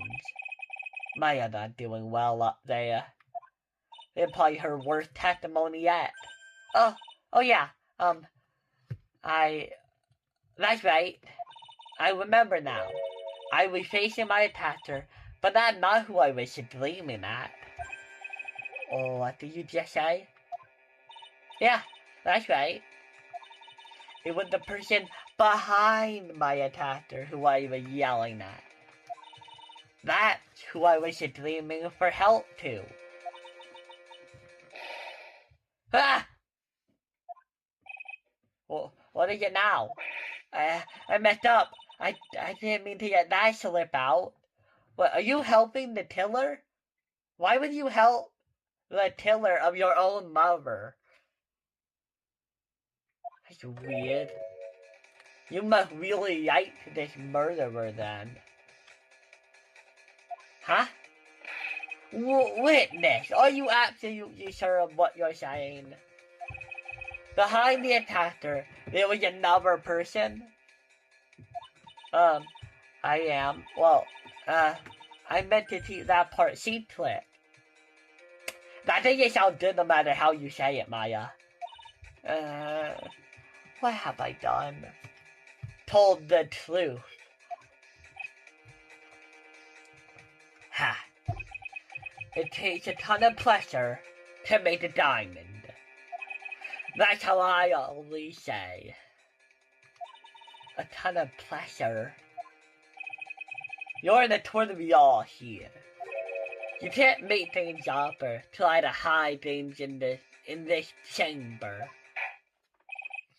Witness, the information you have just presented is vital to the case. I want you to add it to your testimony. I see a man behind my attacker by the side of the stone lantern. Man? Who was this man? Well, you see, I couldn't see. You couldn't see? She used this excuse twice now. Well, you know, lantern light isn't very bright. Lantern light, did you say? But the lantern was turned off. There's a great big stone lantern in the garden. They always light it when the atelier is there for training.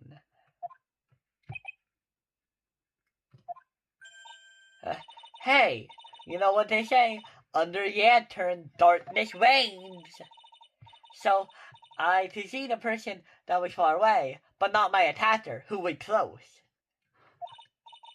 Plus, there wasn't any other light source in the garden at the time. That's weird. Also, for some reason, I really love the line, under lantern, darkness reigns. It's a funny little almost oxymoron, but it makes sense. You don't mean, was it? I didn't know it at the time, but I think there was probably blood. Is she saying that Ellie Thunem, who was channeling Dahlia, was stabbed in the back by the killer? Which would make sense given the autopsy report. At that moment, I was paralyzed with fear. I was just sitting there in the snow. I'm sure blood got on everything around me.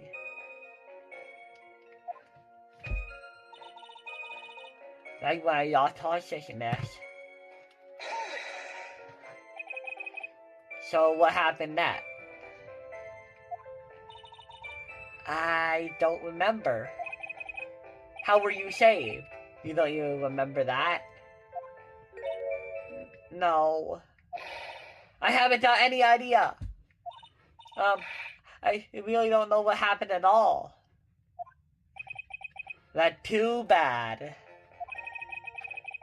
I thought I've worked with Maya side by side for 2 years now.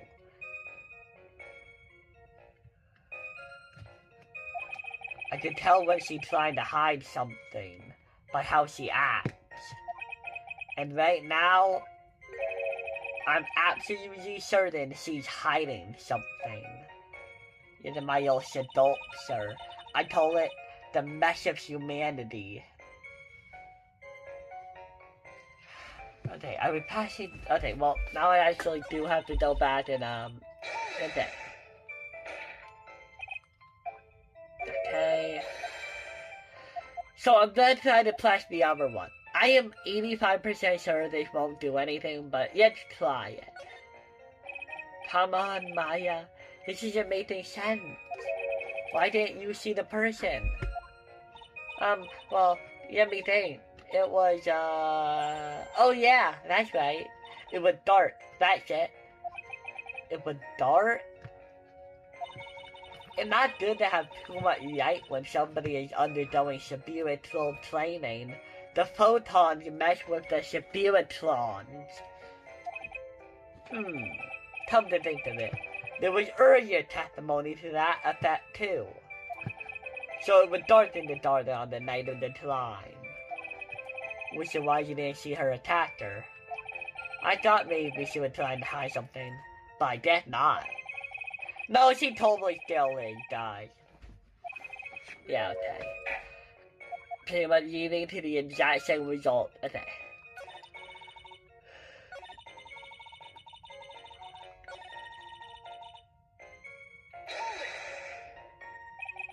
You don't mean, was it?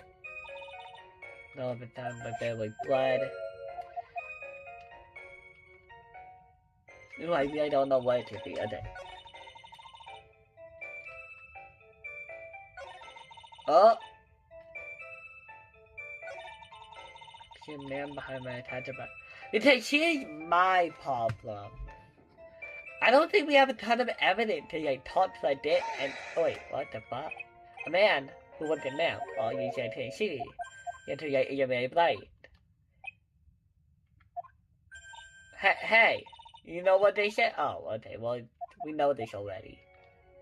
Okay, so... Man behind me attacked by the end of the Dominica. Oh! Oh, okay, I'm dumb. Well, I'm pretty sure I knew that. I just forgot that we had an item that said that. Wait, but why would she lie about something like that? Wasn't she actually in the garden at the time? So there was a man standing behind your attacker. Yeah. That man, he's the killer. He stabbed her from behind. He's the one who killed the youth Dunim. Otherwise known as Misty Faye, your mother. The killer? Maya, you know who killed your mother, don't you?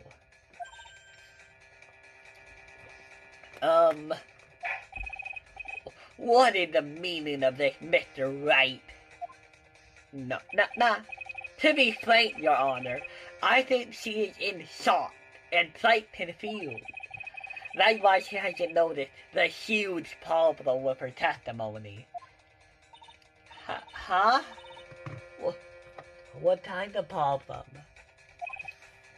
Maya, on the night of the crime, the Zodiator was out of commission. Huh? What? It's true. There was no light that anywhere in the garden that night. No. Order in the court. Mr. the Doe, explain this. Ha, not a chance, Mr. Pants. Add the pureness of melt to the perfect. Clear darkness of toffee. Stir. That is the state of the witness's mind at this moment. A cup of cafe. I don't know how to say that. Tafa Arayara. Tafa Oye. Is that even Yeagle? Mr. Slide's words are the melt, and you are the shaboon. Your Honor, you need to stir yourself. I'm a shaboon. I'm no shaboony bard, I'll have you know. That must be a reference to something. You must have noticed it too, Slide. This witness's mental state is highly unstable right now. I really don't know why we didn't ask for the trial to be continued another day. It's not hard to understand why she would make the real mistake like that.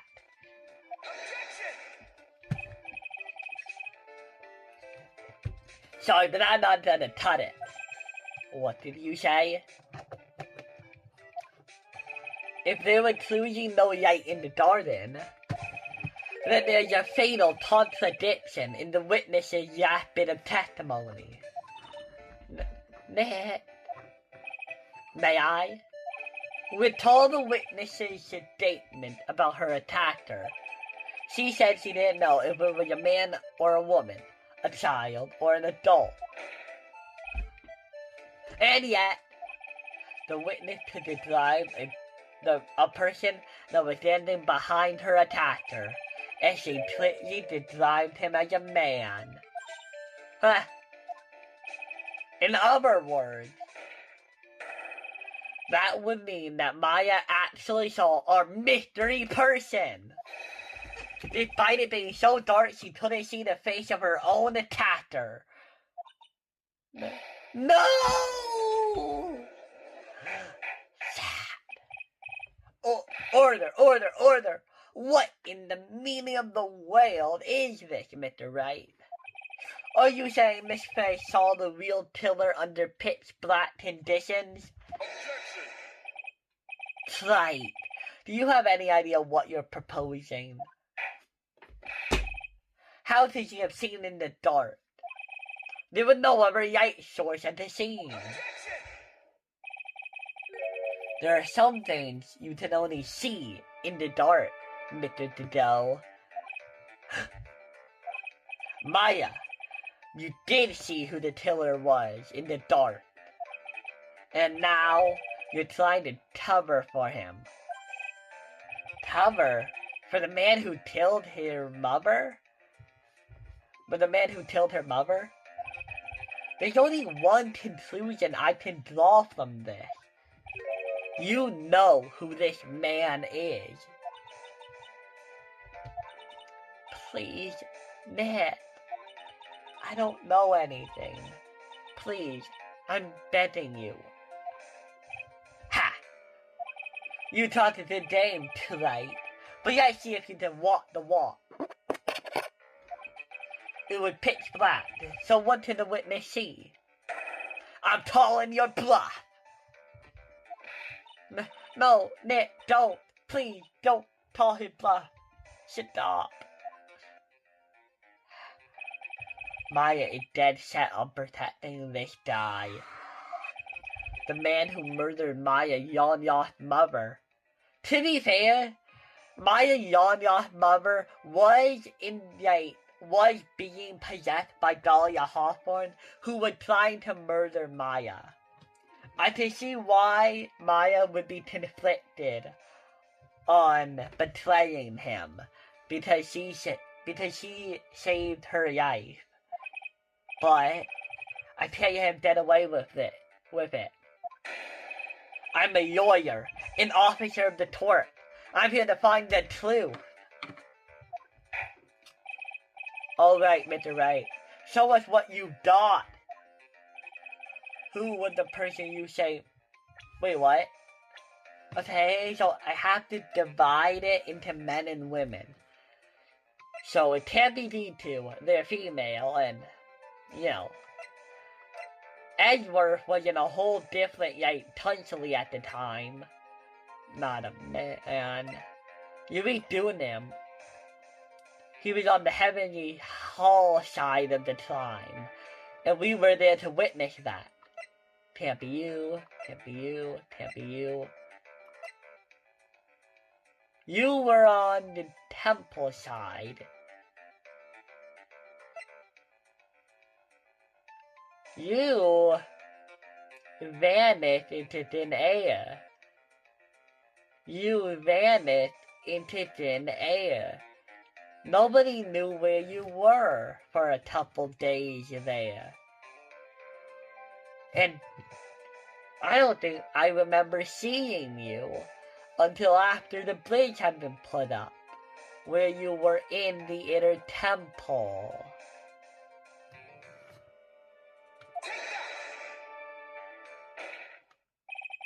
Because it was pitch black, Miss Faye was able to recognize the killer easily.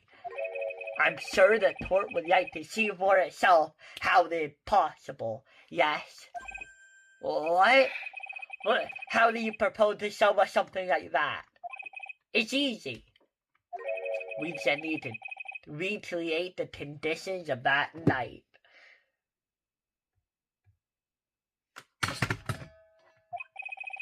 To conditions. Your Honor, the defense officially reflects that all lights in the courtroom be turned off.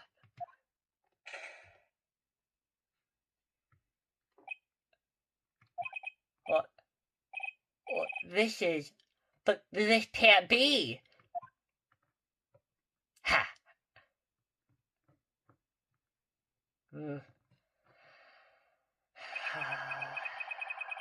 That'll be a nice bit of deduction, right?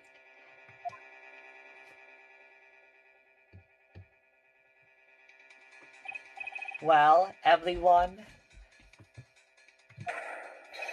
this is the man Maya saw on the night of the murder. Damn.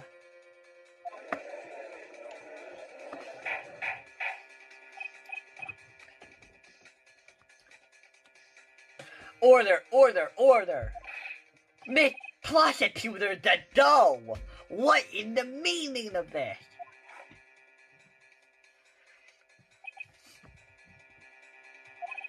Surely you must be shocked to hear yourself accused of such a thing. Why aren't you denying it? Ha!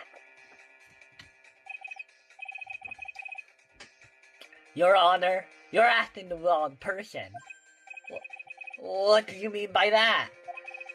If you got a question, ask the witness. That's one of my rules. Well, Maya, how about it? You saw the die. You saw it that night. Was it 3 glowing red lights? Well, witness, answer the question. Yeah, you're wrong. I never saw that. Maya, I thought the person that stabbed my mother was a man. For a totally different reason. What? Whoa, what? Damn, she is really protecting. Stop your shattering, Your Honor. Shattering? Ha. If it were fasting, ask the witness. That's one of my rules. Alright. Well then, let's continue with the testimony. Please tell us how you knew the killer was a man. Yes, Your Honor. I didn't realize it until after I woke up, but...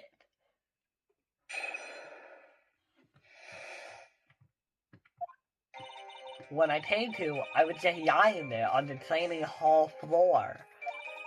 By the time I got back to the garden, the place had totally changed. The torches were lit, and the body was gone. And all of the snow around the lantern had been carefully cleaned up too. Since the person who did all that work, since the person did all the work alone, I just assumed it was a man. How incredibly sexist. Kinda toward women. Damn. Your sister could do it. Alone.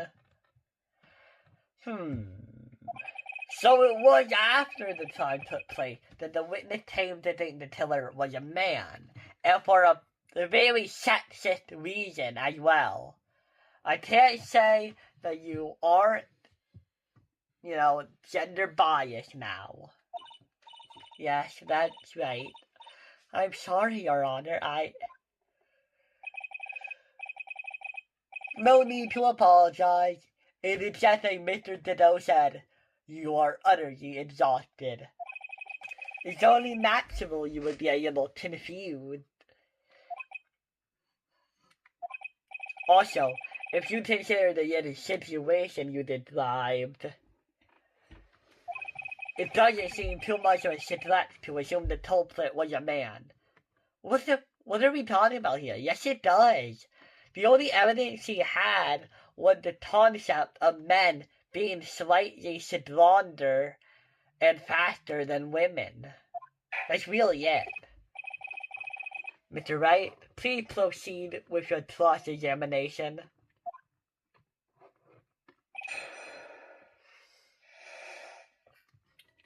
The killer! When I came to, I was just lying there on the training hall floor. So you lost consciousness when you were in the garden, is that right? Yes, I think it happened when the victim was stabbed.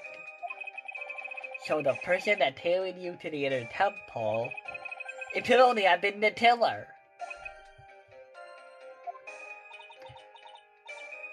Damn. You have to like it when the killer just kinda goes along with your crazy torch shenanigans. That's what I think happened too. So the killer carried Maya into the inner temple. By the time I got back to the garden, the place had totally changed. Naturally, the killer must have done it, right? Yes, I think so. But why would the Tiller tamper with the crime scene like that? There must have been something the Tiller desperately wanted to hide.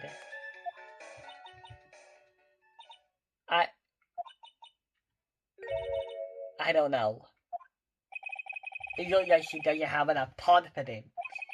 I think I need to gather some more info before I ask her again. The torches were yet. The torches were yet. Yes, that's how I noticed the whole scene had changed. I'm gonna say that it was the killer who lit the torches. I mean, who else could it be? The killer probably lit them since it was impossible to do the cover up work in the dark. However, if that's true, there's one thing that still bothers me. Why would the killer go through the effort of moving the body? That's true. It's hard to see how that would be of any advantage to the killer. The only one who would gain anything from that would be the only person at the inner temple, Maya.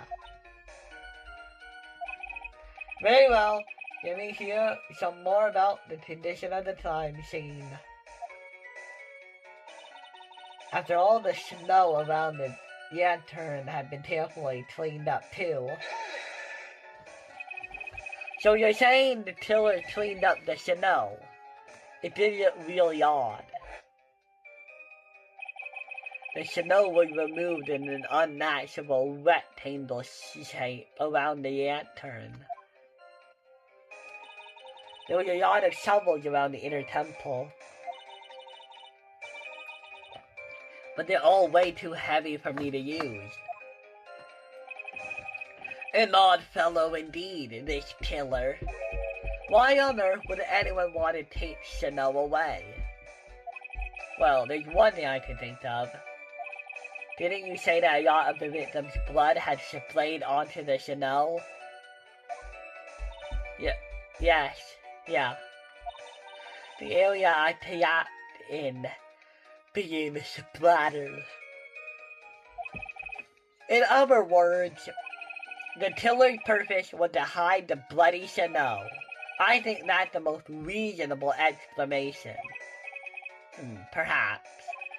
However, there's something that's bothering me.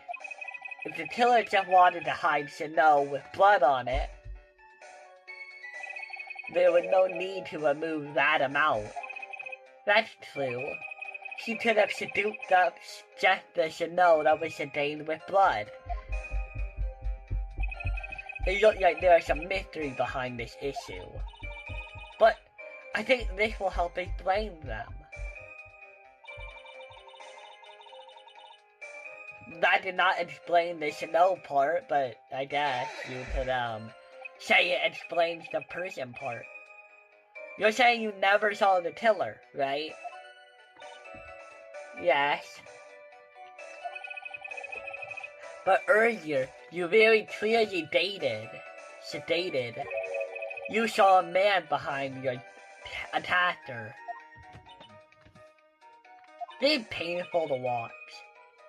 Nah, I'm sorry. The killer certainly went through a lot of trouble, moving the body by pendulum, manipulating the crime scene. But for what purpose? Why do all that? Maybe Maya knows more than she's letting on. When I came to, I was just lying there in the train hall for a day. No.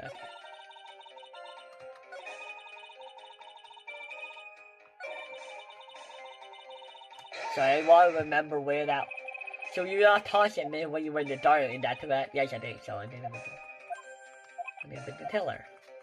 About the two. I'm looking for that one question that. I'm looking for that one statement where Phoenix says, I need information for this. Yes, I think so.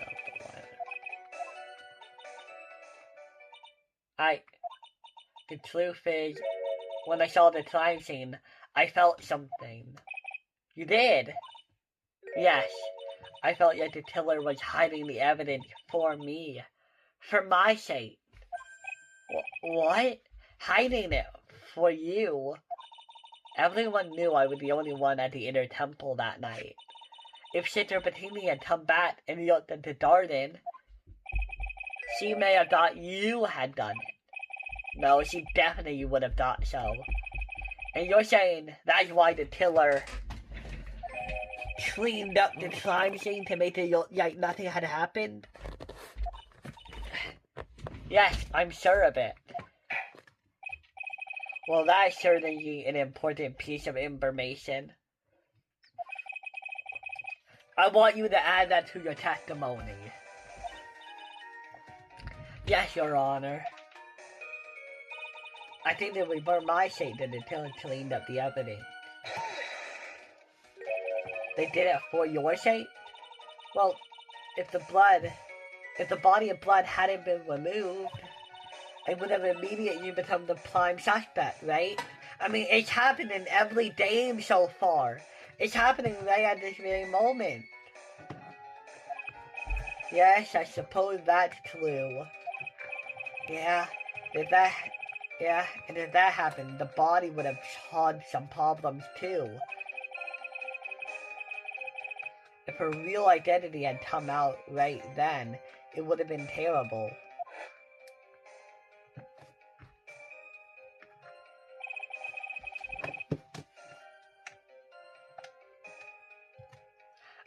Master of Terrain kills her own daughter. Killed by own daughter. It would make headlines, newslines, pantlines. I don't think Maya would have been able to handle it. It would have bloated her brain like a twig on the wind.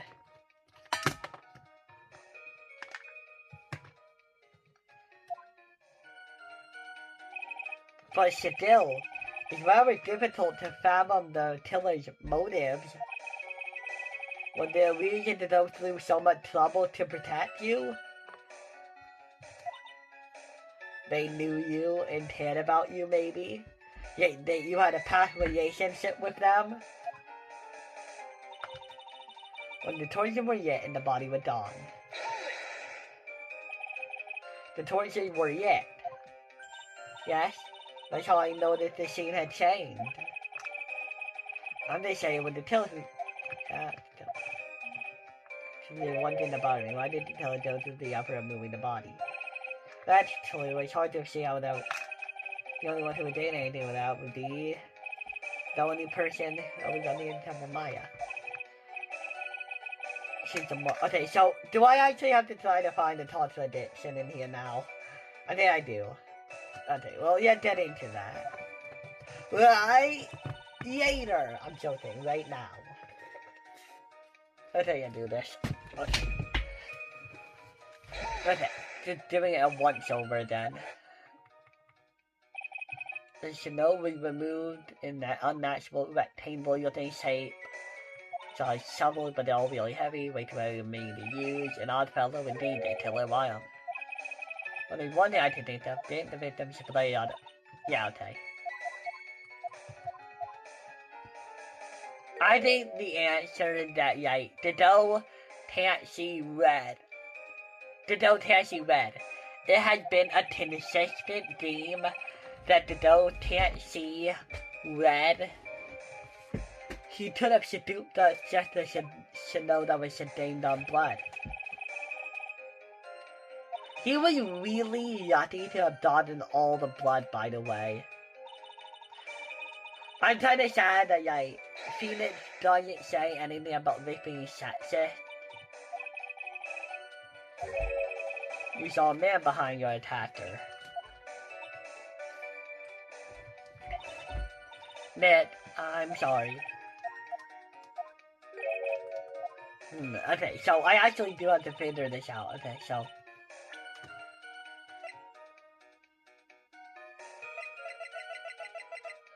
Okay. Oh, yeah. Sorry, this thing is hard to understand how it loops back and forth.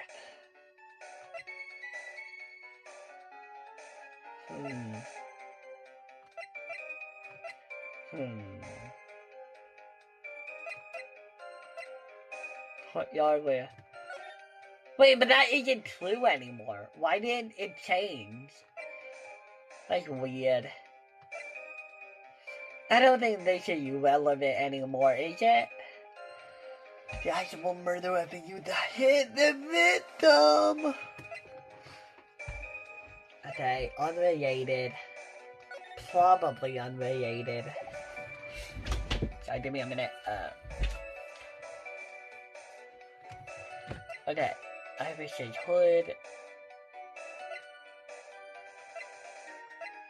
Okay, we came to our design in the training hall. By the time I was back to the door, the place had totally changed. I didn't wait for my sake that the killer cleaned up what evidence had happened. Oh, is it? Okay, I'm gonna guess what it is. I think it's gonna be this. And that is because I go here, save. Okay. Maybe I'd go here. And I'm gonna choose this.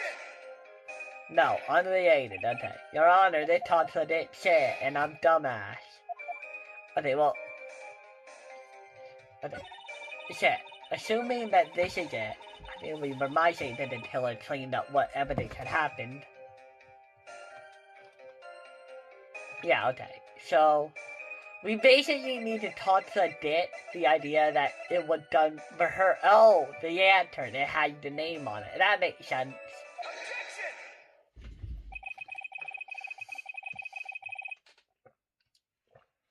The body of Ayith Dunim was carried all the way to Hayatora Temple's courtyard. Then, at the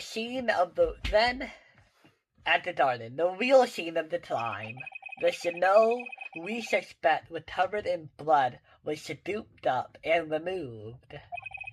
It's reasonable to believe all of this was done in an attempt to hide the true crime scene. However, there's still one matter that seems odd. Oh, and what would that be? You must have figured it out by now, Mr. Dado. It's the message written in blood on the lantern. It was written very clearly on the Wright snow lantern. Maya. If the killer was so motivated to protect Maya from suspicion, then why didn't they wipe the writing off the lantern? Ah, you're right. Maybe because they couldn't see it. Order, order, order! But Mr. Wright! Isn't it a fact that the killer was trying to cover up the crime scene?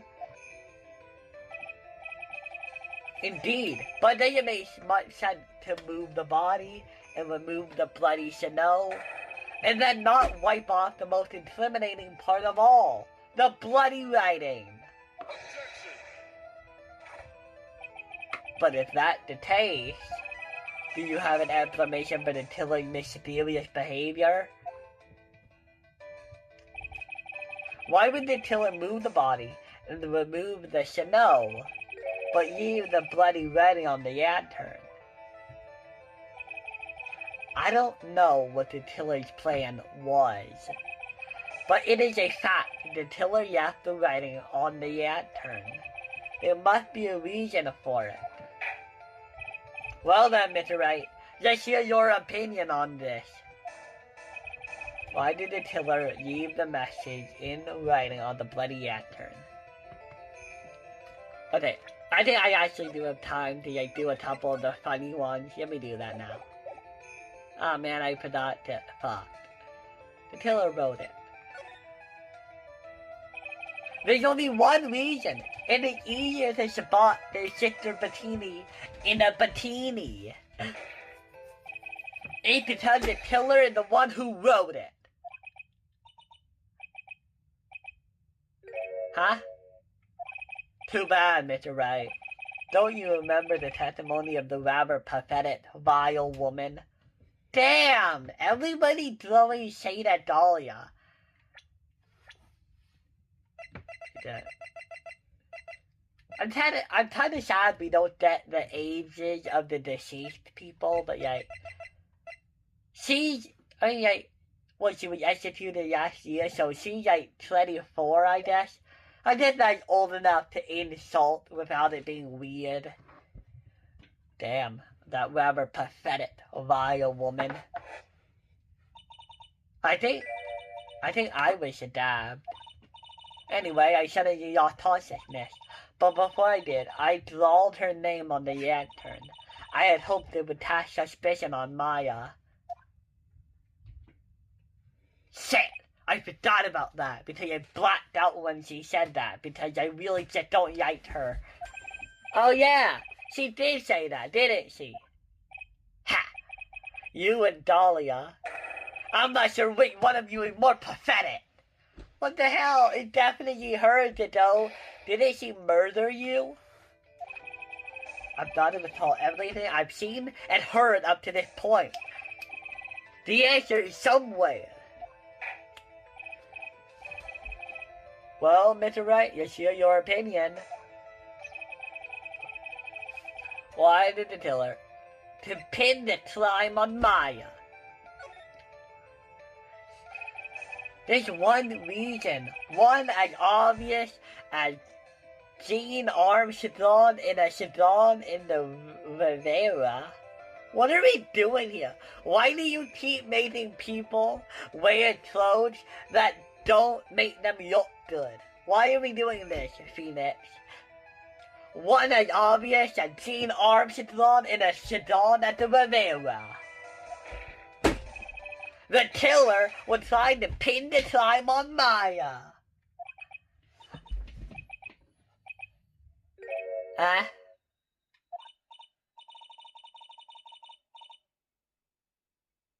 Nick, I should have had to be the one to tell you this, but if the killer had meant to put the blame on me, then why didn't the killer leave the crime scene as it was?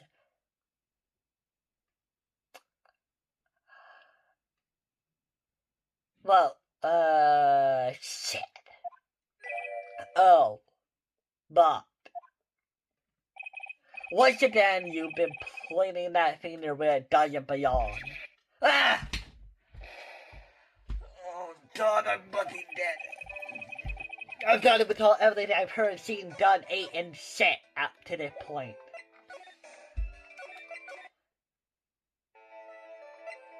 The killer didn't notice it. Prosecutor Dido, earlier in this trial, you gave me some good advice. Once you eliminate the impossible, which I've just done by doing the other two wrong options, whatever remains must be the truth. Maybe you're not as dumb as I thought. The real killer wanted to deny the fact that a crime had occurred there. If that was the case, they wouldn't have left the bloody writing on the stone lantern on purpose. Therefore, it must be that they just didn't notice it. But that doesn't make any sense. The torches were all lit and everything. There's no way any normal person would miss something as glaring as this. You're right. There's no way any normal person would. What are you trying to say, Mr. Wright? There's one person involved in this incident who could have missed seeing the bloody writing altogether. And who would that be?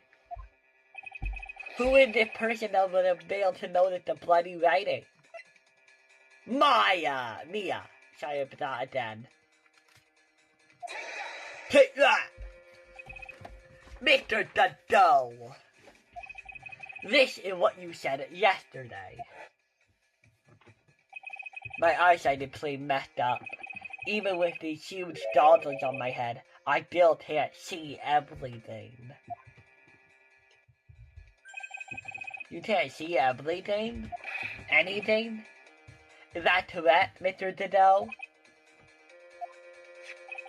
This answer was submitted as evidence today. I would like the tour to date back to the moment it was first presented. This lantern, there's something written on it. Why, it's written in blood. What? Nonsense. Nonsense. Nonsense. This lantern is as clean as a whistle.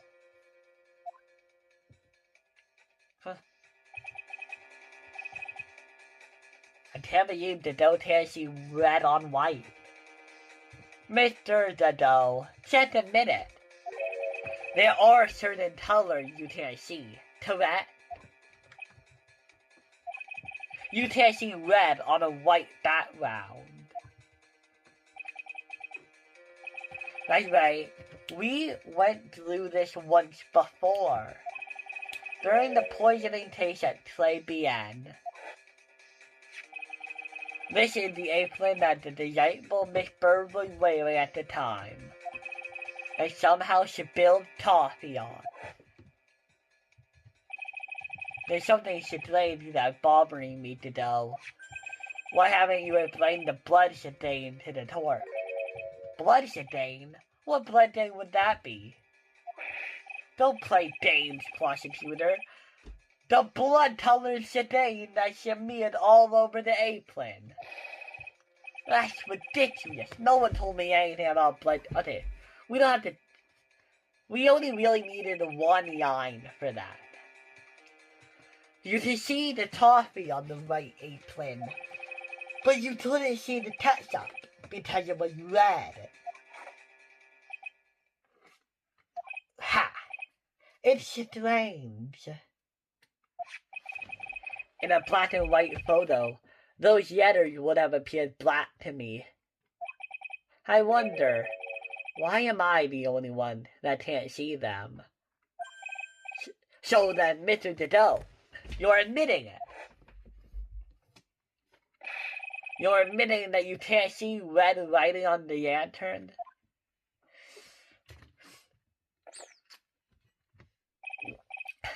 Hey, Lamp, didn't you know? That's the reason why I don't drink red tea. That's the reason? I just thought you hated tea. I wasn't sure until now, but I just can't believe it. Prosecutor Dodo is the murderer.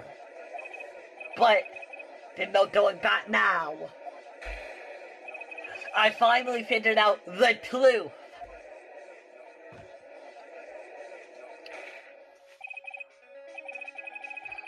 Mr. Dodo, the defense at this time formally accuses you. You are the murderer of Miss Elise Dunim, also known as Miss Misty Fay. It's hard to believe this may be true. However, once again, Mr. Wright has brought up a disquieting fact about you. Ha! Just make sure you don't fill out the indictment in red ink, Lamps. Come on, how do your graffiti make me a killer? By process of elimination. Besides, it's not yet that my name that's written there. It's certain that the killer wasn't able to see the color red. This is rich. Go on, Wright. The answer is right there at the crime scene. In the snow. The snow? How so? The snow? How so, Great Ho? Well, for example, why did the killer move all that snow? Your Honor, you said it yourself. If he wanted to hide the bloody snow, why not take out just that area? Yes, why didn't he take out just that area? Could it be? Yes, the killer couldn't see the red snow that had seeped. I said red snow. The red blood that had seeped into the snow. And so, he had to remove all of the snow. He couldn't be sure of where the snow had reacted, so he removed the whole area. Where did he put it? I don't know. The game never told us that part. Isn't it more likely that the killer couldn't see the blood because it was dark? Not a chance. The torches were all lit. He would have been able to see just fine. It seems that once again, this trial had taken another unexpected, not uneventful, this very eventful turn. Can you explain this, Mr. Dido? Dude, I'm not even sure he's trying to defend himself all the way. Hold it! Wait just a minute! Maya? What is it, witness? Mr. Dido isn't the killer. After all, he didn't even come to the inner temple until 2 days after the murder took place. He didn't show up until after that old bridge had gotten fixed. Objection! Maya. You can't testify to something like that. What? Why? What do you mean? I know I look like it, but after the murder happened, you didn't even exist. She didn't? I'm afraid I don't follow. Are you senile, old man? We just established this a while ago. After the murder, this witness was unconscious for a long time. Because she was channeling Dahlia Hawthorne. That fucking demon woman. Oh, that's right. Please, Your Honor, let me add to my testimony. Nick, please listen to me. Maya, did you plan to cover for Mr. Dido no matter the cost? No matter the cost, how I don't listen to that? If that's the case, I've got no choice then. Your Honor, let's hear her testimony. If it means we're going to hear the whole truth, I say we shouldn't silence her. Ha! Nicely done, Wright.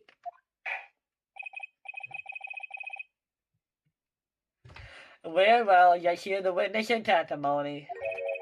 Please tell us what happened at the inner temple after the murder.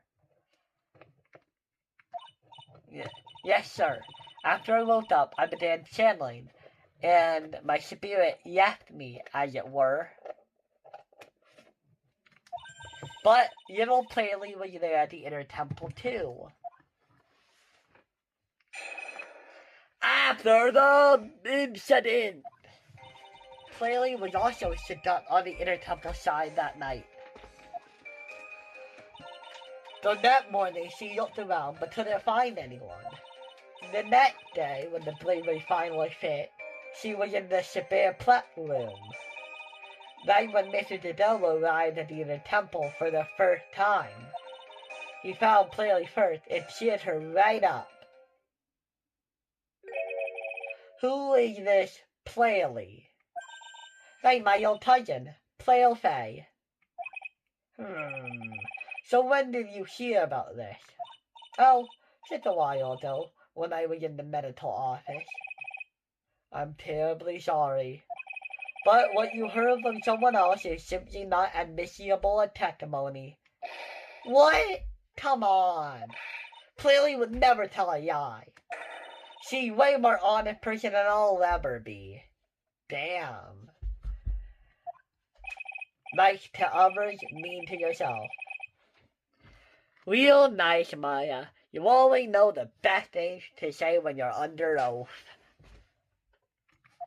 Ha!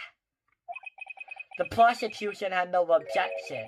We believe the witness. But Mr. Dido, let's just move on to the cross-examination. If the defense had no objections. This is highly unusual, but Well, Mr. Wright, your deadliest cross-examination started. I think he's starting to be impressed by us, guys. I don't really know what we're gonna get out of this. Everything he's saying is true. So, where do you think players slept that night? In the spare prep room next to the training hall, I guess. There's a rule that you can't enter the training hall during an athlete's training. But even so, why did you go to the inner temple in the first place? It seems that Playley became very worried about Maya. She knew the spirit training I was about to undergo was very intense. Playley was supposed to channel Dahlia Hawthorne, but she couldn't do it. That's why she headed to the inner temple. However, Dahlia Hawthorne was already there, possessing the body of Elise Dunim. So that morning she looked around but couldn't find anyone. She searched the entire episode end to end. Well, you see, clearly there's places she did when she's alone. And there weren't that many places to look. She said she even went back and forth several times. The inner temple had two structures, the training hall and a spare platform. Which, did we ever go in there? I don't think we ever went in there. I think there's also a storage shot, I think. That's about it. There was a storage shot too? Clearly we're looking for other people, right? Would she have really examined the storage shed all that carefully? Well, if it were me, that would be the first place I would investigate. So that means it's possible someone may have been hiding in the storage shack. Yeah, the dough.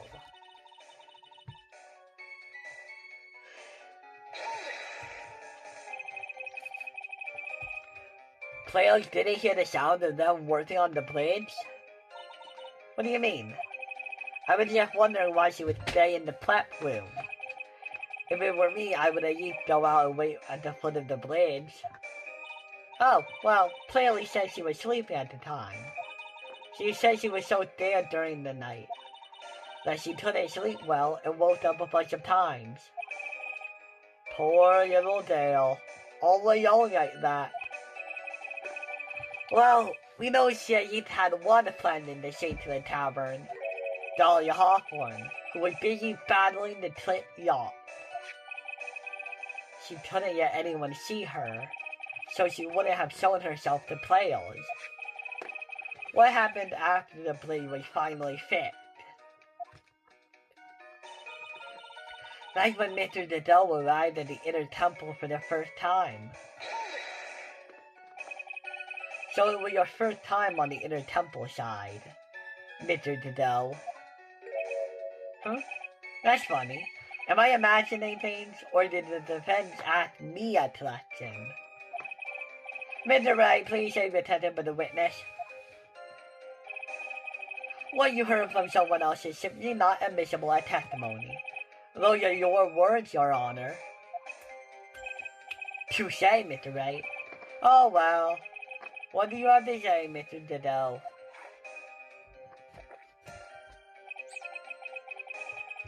Hot nights and even hotter coffee. That's what I always say. If it hadn't been for this case, I never would have visited there. A freezing cold temple in the mountains? I think I'll pass. So he never visited Hayatora Temple or the Inner Temple, huh? Ha! You want to say something, Slate? In any case, I have to find a trap in Diddle's armor. Well, I trusted Jim and Maya, that is. Very well. Please go on with your testimony. After fixing the bridge, the policeman came over to the inner temple side, right? Yes, then Mr. Dodo. He found Clearly first and sheared her right up. Oh, that was weird. How the hell did that happen? He cheered her up. Like what Clearly said. He said he was a very nice older gentleman. Thank you for looking after my cousin, Mr. Dodo. And here I was thinking you were nothing more than a toffee addict.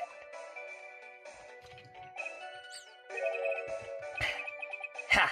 Cut it out. You're making me blush. This guy really is beginning to get on my nerves. In more ways than one. The truth is that there aren't too many places to look for on the inner temple side. The policemen were all busy going over the garden with fine-toothed tones. So I decided to carry out an investigation in my own way. Dodo style. I'm the same way. I like to hand down my verdicts in my own way. Judge style.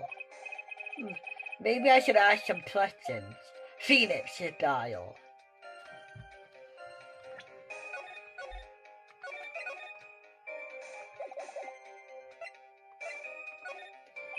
You said that you conducted an investigation of your own. Did you find anything? And look at my investigation. What about yours, Wright? After all, I did miss the bloody writing on the lantern. Well, I didn't miss it, so speak for yourself, Doddles. The only odd thing I discovered was the beauty in the training hall. Beauty? Misty Faye, naturally. Clad in her stunning Japanese garb, surrounded by the hues and aromas of Western tastes.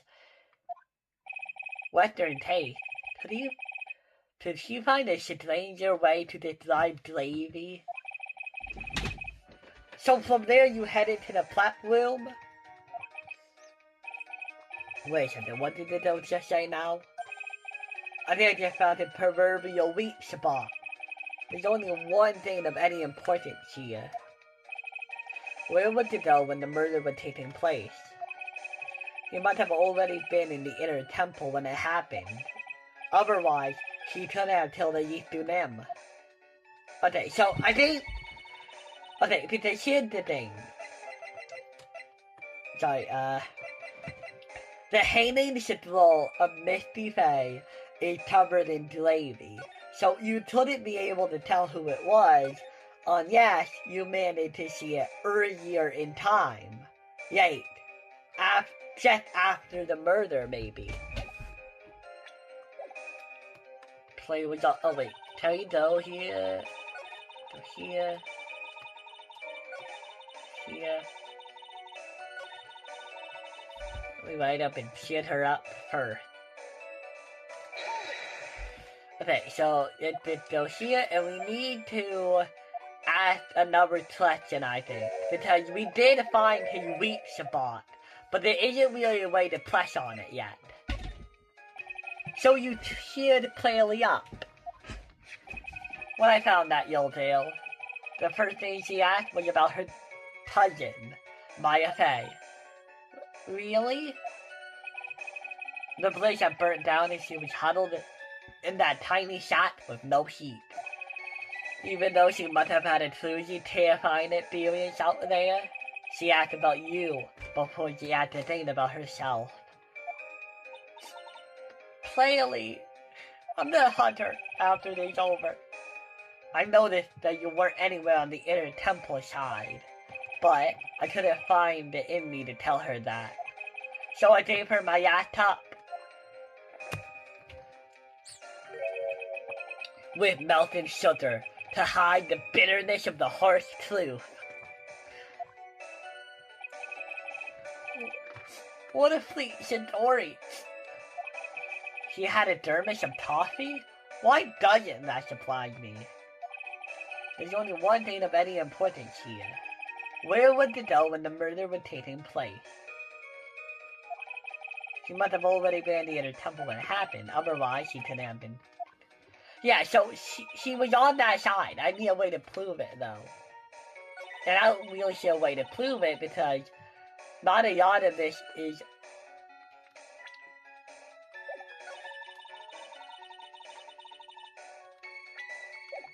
I actually don't know what to do.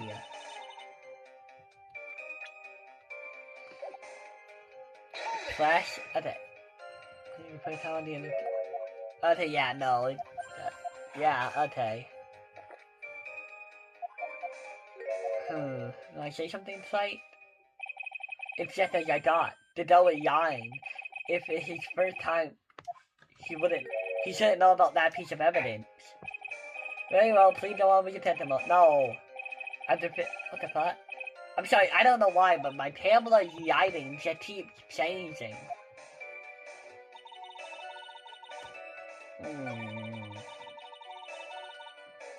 Okay, so I don't really know how to introduce the piece of evidence, though. Can I just say present it now, or do I have to like wait later? Objection! Oh, it works! Okay, it just works at this part, okay. Mr. Dido, the first time you crossed Dusty Bridge and went into the inner temple was long before the murder took place. Why do you say that? Because you just made one fatal slip-up. The hanging scroll in the training hall. Hanging scroll? But Mr. Dido is right. That scroll shows a picture of my mother. Maya, I know you know who it is, but there's something you didn't know. By the time the bridge had been repaired, 2 days after the murder, the hanging scroll in the training hall looked like this. What's that wonderfully delicious smell? The morning after the crime, someone covered it in gravy. Gravy? But why gravy, Nick? Why couldn't it have been sauce? Because gravy was much more than a condiment to the culprit. Well, Mr. Dido, if you really hadn't seen the hanging scroll until after the murder, you wouldn't have had any way of knowing this was Misty Faye, except for this symbol up here, which will tell you who it belongs to, but, you know, you probably don't know that. Wait a minute, Nick. Yes? Take another look at the hanging scroll. Look, at the top. There's a crest up there. It's the mark of the master, correct? Exactly. So if you know the meaning of the mark, then you could guess it was a picture of Misty Faye. Yeah, but she said her Japanese garb. How would she know that? How would he know that? Unless he knew it beforehand. True, but Mr. Dido described what was underneath like this. Clad in her stunning Japanese garb, surrounded by the hue and aroma of Western tastes. Oh. Dido? Why do you have to put so much detail into that statement? You're making it hard to protect you. Yes, it's possible that he knew what the threat meant. However, he couldn't have known she was wearing Japanese clothing. Mr. Dido, on the day of the murder, you were hiding at the inner temple long before the crime took place.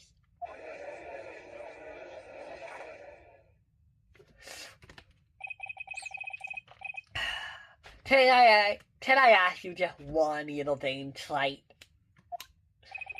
What is it? This whole theory of yours, it all rests on a certain assumption that I knew beforehand that a crime was going to be committed. That's right. Otherwise, there's no reason for him to sneak onto the crime scene. Of course, Mr. Ditto knew about the plan. Huh? What did you just say? Is it really possible that another person knew of the plan? Well, I assume you mean the plan as in this note, probably? This crime was actually planned over a year ago. Morgan Fay offered the plan for her daughter's future, and these instructions were hidden somewhere in Fay Manor for a year. However, by the time Evil Player found these instructions, they had already been unsealed, which, did it tell me that? It did not. Okay, I don't feel bad about forgetting that part now. Unsealed? Yes, the killer had read these instructions long before players ever found them. That's how he knew the crime was to take place at the Inner Temple. And you still insist that this crafty killer is me? You bet I do. But you just said those instructions were hidden. That's right. Mr. Ditto couldn't have known where the instructions were hidden. If he really wanted to know, he had one great chance to find out. Yes? And what was that? During the visit. A visit? Morgan Fay told her daughter, Cleo, about where the instructions were hidden. During one of her visits to the detention center. That would be the only time for someone to have learned where they were hidden. Eve's dropping on a visit at the detention center? Yes, it could be arranged if you were someone with easy in and out access. Yay, for example, a prosecutor such as Ditto. The perks of being a defense attorney is that we are way less privileged. She's afraid. Or maybe just accepting. Order, order, order! Mr. Ditto, you're under fire again. This murder cannot have been carried out without prior knowledge. And you were the only one who could have acquired this information beforehand.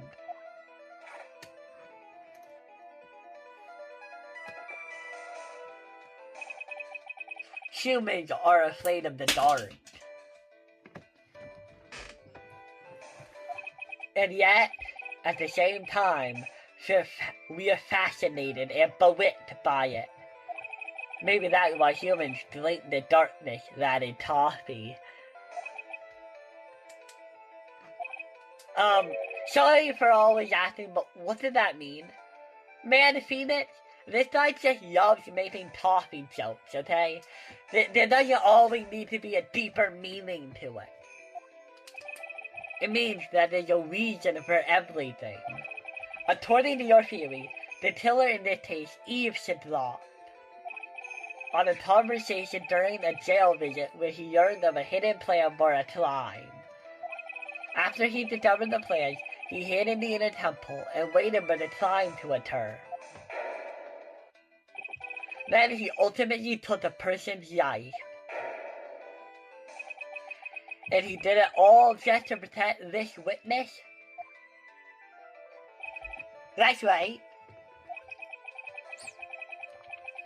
If you're accusing me of this crime, I have to ask you, why would I do this?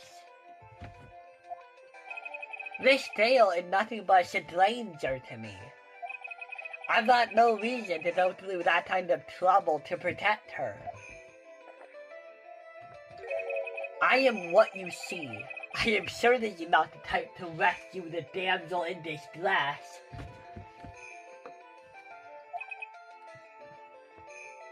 The killer's behavior is certainly extreme, for yet of a better word. even considering the killer wanting to protect this witness's life. His behavior is still a little too unnatural. However, you had a good reason, didn't you, Mr. Dado? An unshakable reason you were forced to protect this witness at all costs. I knew it. You figured it out, haven't you, Nick? Maya, I guess you were doing your best to cover for Dado. For the same reason, huh?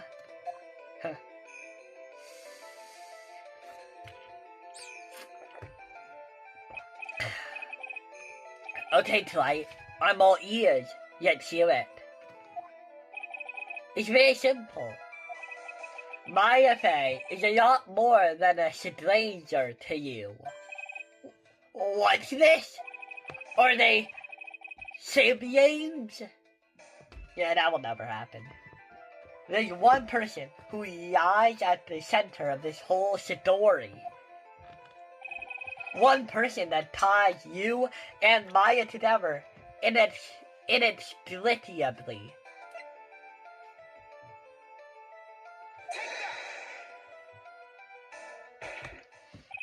There's a very good reason why Maya's life is so precious to you. After all,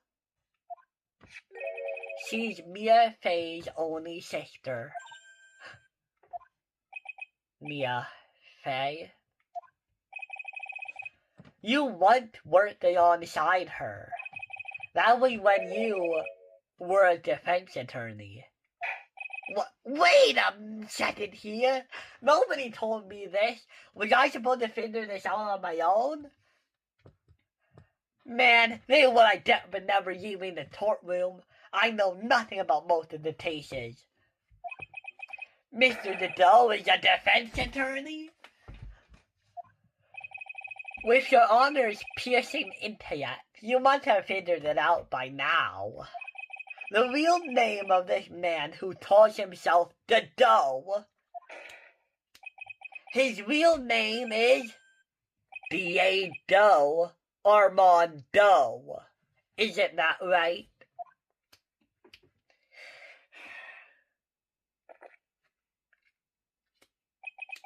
The last time someone told me by that name was over 6 years ago. Diego Armando. That name rings a bell. It should, Your Honor. All of this relates to a single case. A case in which a convict named Terry Falls killed himself. Mia Fey's first time in court, the tragic outcome left a deep wound in her heart. She knew that behind it all was a heartless, seducing demoness in disguise. But in the end, Mia couldn't tear off the disguise, and wouldn't for another year. However, there was one man who reached out to help her. Diego Armando, a senior defense attorney at the office where Mia worked. It's my fault. It's all my fault that Terry Falls killed himself. Mia, you can't try yet.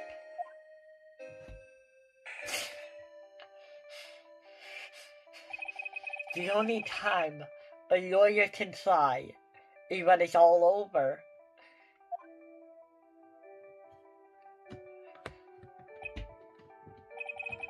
I was moved by her. The way she put all her faith into her clients, that pure, sweet heart of hers. That's why I could never forgive Dahlia Hawthorne. Mia and I thoroughly investigated that fake kidnapping incident. Then, one fateful day, Dahlia wanted to meet with me. It had been 6 months since the trial.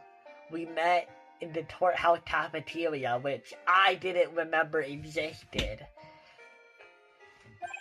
Yeah, I didn't know courtrooms had cafeterias. Do they have cafeterias in real life, or was that just for the day? I just remembered.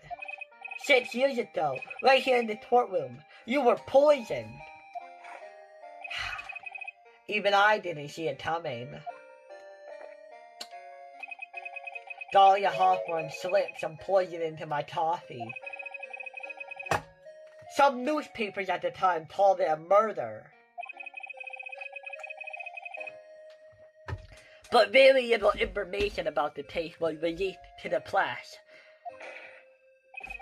But you weren't dead at all. No official reports ever called it a murder. I was just in a deep, deep coma. I see. My body shut down, and my life became nothing but a long, deep sleep. That woman's poison did a real number on my central nervous system. I lost my sight, and all my hair I lost my sight, and all my hair turned white due to the damage it caused. That's terrible. Apparently, it was a miracle that I ever regained consciousness. 5 years have passed since I drank that poison blue. Then, one morning, my eyes flew open from the smell of a doctor's cup of coffee. 5 years? You were asleep for 5 years? And the worst possible news awaited me. Mia Fey was dead. From the very moment I opened my eyes, I had already lost everything I thought I had. The woman I loved had been murdered, and the woman I loathed had been sentenced to death. The woman you loathed, the woman who had spiked my scalding hot coffee, Dahlia Hawthorne!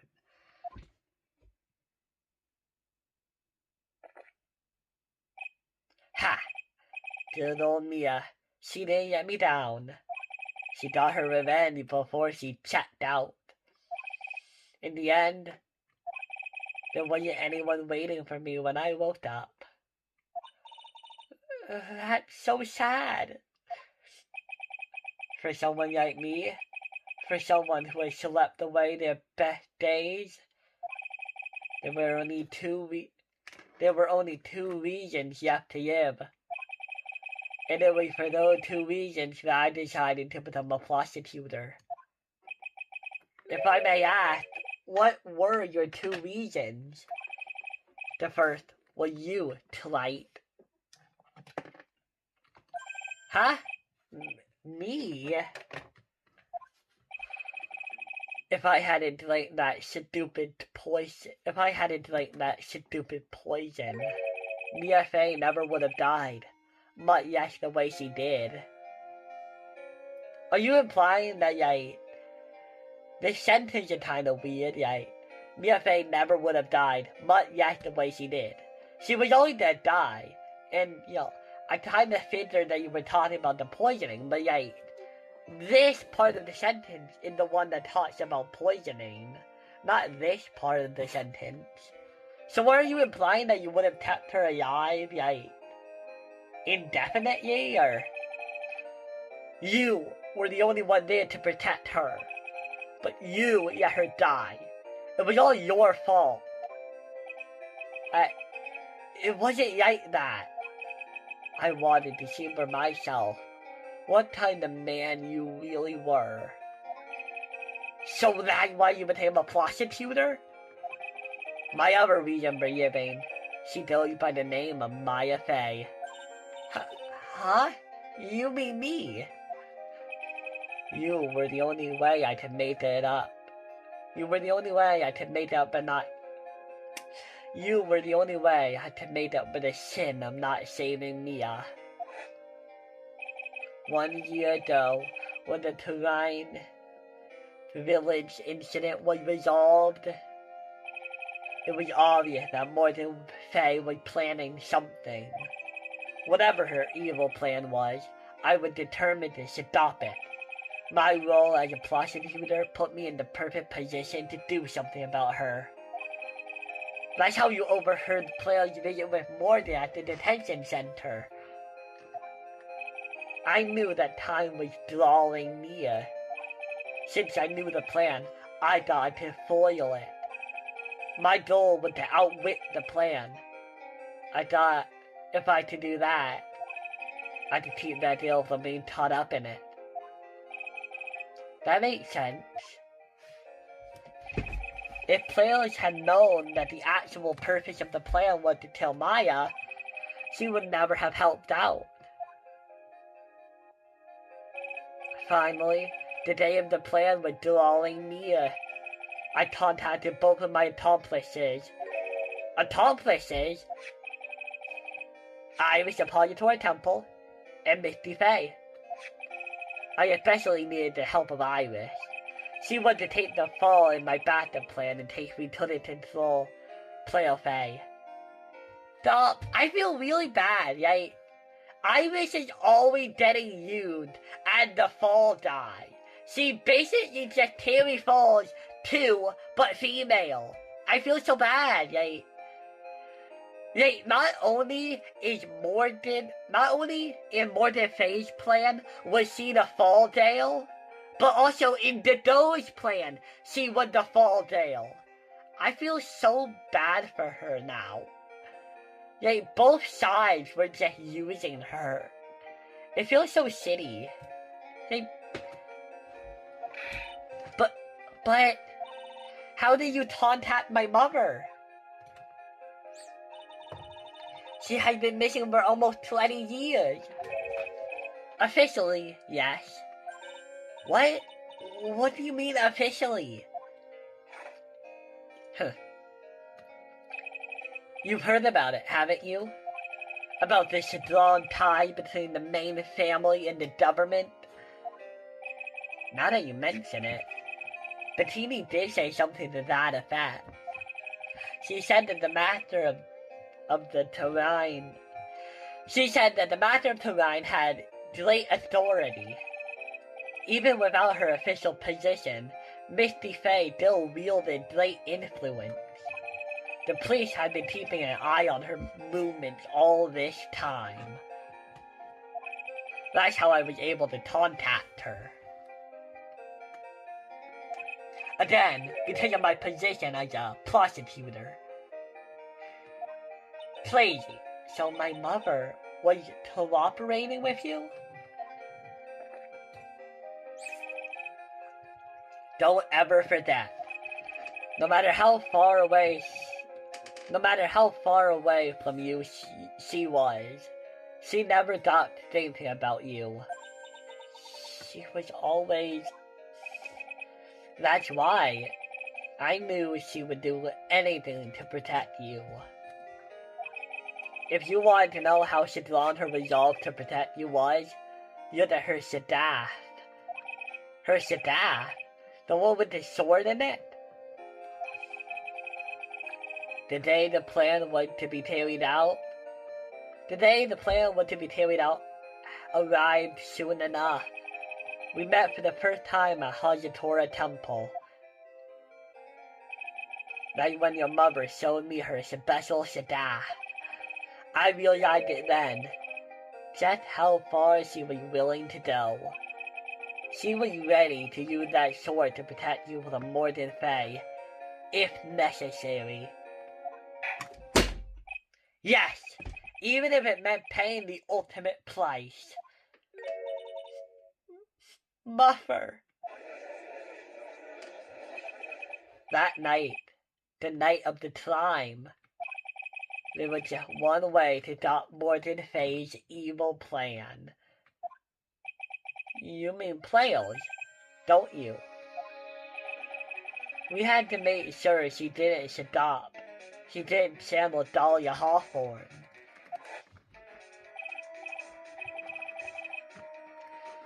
Well, players, what are you going to do tonight? Well, when it's late, you can come to my room. Perhaps we can read a book together. We thought we could prevent her from playing her part in Morden's plan. But she never showed up. She was worried and followed me to the inner temple.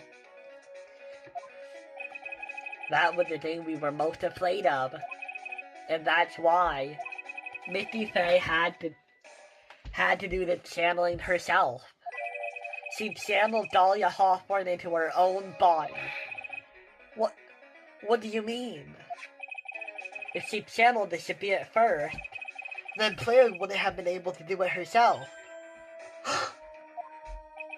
As Master of Terrain, Misty Faye's powers were supreme.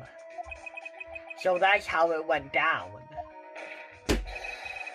She channeled Dahlia Hawthorne so that Player Faye wouldn't be able to.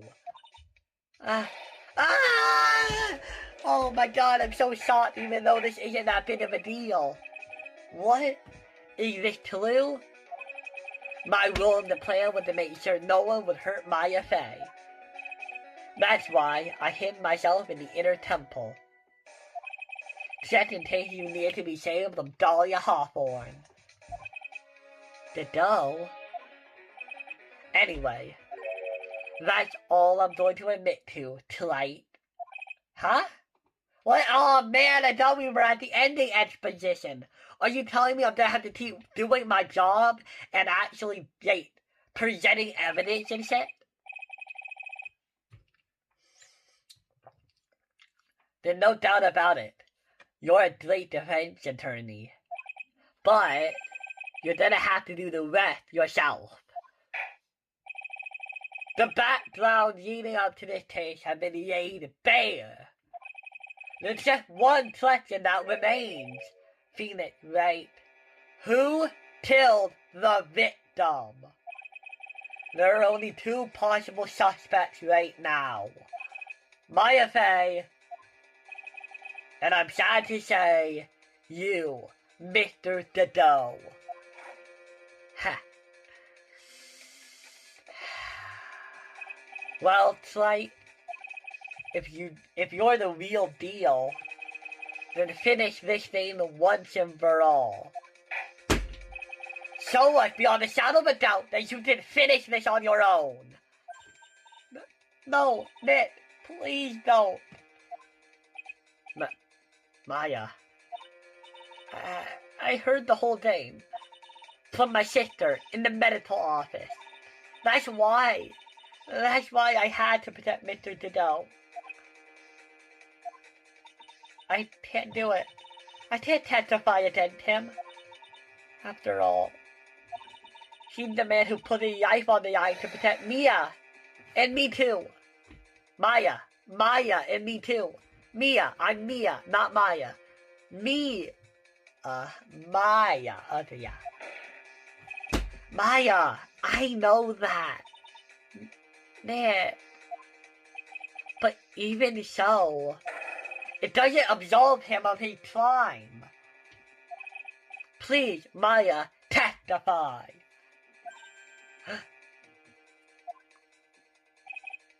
Miss Faye, your testimony, please.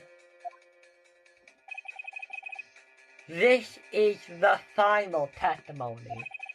Don't bother trying to hide anything, because I'll know. I want to hear the truth from your own lips. I understand. I'm sure you're right. I'm ready now, Ned. Alright, young lady, please tell us about the moment before you lost consciousness. What exactly happened at the time of the murder? Witness testimony. The time of the murder. Just before it happened, I saw some red lights, 3 of them. I thought I'd ask for help, but just then I was splattered with blood. She wasn't dead though, and she struck back at the enemy behind her. Suddenly, the red lights went out, and the whole area was dark. Just at that moment, there was a horrible dream. Right after that, Dahlia Tayat and I lost consciousness. Is this not proof enough? I really feel like this is proof enough, but I guess not. I guess the judge really wants us to nail the coffin shut. These yikes. I thought you said you don't remember seeing them. I'm sorry. I thought I saw them, but then they all disappeared all of a sudden. Ha! Things break, Wright. Even the best of theories. Who was it that stabbed Misty Faye? It looks like you still can't prove it. Maya is telling the truth this time. I know it. The rest is up to me. Well then, Mr. Wright, proceed with your final cross-examination of the witness. Cross-examination! The time of the murder. Just before it happened, I saw some red likely of them.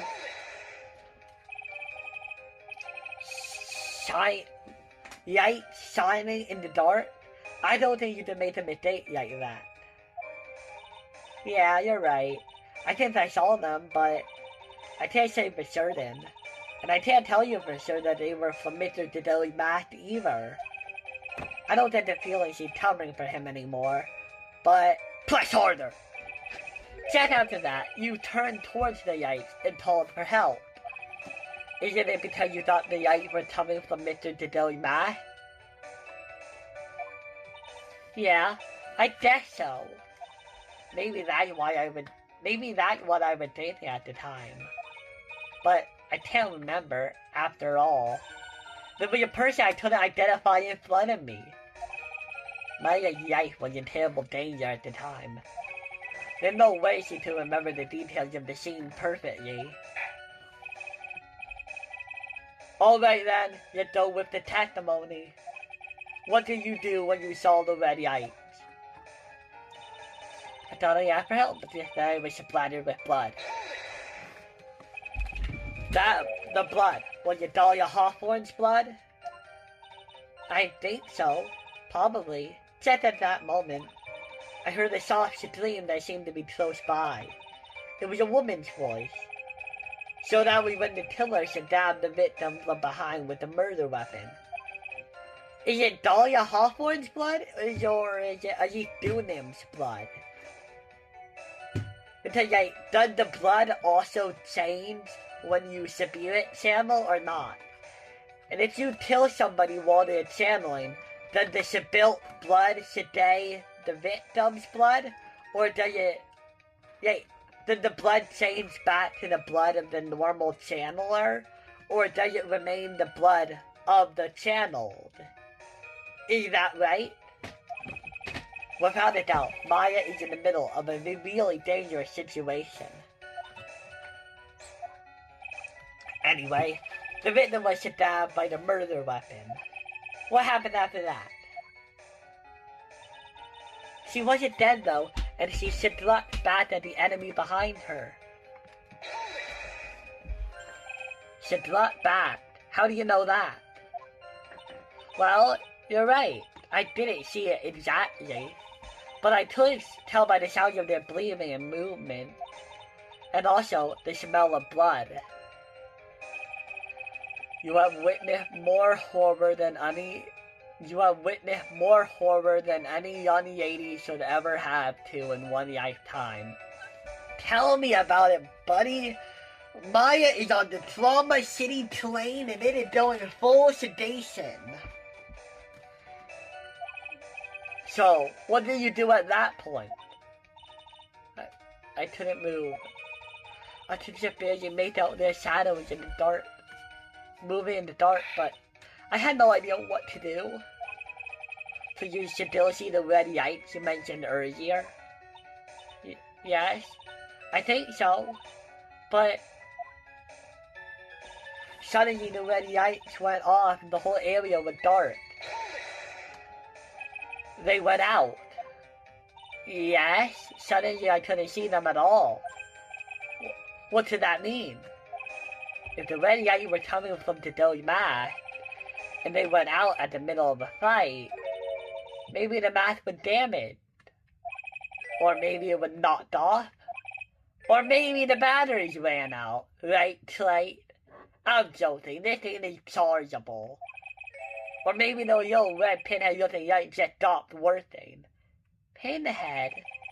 What could really have happened then? Just at that moment, there was a horrible scream. What do you mean by just at that moment? Do you mean the moment when the red lights went out? Yes, that's right. The scream you heard then. Was it Dahlia Hawthorne? No, it sounded male? I don't think so. I'm pretty sure it was a man's voice. What? Okay, I really feel like we have enough circumstantial evidence, but I definitely don't give a shit about that though.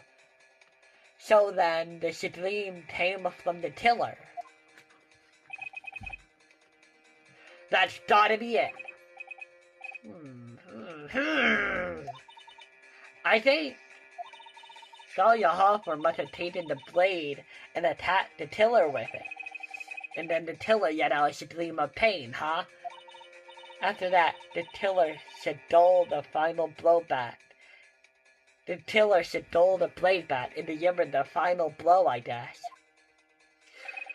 Well, Mr. Wright, it seemed to make sense to me. It sounds like a reasonable... It seems like a reasonable deduction, but I kind of wonder. I'm sorry to say this, but that interpretation would create an enormous contradiction. That would make sense. After all, my deductions are almost certainly never correct. Wow, I can't believe the judge is this fucking honest to us. You shouldn't say that, judgy boy. Remember the testimony she just gave before the tiller let out a scream. Maya said she had already been splattered by the victim's blood. In other words, the blade in the staff had already been plunged into the victim, and it wouldn't be removed. Is that right? She couldn't have struck with a sword that was already stuck into her body. The weapon that taught the tiller to let out a scream must have been something other than the staff. If you're so sure about that, don't keep us waiting any longer, Wright. There's only one thing I can think of that could have been used as the weapon here. If Dahlia Hawthorne had already been stabbed in the back by the staff, what could she have used to strike back at the tiller? So you are the unknown blood.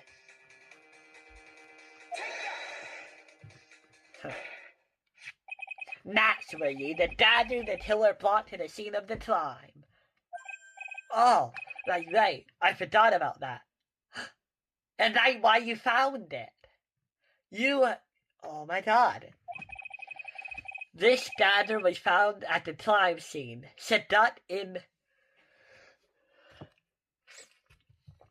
This dagger was found in the crime scene, stuck into a pine tree.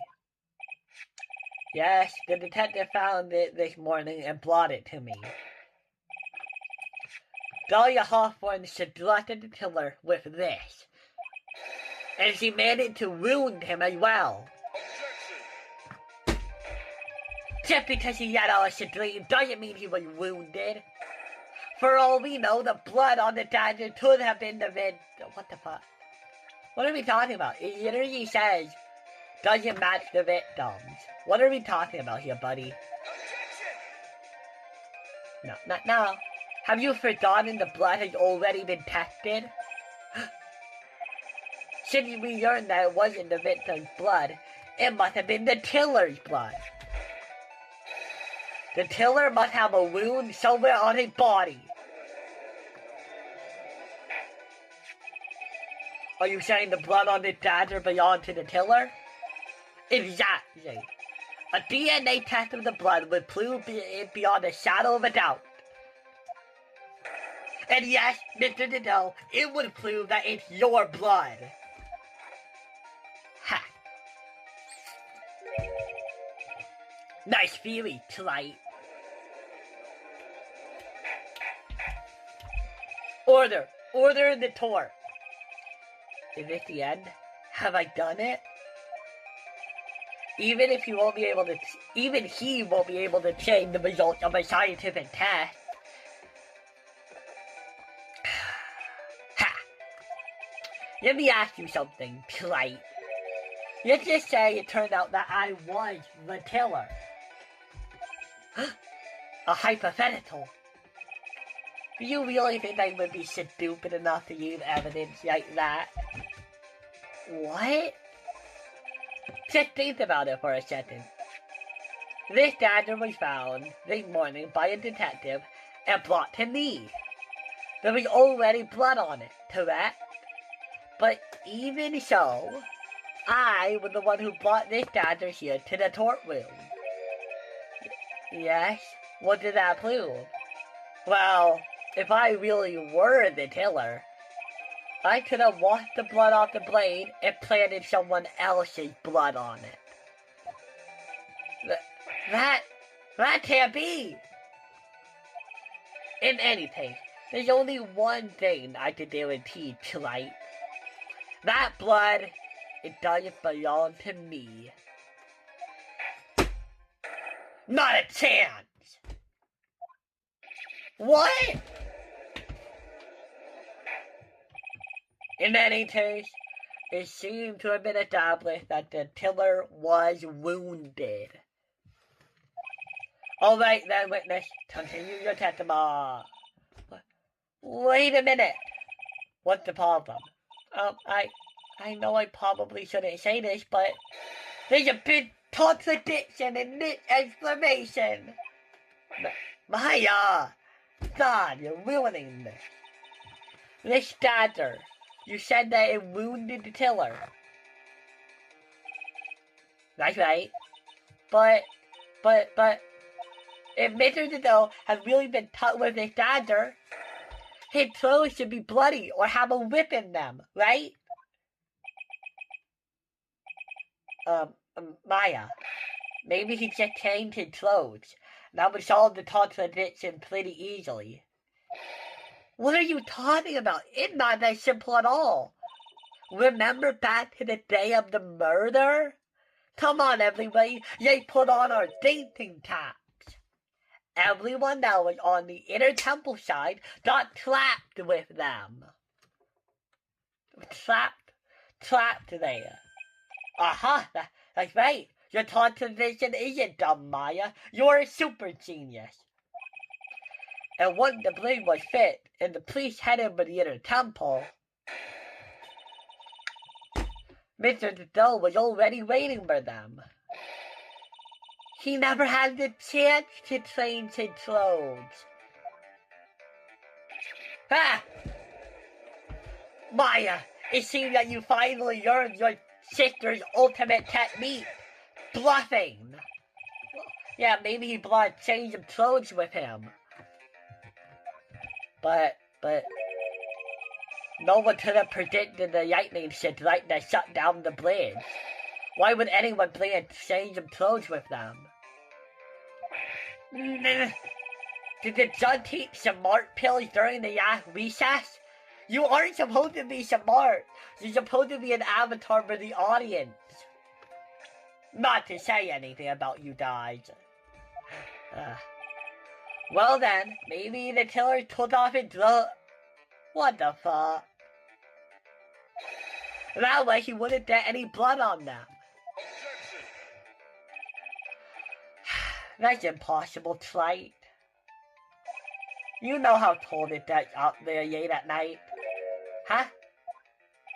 After a few minutes with no clothes on, you'd be frozen solid. Ah! God damn it! Why am I getting attacked by all sides?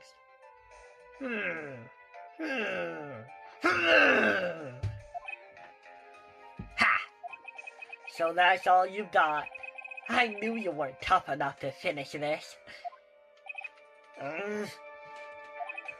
Right now, if Mia Fey were here, she would have thrown the book on this case already. Mia Fey were here. So come on, Wright, till you do it or not.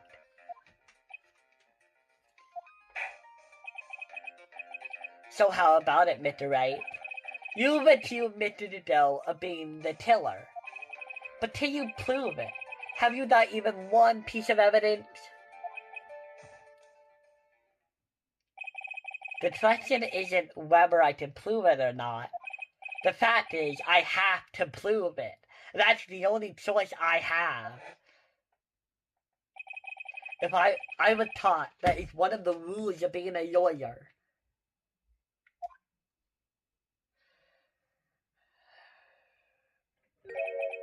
I can prove it. I'm going to bring your magnificent vengeance to fruition just as you want it. Ha! That's good. A fight until the bitter end, Wright. Since there's just one piece of evidence to prove your point, why don't we go for the unlimited penalty? Are you trying to pressure me, Mr. Diddell? Because it doesn't matter to me. I've got the one piece of evidence I need. Give me a plate. You've got nothing, Wright. Just gonna save right now.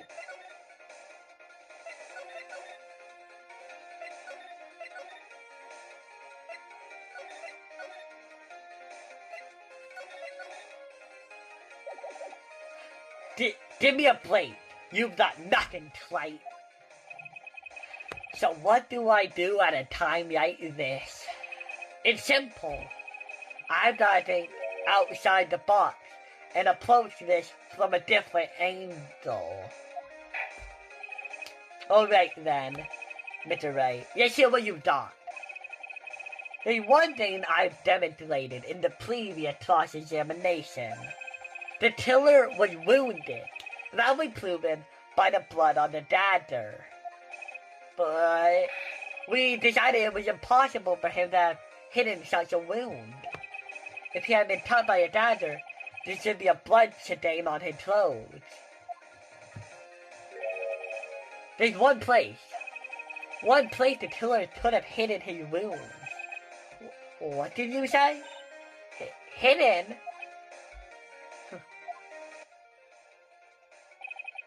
This is it. My last stand.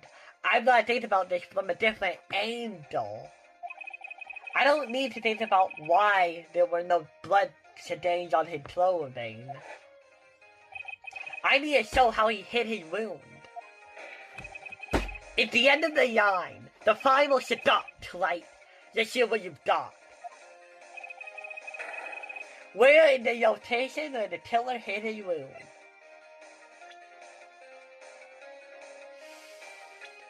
None of these are about you, buddy.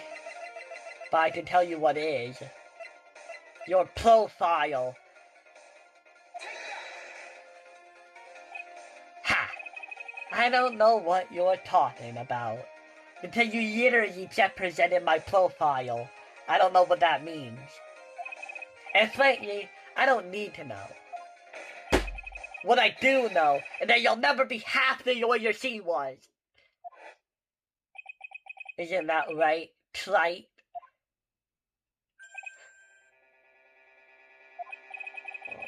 What was that just now? Mia? It can't be. You're living on through him? Even as we speak, you're still hiding your wound. Let's get this out of here.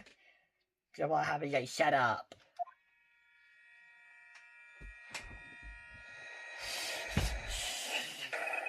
It's beneath your mask.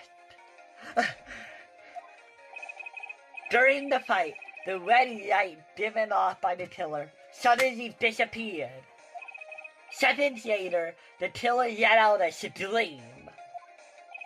That's right, your mask went flying off your face. Mr. Dido, would you mind removing your mask? If you had a dagger wound under there, somewhere, then I'd say this whole case is solved. Okay, guys, I'm sorry we got interrupted, but let's keep going. I did go back a bit. Oh, shit. Sorry, guys, I had a small camera issue. I just need to make sure that doesn't happen again. What was that just now? Mia? It can't be. You're living on through him? Even as we speak, you're still hiding the wound.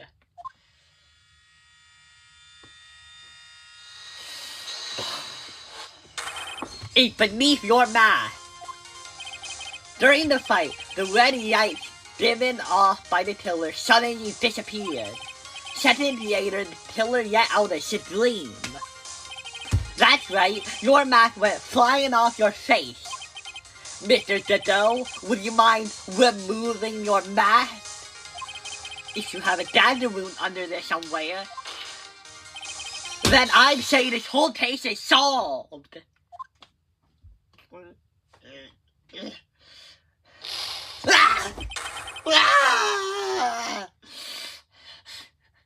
Damn, he got a stab wound under his mask, and then his mask blew up. Like, damn.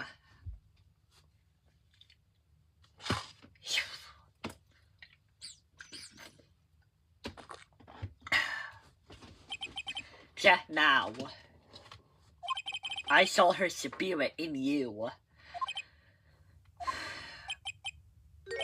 I never liked you. 6 years ago, you helped that woman who put me to sleep by hiding her bottle of poison. And then, while I was sleeping, you let me die. But you didn't care. You just kept living your pathetic, happy-go-lucky life. I like how that's 2 times now that people have called him happy-go-lucky, when, like, I don't know about you, but, like, is Phoenix really that, like, happy-go-lucky? Like, don't get me wrong, he's a good person, and given everything we've seen of him, Phoenix Wright is a pretty optimistic person. But yeah, I wouldn't describe him as happy-go-lucky. So that really feels like, because outside of his inner monologue, he's a pretty stoic person. I guess like they're really just like exaggerating for effect, aren't they?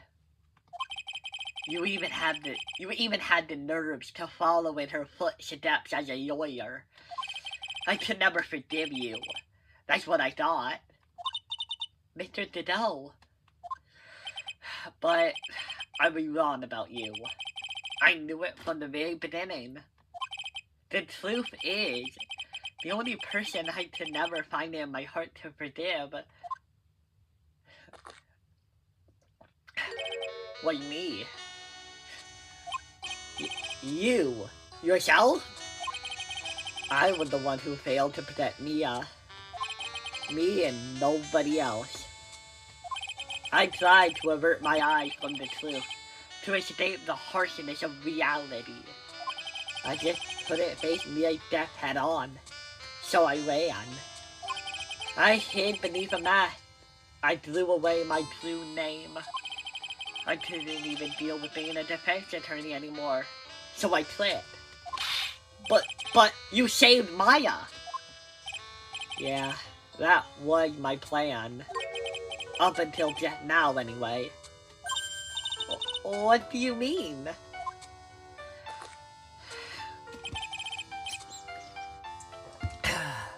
Are you listening, Maya? If I had really wanted to save you, then there's one person I should have gone and talked to right away. Who would that be? Are you talking about Nick? But I didn't do it. I tried to get the help of Iris and your mother. But I closed my eye to the most important man involved. Do you know why? The real reason. No, why? I suppose I wasn't really interested in saving you at all. Huh? I think I was just trying to salvage what was left of my broken soul. I was trying to make up for the fact I couldn't save Mia. Nothing more. That's why I let you walk right into a situation that I knew was dangerous. Forgive me. You're wrong. You put your life on the line to save Mia. Also, I like how that kind of gives an answer to why he would do this complicated plan. Because, from a logical standpoint, all he would have to do is take the picture out of the note and burn it immediately as soon as he found it. Because it had been opened before a player ever read it. All he would have to do is burn the picture part of the letter, and then nothing to be done. So yeah, that's the reason. This whole complicated plan, it isn't logical because he wasn't being logical. I think he wanted this perfect moment of saving somebody. And it's not very heroic to just burn a letter, is it?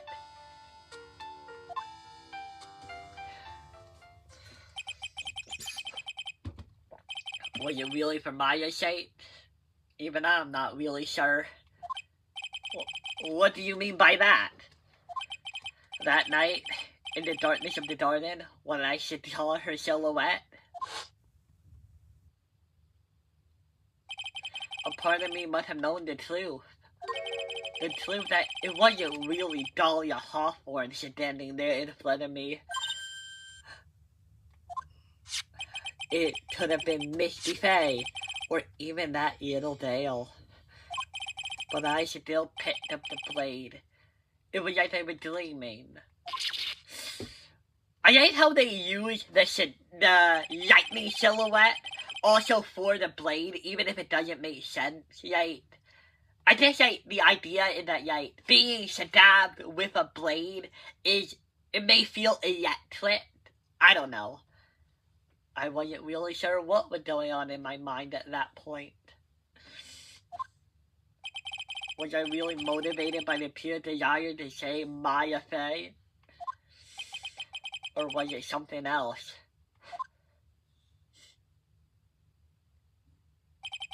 Was it my hatred for a woman who had stolen everything from me 6 years ago? Could it have simply been a desire for revenge? And now, I don't know anything anymore. I did learn something today, however. I finally realized that I was the arrogant one. I was just chasing an illusion, a fantasy. The stupid fantasy of defeating you in Torque. You were the one who made me realize my folly. You never ran from Mia's death. Instead, you picked up where she left off, as a true defender of the people. I'm almost about to tear up right now.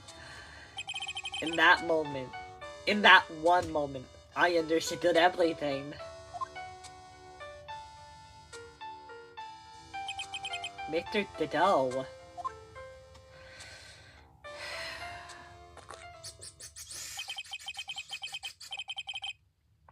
I think you already know this, but if you don't, my name is Diego Armando.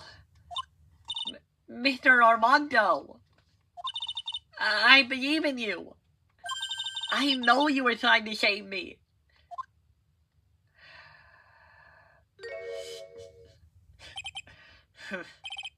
Thanks. Your wound is bleeding. Do you feel that already? In my world, the color red doesn't exist. These must be my tears. Tears? Ever since I woke up from my coma, I think I've been waiting for this very moment. Mr. Armando! You do well to remember this, Maya. The only time a warrior can fly is when it's all over.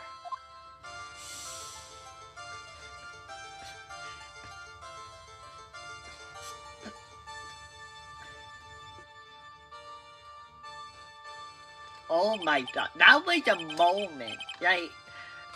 I don't know where that would rank on top of like, big emotional moments in Ace Attorney, but it is definitely like top 5, right? Like, I think, like, I don't know how to describe it, but like, Ace Attorney can get emotional. It really does depend on the moment. Like, you know Atro's moment in that, Injustice for All? That and this, and I can't really think of any other moments, but, you know, it does do it, and when it does, it's usually really good. I wish I could try on demand. I would love that. No, I would, yeah, that would be great, right?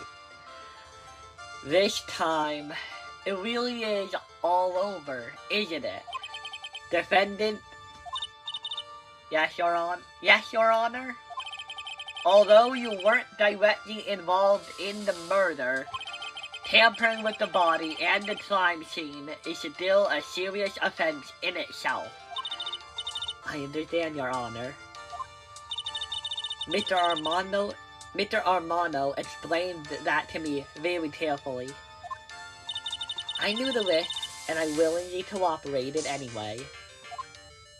Did you know that you were supposed to be the fall person? I don't know about you, but you seem like the type who would willingly sacrifice themselves like that. Very well. Before I hand down my verdict, is there anything you'd like to say? Well, there is one thing I'd like to say to Mr. Wright. I want to apologize to you. Apologize to me? For what? For the case 5 years ago, of course.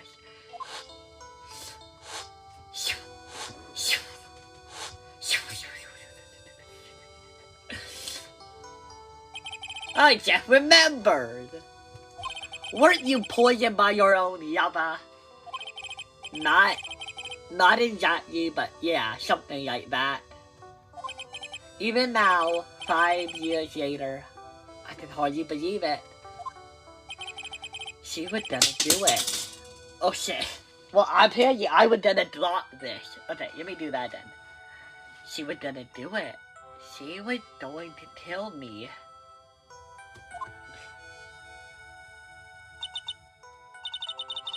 And not all that surprising.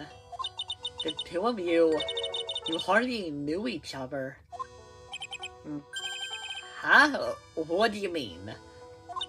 You and my sister, you only met twice. What? The day they met? And the day in court? Wait! That means you're... Oh my god.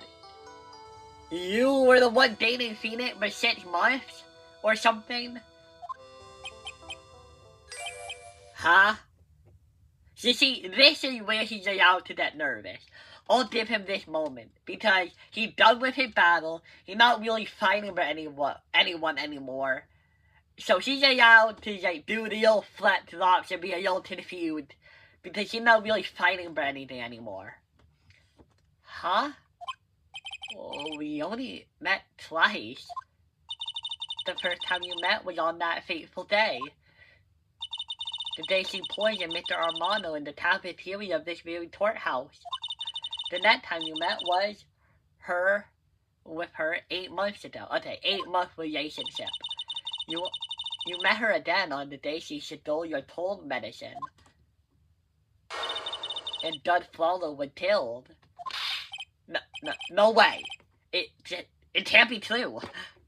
I mean, during our whole relationship, we were... For those 8 months, the woman you thought was Dahlia Hawthorne wasn't actually my sister. Huh? It wasn't Dahlia, but what did this mean? When you eliminate the impossible, what remains must be the truth. If it wasn't Dahlia, it was Terry the 1, Terry the 2, Terry the 19 over here. It was you? That was my little impression. I hope one day you can forgive me, Phoebe. You mean... That's right. I lied to you. For 8 months. But why? Why would you do such a thing? Ever since she gave you the bottle that day, my sister was trying to get it back as soon as she possibly could. Because of the police investigation and their surveillance, she couldn't move about freely. So that's why my sister, from the very beginning, she was prepared for the worst. Prepared for the worst? She thought that you might somehow discover the truth. That's why she was always ready to deal with you at a moment's notice. You mean she was ready to kill me, don't you? She already had so much to answer for. I didn't want any more sins on her soul.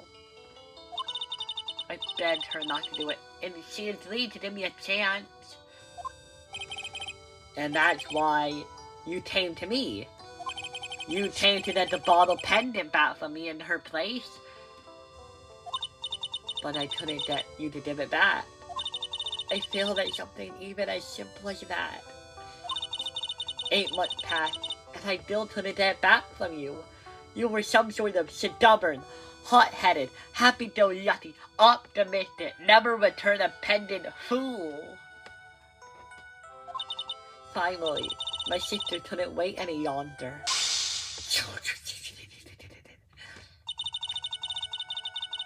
She didn't consult me about her plans for you that day. It was the first time that had ever happened. You mean she always consults you? That kind of nice, little sisters you chat over the phone about murder and such and such. That was a bit strange, wasn't it? Up until that day, you two were partners in crime, and she would confer with you. Which is interesting since, Dahlia told her a backstabber.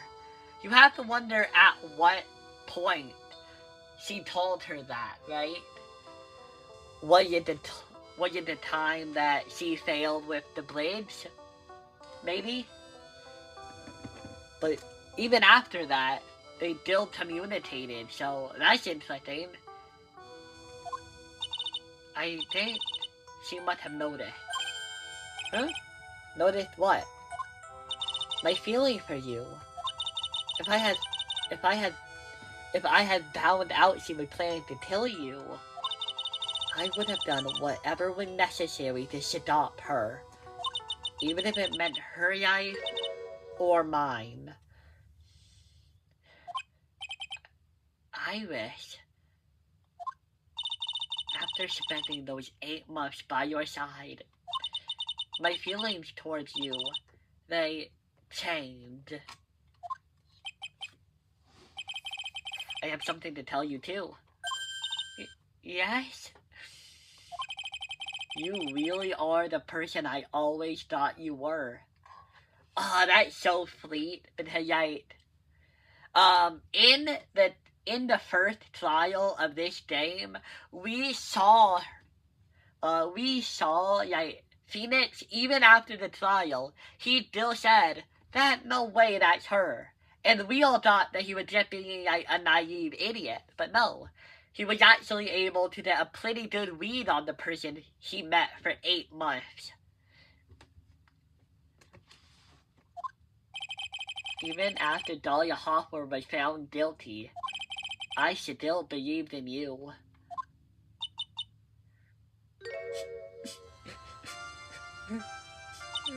Thank you. Oh, they're so cute. I know they're probably not to end up together because of the whole trauma thing, but meh, who knows? How many cups of darkness have I drank over the years? Even I don't know. I'll tell you though. Right now, this one here is the greatest cup I think I've ever had. Don't you think so? Phoenix, right?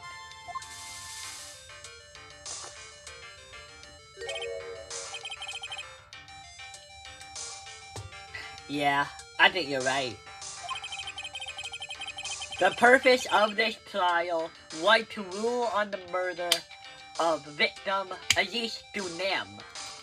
It was not actually to prove if Iris of Purgatory Temple was innocent or guilty. I think this statement here tells you everything you need to know about why Ace Attorney defendants always need somebody else to be found guilty first. Yet, that's the thing. The real purpose of every trial you're in is to solve a murder. It is never to actually just be about the defendant. At some point, I expect you will be tried for your role as an accomplice in this case. I understand, Your Honor. Very well. On the charge of murder, I hereby find the defendant not guilty. Court is now adjourned. Confetti. Where the fuck is my confetti? No, you monsters, bitches, where's my confetti? Damn, last case of the game. No confetti. That's dark. What did that tell us about the whale? I don't know. Why are the turbines red? So I guess it's all over. The way everything ended. Was justice really served? The man who risked his life to save Maya is being sent to prison by my own hand. I don't think he would have been happier any other way, Phoenix. Of course justice was served.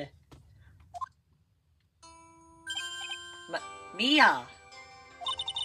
I'm proud of you, Phoenix.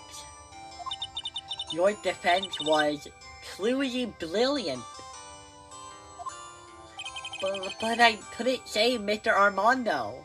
Also, I kind of believe that my defense attorney abilities were actually better in Rise from the Ashes, because I actually managed to manipulate the law so that I could have a loophole and I could defeat somebody who was basically above the law.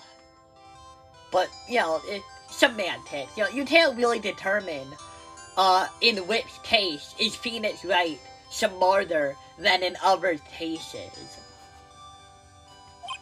The man who cared so deeply for you. You're wrong, Phoenix. You did save Diego. You saved him in the only way possible. You mean with that verdict? I think one day you'll understand too.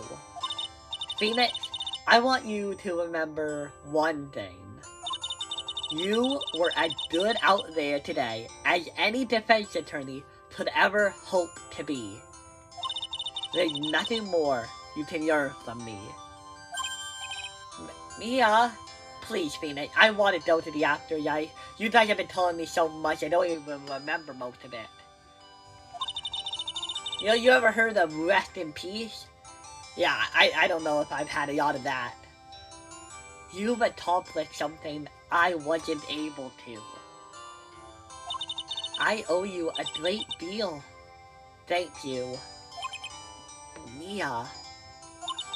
I'm sure we'll meet again. Someday, Phoenix. And I never saw her again. There you go. I hope she comes back, like, as a special cameo. I've handled lots of cases and seen lots of things. And on this journey, I found myself. What the fuck? I found myself? Okay. And on this journey, I've found myself asking just one question. What does it really mean to defend someone? I suppose today's case produced one possible answer. Next. Maya. I guess it's just like my sis said. Mia? What did she say? That night, when I channeled Mia to get her advice on what to do, this is what she wrote back in my notebook. Which I had. You know, I didn't really see you had one, but I guess you had one. Don't worry, Phoenix will save everyone in the end. That is, she believes in us to an incredible amount. But, come on, cut it out with that gloomy face. Can't you see? Me, sis, I'm sure Iris too. We owe you for everything you've done for us, Nick. Maya, how? How can you be so bright and chipper after everything that happened? You were brutally attacked. You even saw your own mother murdered. Ah, fuck. Lady sister. Oh man, I thought you went back to Germany. I was preparing myself to not get whipped for a couple of months now. Still softy as always, Phoenix, right? Excellent work, right? Huh? Mr. Edward? When did you get back? Oh, that's right. I think no one filled her in on that. Edward and Sister have actually been helping me. Helping you? If these two hadn't been there on the first day of the trial, the defense wouldn't have done it anyway. Wow, but where were you, Nick? I heard he fell into a river and taught a nasty told. Which forced him to sleep all day. Yes, he lay in bed shivering from a fever with Iris's hood pulled over his head like a pathetic little bitch boy. Ooh, ouch. Talk about embarrassing, Nick. You definitely need more training. Anyway, thank you, Mr. Edworth, and you too. Flynn sister. I don't suppose. Wait. Oh, I thought it was Irish. I don't suppose there's room for me in this blue pond, is there? Wait, were we all hunting? That's adorable. But there were like, I think there were 4 people. Man, you never really get a 4-person group hug, do you? I guess I wouldn't know. I'm alone.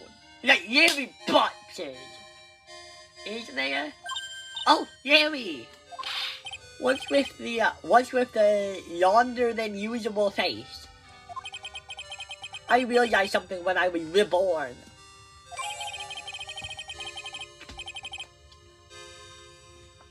I realized that Yeri wasn't of any use to anyone. Not even one. What are you talking about, Yuri? You literally helped us in the pseudo finale of the first game when you decided to give your testimony at Edgeworth's trial. What are we talking about here? Hey, writers, you can't do this, right? Are we just gonna forget everything to make Yuri Butch a shitty joke? Guys, you do remember what Yuri Butch did in the first game at Edgeworth's trial. We remember that, right? That's not true, right, Nick? What? You're asking me? And not yet I remember any moment where he's ever helped us ever. Well, Nick, is it true? I'm not a place in this world, right? Yeah, no, we don't want you to kill yourself, even if you're an annoying ass. Huh? Oh, yeah, of course. They really believe that it would be incredibly sad for this guy's best friend to just tell him, you don't have a place in this world. What would that even mean? Yuri Butch would kill himself, I'm sure. I knew it. Everybody would be better off if I was gone for good. No. Oh yeah. Those portraits you painted, they were really good. Isn't that right, Edgeworth? You know him too, buddy. You don't have to answer like I do. What? Me? Why are you making that face, huh, Edgy? Oh, well, yes, indeed. I certainly can't say that the yacht resemblance. Do you really mean it? What about you, Flanny? Did I draw you well, too? Ah! My beauty cannot be captured by mere crayon.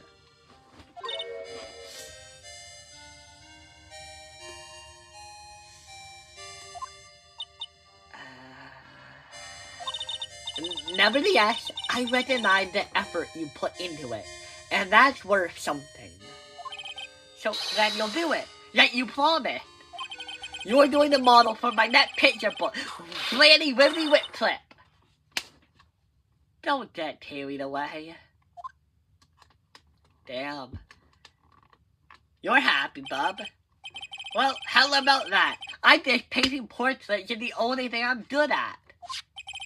The painting of players would play good too, if you ask me. Is that the picture? Is that in the picture? You are literally the greatest artist ever. That picture you painted is literally ultra realistic. The hair could be better. Now that you mention it, I haven't seen her around. Players, where did she have gone? Normally she would have made a beeline for Maya. Oh, I'll throw you up for her. Be right back. Hey, players. Right? You seem to be uncharacteristically puzzled. I suspect you are wondering how Maya can be so cheerful despite everything that's happened. I mean, yeah, I am, but like, how did you know that? How good of a face reader are you? Because even if my face is an open book, there's no way you can identify that much meaning from this face. Right? There's no way. Yeah. To be honest, I can't understand it either. Francisca. That's right. She lost her father fairly recently as well. I think I understand how she feels.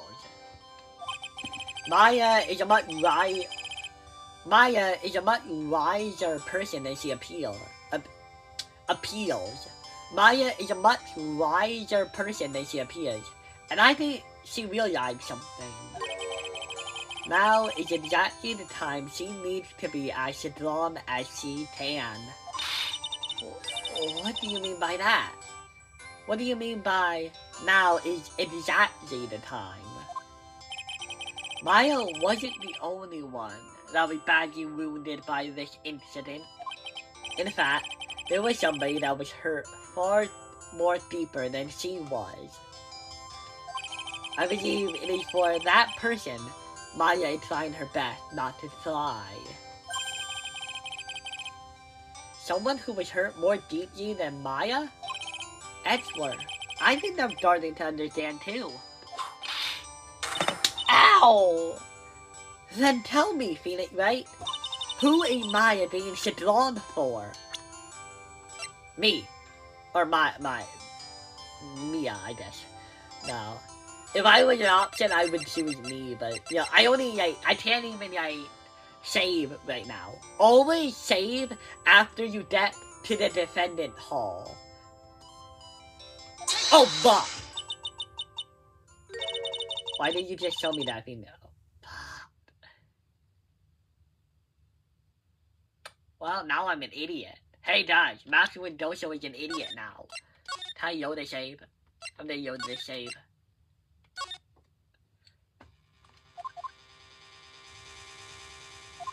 And while I do that, I'm gonna go to the bathroom. I'm joking. That would never.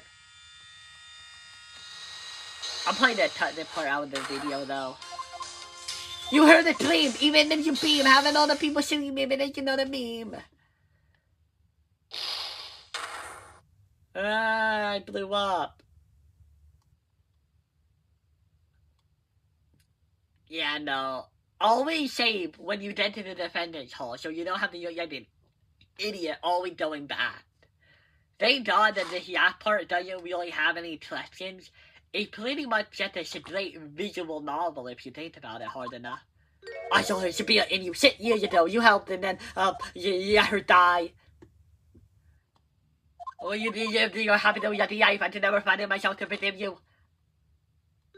Turns out the only person I do really not forgive is myself, not you. And I would bet you are your true defense attorney. Are you getting Maya? I would have saved you if I wanted, but I didn't want to save you. I wanted to save myself and my soul. Because I didn't represent myself. You're wrong, you put your eye over the line.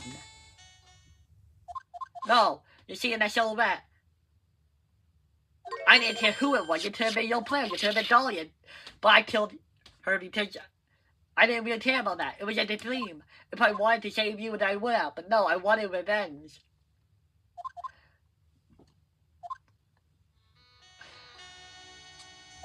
But I finally realized I was the arrogant one, and I would say a fan of you. But then you chose to live and not to get the past consume you. I'm sorry, I don't know what. I'm just passing the time here. My name is Diego Armando, and that's my true name, but I can never forget myself, and now I'm bleeding blood, but it's actually tears because I can't see red in my world. Maya, I think you should remember that a true lawyer only tries when the end has come. Oh my God. I really... Well, I think the time to understand that they're the end of the day now. I'm doing the whole dabble thing. They're basically the episode of the story now. You see, the truth is that I was the one you were talking to, and not Dahlia. You see, you only met 2 times Dahlia, and I don't know. Were you pointing on your lover? Oh yeah, because that hurt me, and oh my, I didn't realize how long this part is.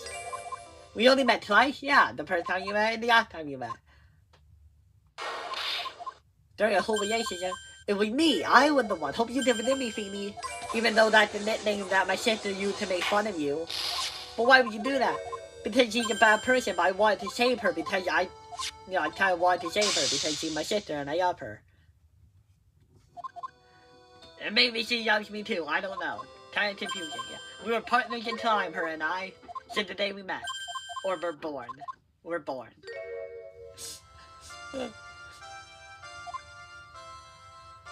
I still think I was like the cutest character in the game. Yeah, because how many cups of darkness have I done over the years? Even I don't know, but I'll tell you right now, that is the biggest cup I've ever had.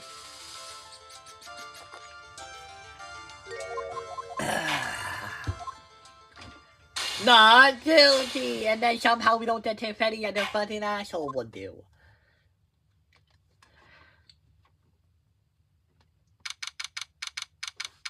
Okay. So wait.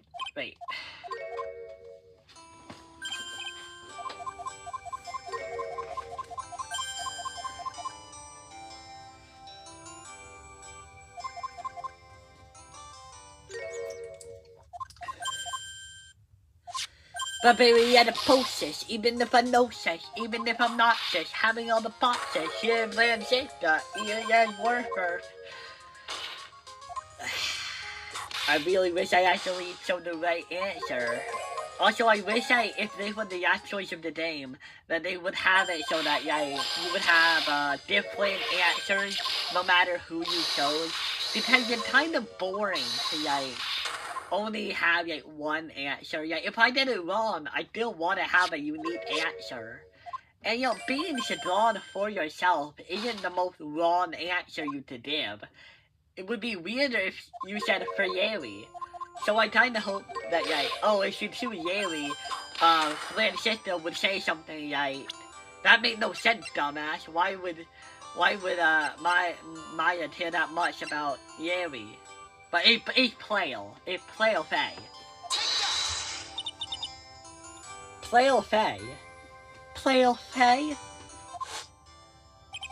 The poor kid. After all, the reason she worked so hard to follow the instructions was because she loved and believed in her mother more than. It's for the good of the Fae clan. I'm sure she believed every last word. She thought she was doing it for Maya. That's why she was so happy. It shows how devoted she is to Maya. But it's a true irony that her exuberance led to tragedy. Maya Faye's mother was killed and Maya herself was put into the deepest peril imaginable. And that's exactly why Maya is putting on a brave face. She's doing it for Playle's sake, until she can see her smile again. Oh, so this is where you all were. Wow, you got quite the bunch here today. Ow! What was that for, sir? I was just being happy at the end of the game. Sorry about that, said Fluffy. My wit just seemed to have a mind of its own. What's up, Detective Dumbshoe? What's up? What's up? Oh, you know this. This and that. Anyway, congrats on your win. Let's go out on me. Dinner's on me. My salary just sort of gone down a teeny weeny bit, but that's alright. I made reservations at a first-class French restaurant tonight. Ow! Pretty good work. Pretty good work, said Fluffy. That wit was your reward. So, do we think that she actually, do you think she's trying to be, a masochist? She also enjoys her own pain? Maybe that's why she whips people as rewards. To her, she can't imagine pain and pleasure not being connected in that way. Detective Dumbshoe, you said a first-class French restaurant. You don't mean Très bien. Where else? I knew it. We're doomed. Come on, let's go, everyone. Can't keep Maddie waiting, pal. Hey, you too. Try baby. You're invited too, Bob. Oh, forget about me. Players and I will be at the user sat eating potatoes. No, that's weird. Either you're coming with us or we're taking her with you. You know, Maya is taking an awfully long time to get back. She's still out looking for players. Oh, Maya, what's wrong? Nat, what do I do? Players, I can't find her anywhere. Huh? I bet she just went home, that's all. That's all, folks. I thought so too, but I told the village. But no one has heard from her. This had never happened before. Isn't it a 2 to 4 hour train ride to get from here to the village? How do you know she's not on a train going back home? And why would we let this 9-year-old child out on her own that hard? She should not know how to go into the train and go home. Oh, so what do you mean this hasn't happened before? What about that one time she got lost during the look at me taste? As I figured, she'd been hurt pretty badly by this incident. She must feel responsible for the tragedy that befell you, Maya. But none of it was her fault. What should I do? Find her. Detective W. Yeah, what are you, pal? Could you go on ahead? But what about you? Maya and I we'll join you guys once we find the players. Nah. Don't worry about us, Detective W. We may be a little late, but we'll definitely be there. We have a lot of celebrating to do tonight, and I wouldn't miss it for the world. Yeah, but you're the... Very well, Phoenix Wright. We'll go on ahead. Don't keep us waiting, right? We won't. But where should we look? Where should players have gone? Let's go, Maya. There's only one place I could think that players might have gone to. Where? The village? The train? Oh! Huh. Back to where it all started, huh? Like the terminal going back to the scene of the crime. Hajator Temple. For players' sake. For players, I bet there's a very important place. After all, it's where this whole incident started. What's this? You're all back so soon.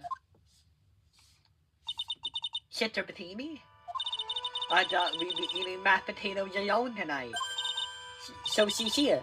Clearly is here? She's in the training hall. Why don't you hurry on and go see her? Okay.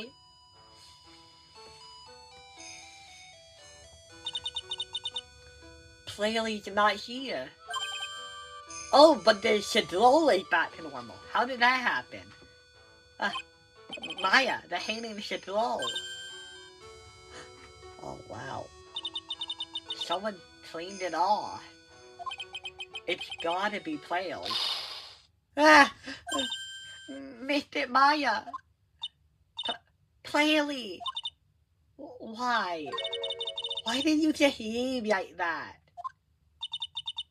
Mr. Maya! Mr. Maya!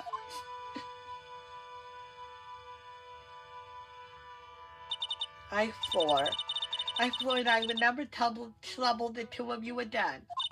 Because it's all my fault that Mr. Maya's mother... That's why you came here. It's the least I could do. To play for your happiness. You don't need to do that, Playley. It wasn't your fault. You didn't do anything wrong. I mean, yeah, in the end, you couldn't even channel the spirit, could you? So, like, really, like... I mean, this isn't actually your fault. It's kind of our fault, because we should have explained to you that your mother didn't have Maya as her best interest.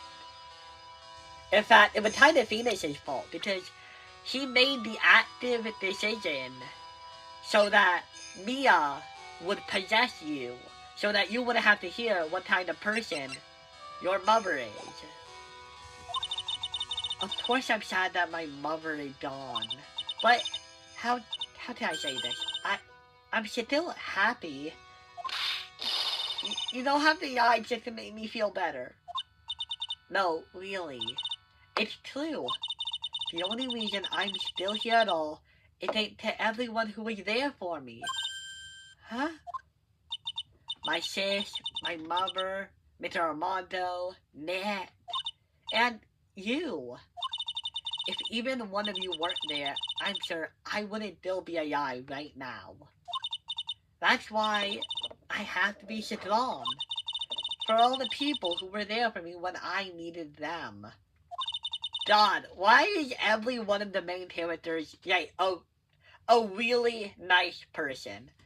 You know, Dad, you don't have to do this. You can be a bit morally gray sometimes. That was a joke. No. You not your gray people should stay who you are. That's all I can really do. Mystic Maya. I'm impressed. You truly are the daughter of Mystic Misty. I always get confused with that one. Sister Bettini, your mother, Mystic Misty, was a strong woman indeed. I want to tell you what she said to me that night. After dishonoring the good name of Terrain, I don't have the right to face my daughter. But still, Maya is always in my thoughts. It's true. She'll always be with me until the day I die. Wow. Said that right before dying. So her spirit was with her. That's why your mother was so strong. Even at the end, I'm sure she had no regrets. She'll always be with me until the day I die, huh? Huh?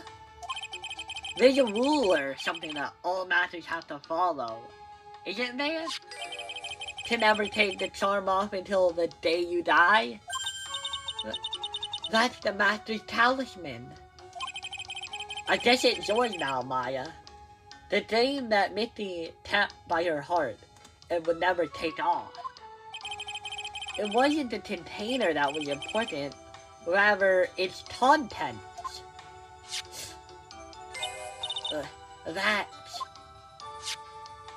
What is it?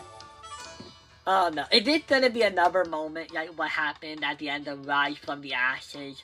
Are we in store for something incredibly cute? A photo? But... Mother.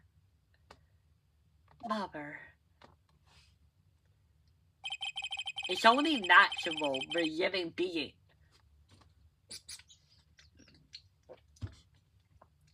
It's only natural for living beings to fight to protect their own lives. But what makes us human is that we fight for others. But who do you fight for? How hard must you fight? That's the true measure of what human life is worth. Oh my god, why do I love that line? Yeah, human life's only value is what you place on it by, trying to save it. That's wonderful. We defense attorneys are warriors who are constantly challenged by that question. Oh my god. Oh my god, yo Mia, and yo Maya, too. That's adorable. Does she always have that haircut? I mean, I guess I've had pretty much the same haircut forever. But, when the battle is over, and the bonds that connect us are severed, we always return, time and time again. Mia, Maya, Playos, Mr. Armando, and Maya's mother too. I learned that from all of them.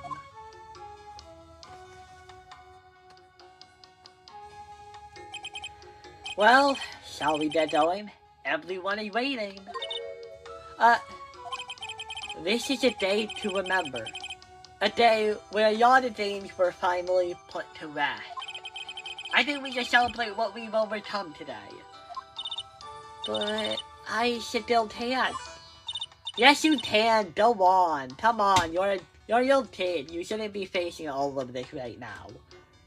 Oh, go on, sweetie. You can come back for training anytime. Okay. Alright.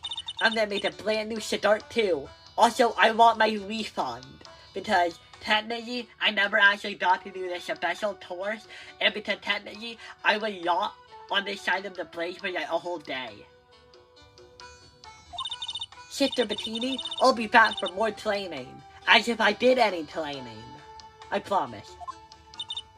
I know. And I won't go easy on you just because you're the future master.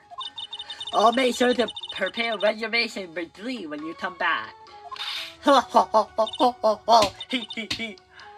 Alright, we'll have a great feast today, Playley. You know why? Because training is a battle of endurance. Okay, Mr. Maya, I'll eat lots and lots of food tonight. Wait, you know, there's one thing I don't get, and I probably don't want to, but... What is it, Nick? Reservation for training is fine and all, but why for 3? Come on, what do you think? You're one of us, Nick. Next time you can train it right alongside us without any of the benefits. Huh? I'll be waiting for you. Sister Bettini will take special care of you. Huh? It will be great, Nick. We're gonna do the special course naturally. Huh? That's a great idea. After all, Mr. Nick, you'd do anything for Mr. Maya. You would even want to try burning hot toys that would burn your feet and make sure you can never walk again, right? We'll have a nice big meal right before we come here, right, Nick? You know, I was wondering if I could just say one little itty-bitty thing. Sure, of course you can. Ooh, I love this part. I can't wait to hear it. I'm getting goosebumps too. Well then, you're doing nothing. Objection! Oh my god. Okay. This was incredible. I really love how they wrap it all off with that speech. I love it when Phoenix... Okay. Oh, we don't have to wait. It's hard now. Master of Terrain and the official office manager ready to y'all because you have to be a good business to play like it too. I don't know about that last part. You're my yacht up for captions or something like that. But yeah, I like when Phoenix gives these little Aesops or these little morals in games. I really love when he gives these little lessons. So I'm just gonna read it. You can read it yourself. But I want to talk over this a bit. So yeah, I really do like when Phoenix does that. I think it makes every case that happens in really special because I don't know, it just puts a little ribbon on it. And how this one was just about being a defense attorney overall. Even if that was a bit more covered in the last game compared to this one. Are they on a date? That's adorable. But yeah. I mean, this was about a lot of things. I think it was mainly about family. A lot of just family connections in this one. And mainly, it was just all about the Faye family. And the Faye family is... Oh, Miss Montarma! Well, I haven't seen her in years. She taught me how to use a whip. Fuck. God dang it. You trained her, Montarma? You trained her? But yeah. The Faye family is a messed up one whose traditions bleed a sort of toxicity. I'm pretty sure that's illegal. But yeah. Cut it out, please! Play cute, huh? You're play cute, honey. Okay, well that kinda mean. Okay, so yeah. Morgan and Misty are probably the archetypical kind of sisterly relationship that happens in a kind of family, the Fae one. It isn't exactly a family that bleeds love in an easy way, you know? So I think the fact that Mia and Maya are such good sisters is really a testament to them, and also probably Misty. Yeah, it can't be easy. But yeah, but that also tells us something about the two twin sisters, and yeah, right, their relationship was awful, but somehow Iris was still able to love, Dahlia, even despite all that, because they're twins, and I hope they, well, I can't say I hope they never grow apart. One of them is dead. But yeah, also, yeah, Dahlia, I feel kind of bad for her. She's gonna be, like, miserable forever if, like, Mia is right. And that's a massive punishment, I think. But you know what, I guess, just desserts, I guess. Maybe Iris and Dahlia will meet in the afterlife. Yeah, imagine you guys did before because I'm providing such a nice visible, especially in Supreme. At the how you wait for Iris to come back. How long is Iris' prison sentence? Like a couple years, a couple months? What do you think it is? But yeah, this one was good. I even loved the beginning message it gives you. I really do. You've turned into such a respectable man, Feeny. It was so sweet of you and everybody else to come visit me here the other day.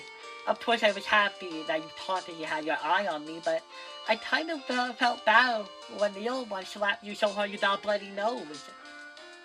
What the fuck, Playley? You made me bleed? Oh, you did. Oh, you're giving us the credit now, Sam Weedle. But yeah, I guess all I can hope is that maybe in the afterlife they'll meet again, and maybe that won't turn out so bad. But yeah. Oh, yeah, Mia. Wait, what the? Oh, did it turn? Oh, I guess I needed to hit it harder. Okay, yeah. Especially like Mia in this case, like they're good though. Don't we know? James C. Willis, you're good. You're good. We have Francisca. They were all good. I don't know if I could rate these voice actors on a scale from 1 to 10. There he is! Pain. The one voice I could kind of do. Objection! The prosecution is totally right all the time! But yeah, about the net game, I think I'm probably gonna do it, like, maybe, not net week, but the week after net week, maybe. Yeah. Macadamia nuts. If I'm feeling more over there, you pretty much have something I'm afraid or something that pay more that or hard. How will you if I get the macadamia or and I really feel like these shouldn't be like. And I feel like they shouldn't be auto-playing.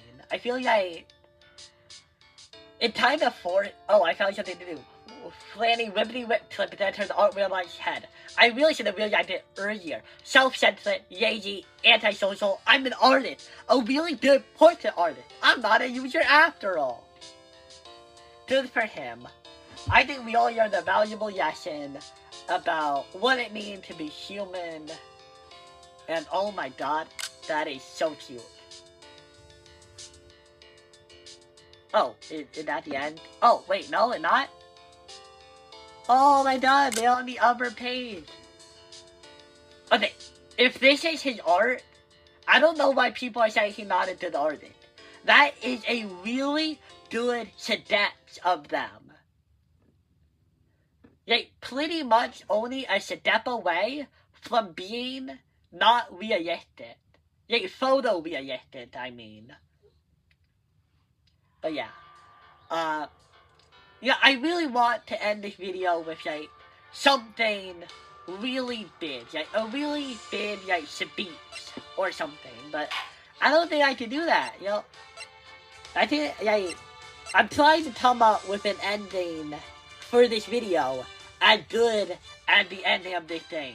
But, I can't do that because this was really freaking good. I hope we all know that. I loved Dodo as an antagonist. He was good, he was sympathetic, He felt real. I enjoyed him. Loved that. I don't understand anybody who wouldn't like the dough. Dahlia, she was interesting. Like, as you probably heard me say earlier, sad backstory, but still an irredeemable character because life is really what you make of it, and not just what you're given. Like, pretty much almost every character came back in this one. I do like how, as we get more characters, some of them come back, and I really hope that happens in the next game, whatever that is. But, yeah. I think I'm just gonna have to say goodbye until the next game, which I don't really know what that is. Let me title here. Okay, so it is either gonna be Ace Attorney Investigations, or it is gonna be, where is it? Oh, okay, some more. It is either gonna be Ace Attorney Investigations, or it is gonna be Apollo Justice Ace Attorney Trilogy. Maybe I'll have a poll, maybe I won't have a poll, but yeah. I think that is just gonna have to do it for this video, and I hope to see you guys next time. Bye! Yeah, this much in the